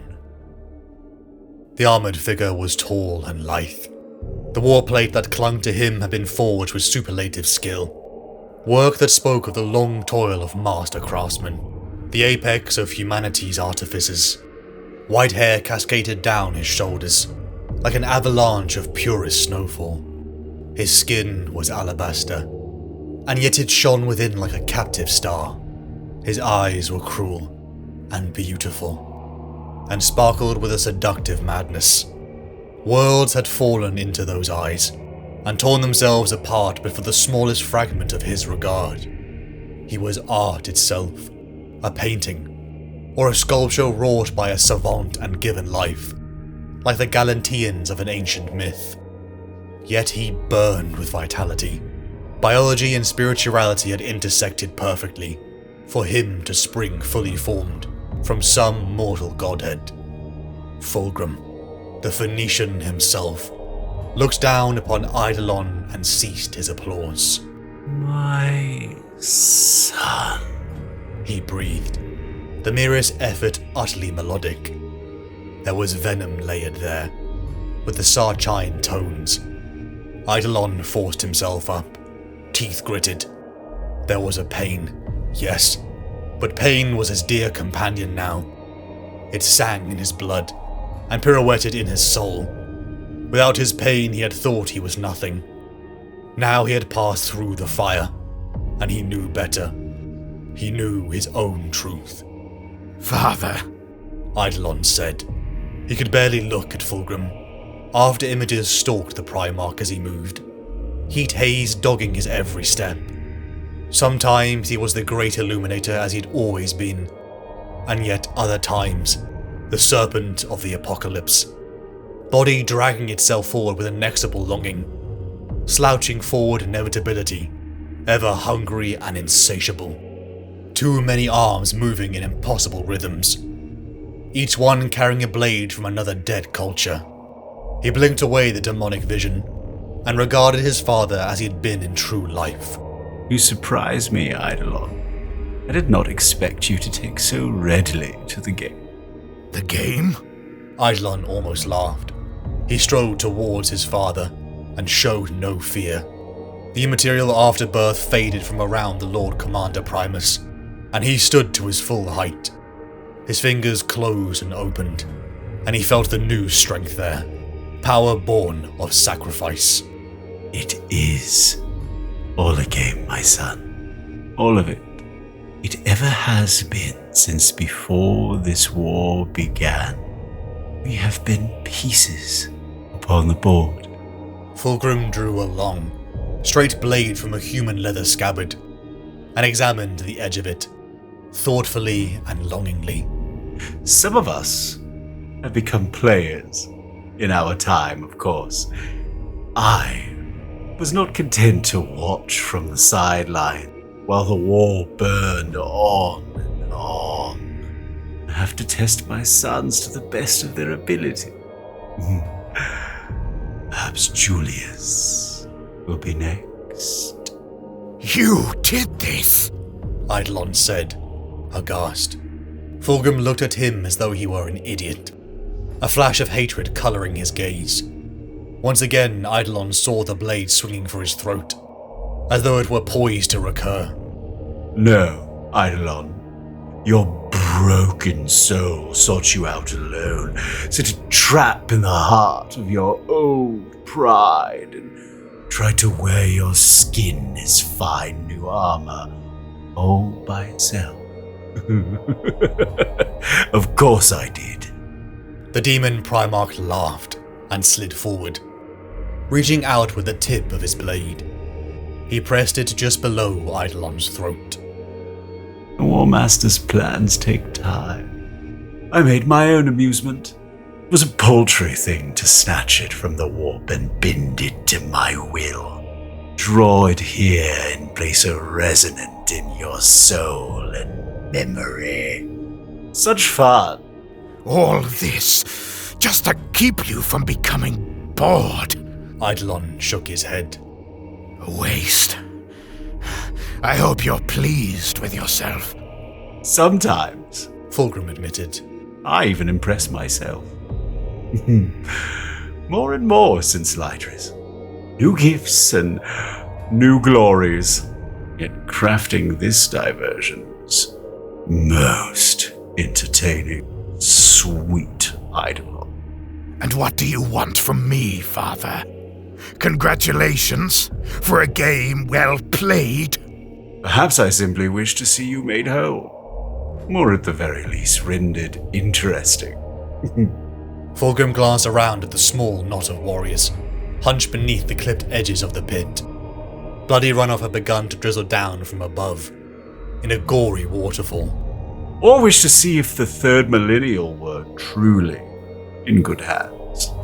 You do so enjoy thinking of yourself as my successor.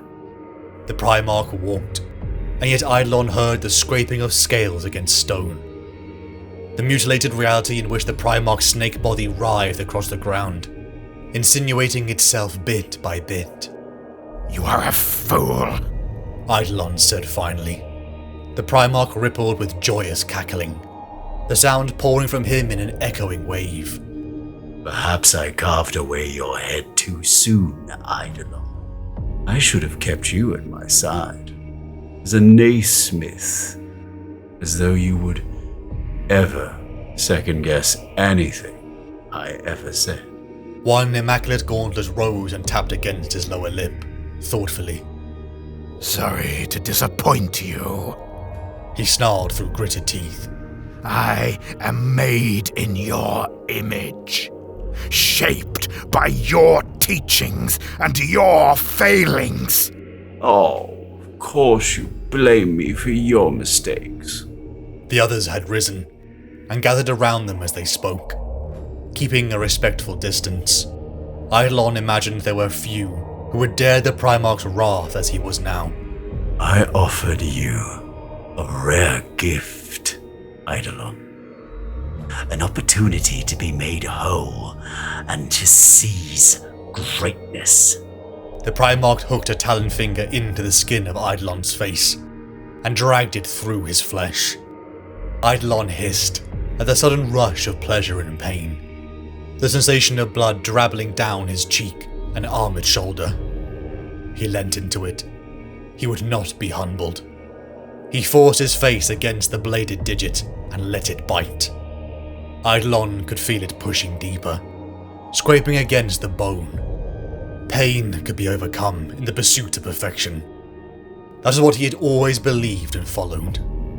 I have greatness enough already, Eidolon said.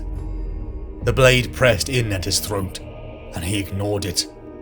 He reached up and seized Fulgrim's wrist. Eidolon felt the power within his flesh, the barely contained fury of the immaterium. It called to him with all the seductive promise that his broken soul had offered, whispering the same honeyed promises. Fulgrim was no different to any other child of the warp. All their power was poison. There was strength in being mortal. He pulled Fulgrim's arm away and watched that perfect gaze widen. Shock and admiration flickered across the Primarch's flawless features, before settling into a bemused smear. Fulgrim spread his arms, and a light mewling escaped his lips as he shook Eidolon's grip free. He stretched, and his flesh and armor began to run and shift like clay. The captive light bled out of him, weeping through his transforming skin. Fulgrim reared up as his abdomen descended, and more arms forced their way through his skin and ceramite, clawing at the air.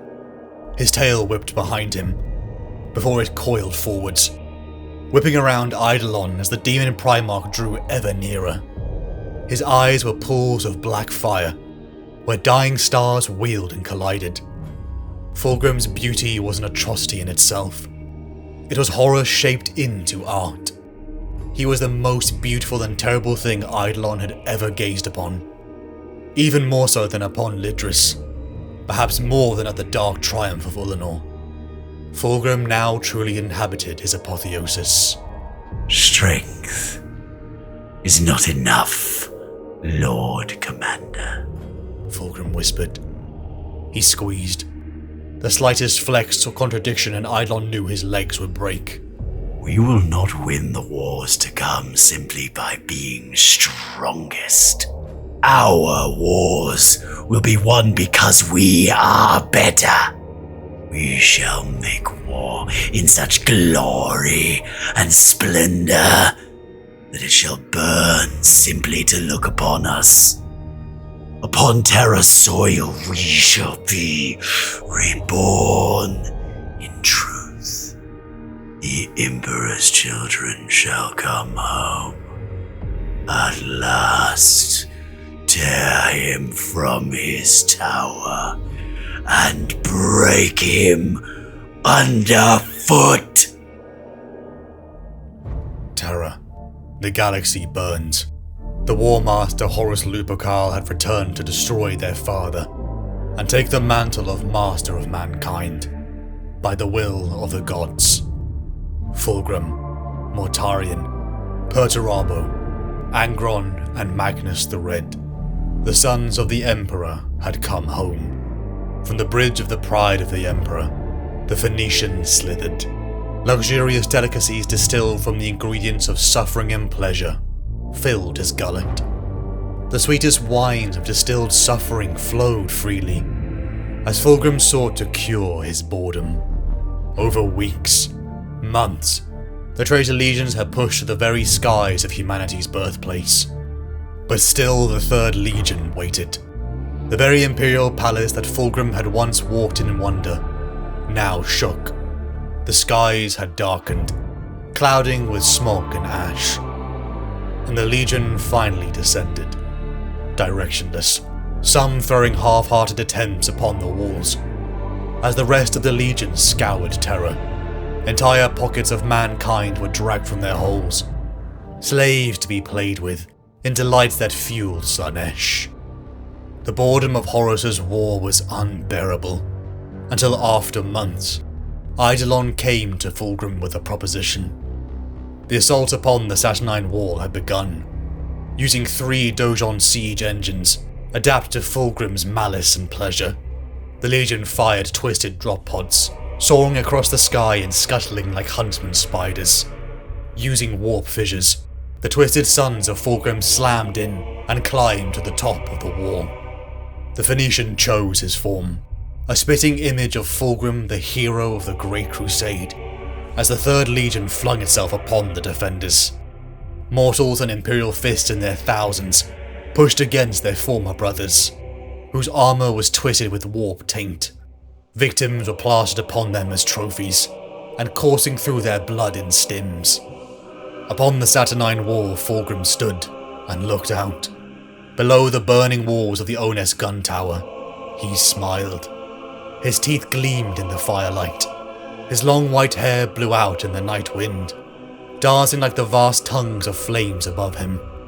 An Imperial fist tried to crawl away from him, dragging his wounded form over the rubble and dust. "Are you trying to escape?" Fulgrim asked. "I don't think you're supposed to do that. Your father doesn't like it. You're supposed to stand and fight.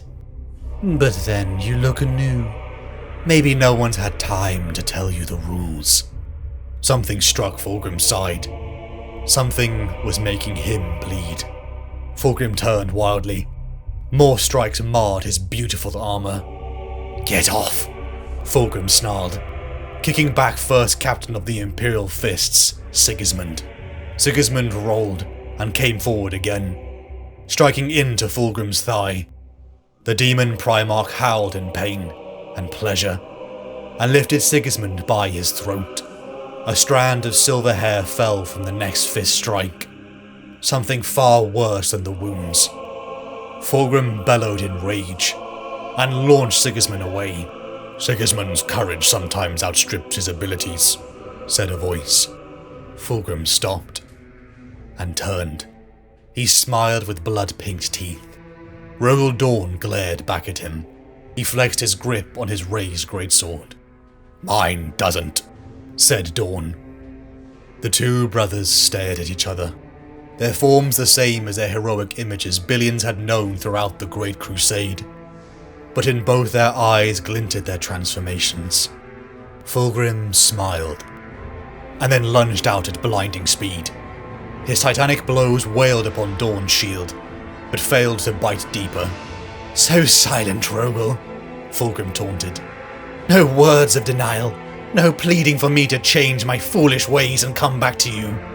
You can't tell me it's too late. You can't promise me sweet forgiveness. Dawn drove his shield into Fulgrim's gut, pushing back. Deeds are my words, Dawn said. Fulgrim's speed was unreachable, his strikes pinpoint, yet Dawn's shield held. Dawn unleashed a goring strike into Fulgrim's side, but held off pressing. He was the impassable wall. Look around you, said Fulgrim. I said look around you, Fulgrim screamed. See what is happening, Rogel. Your tower is crumbling down. No more running to Daddy crying. It took you years to make this, and in one night I rolled down upon you. Crack your shield and build a foothold. Dawn slashed again, interrupting. I don't have to. I see it all, said Dawn. I see your siege machines burning at the foot of the wall. I see your sonic weapons silenced. I see your host, foolishly committed in its entirety, pouring into a run of a wall that could be held by a force a tenth of that size. You're a fighter, but a poor strategist. You've committed everything against a gap that could be held. You've burned the cream of your host for nothing, decried Dawn.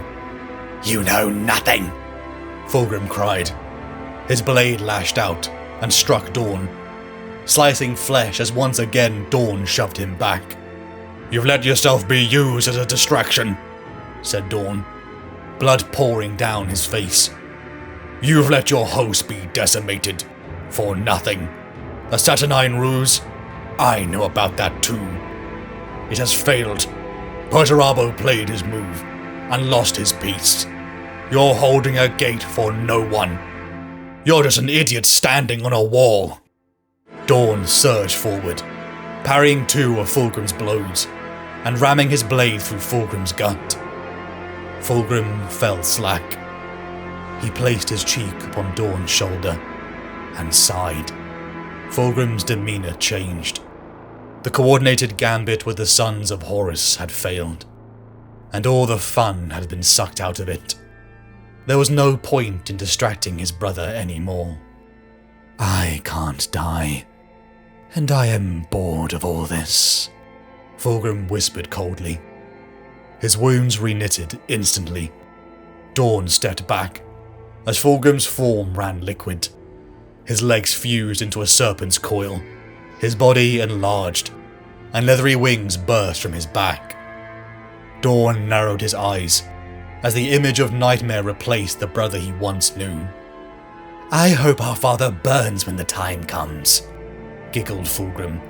I hope Lupercal turns him into a screaming corpse. But you won't see that, Rogel. You're the one who dies here. Fulgrim turned to leave, as the Emperor's children's captains surrounded Dawn. Terror had been enough of a distraction. Fulgrim left, seeking new pleasures to satiate his thirst. It is the 41st millennium. For more than 100 centuries, the Emperor of mankind has sat immobile on the golden throne of Earth, and yet time has almost no meaning within the warp. Within the domain of Slanesh, a serpent prince sits in a palace of excess and pleasure. Beneath a rotting image of long-destroyed Chemos, ran malformed life, violent and excessive.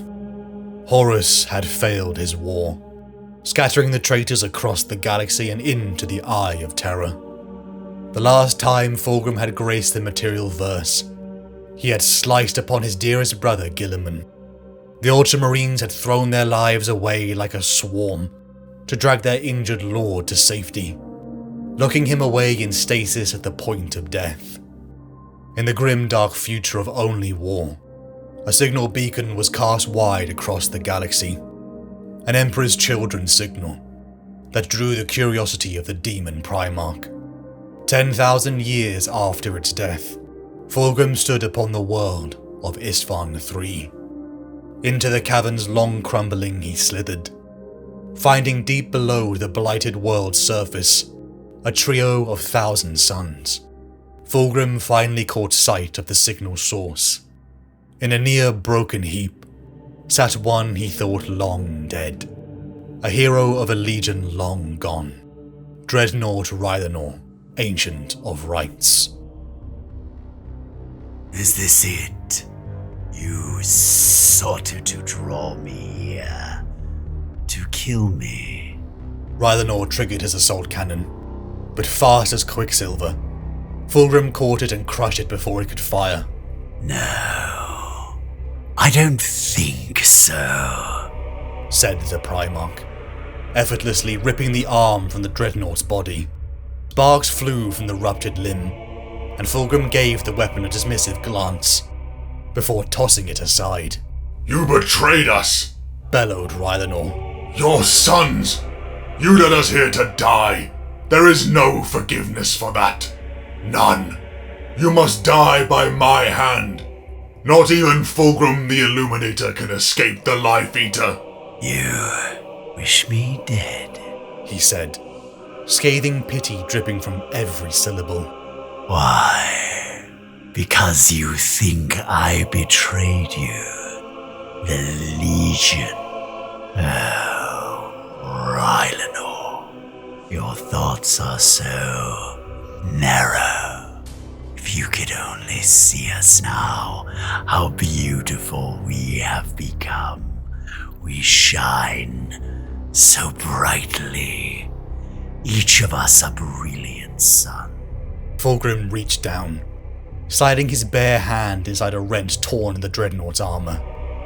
He smiled, closing his eyes and letting his tongue slip across his lips as he pushed deeper inside. There you are, said Fulgrim, as Rythanor's Voxcaster grated in fury. wet and wriggling. I can feel your panic. It's delicious. Rythanor's power fist swung around, bathed in fire. It struck Fulgrim on the shoulder, but Akatar's psychic force was not simply confined to the Life Eater's detonation. Fulgrim laughed off the sluggish attack, and one of his lower arms drew a glittering sword of alien origin. The blade sliced a cruelly precise arc. Rythanor's arm fell limp at his side. Vistario watched the viral fire spread over the Dreadnought's carapace, slipping inside his buckled plates of armor. Rythanor did not care whether he lived or died, only that Fulgrim went with him. Do not do this, Barked the Dreadnought. Why not? I am your master. I can do whatever I like. I can crush you, or I can raise you up. Return to the Legion. Accept the gifts of the Dark Prince, and you will walk at my side. Clad once again in flesh, you can be anything. Old friend, I will sculpt you into something beautiful. A god to these mortals. Never! All we have left between us is that we will die together. Roared the Dreadnought, the upper portion of his carapace burning with blue flames. I am Rythanor the Emperor's children, Ancient of Rites, Venerable of the Palatine host, and proud servant of the Emperor of Mankind, beloved by all. I reject you now and always. Fulgrim laughed and said, I'm sorry. Did it sound like I was offering you a choice? The Primarch wrenched his hand free from Rythanor's sarcophagus, dragging a sopping mass of fluid and matter with him. Glutinous ropes dripped from his fingers. He was like a midwife holding a mewling newborn. Ruptured cables spilled amniotic fluid, so stagnant it must surely have been poisoning Rythanor with every passing second. I will remake you, brother. You will be my crowning achievement. Though his body was little more than rags of wet meat, Vistario sensed Rythanor's horror at the last violation, an inescapable destiny where he would become what he hated most. What do we do? The question was Musharit's, and the connection between the Thousand Suns was so strong that the Athenaeans' perception of emotion spread to all three of them. Vistario felt Fulgrim's infinite malice, his cruel enjoyment of Rythanor's anguish, and the helplessness of the Thousand Suns. The Primarch of the Emperor's children revelled in his own overwhelming pride, a trait Magnus had more than once told Vistario had been present long before his fall. But more than anything, stronger even than Fulgrim's spite, Vistario felt Rythanor's pride and honour, the unbending core of greatness that had set him against his brothers and had him descend into the obsessive madness beneath the surface of a dead world. Vistario took the measure of Fulgrim, seeing nothing worthy within him. His warriors felt the moment his decision was made. Primarch Fulgrim, said Vistario, Rythanor deserves better than you. The Primarch looked up, his once bright eyes now black and filled with the darkest poison. He deserves better than all of us. He raised his bolter and fired a mass reactive into the back of Akatar's skull. The Raptor's head exploded with his death, and the psychic force holding back the warhead's detonation ended. Vistario saw fire, and once more, all life burned, and Fulgrim with it.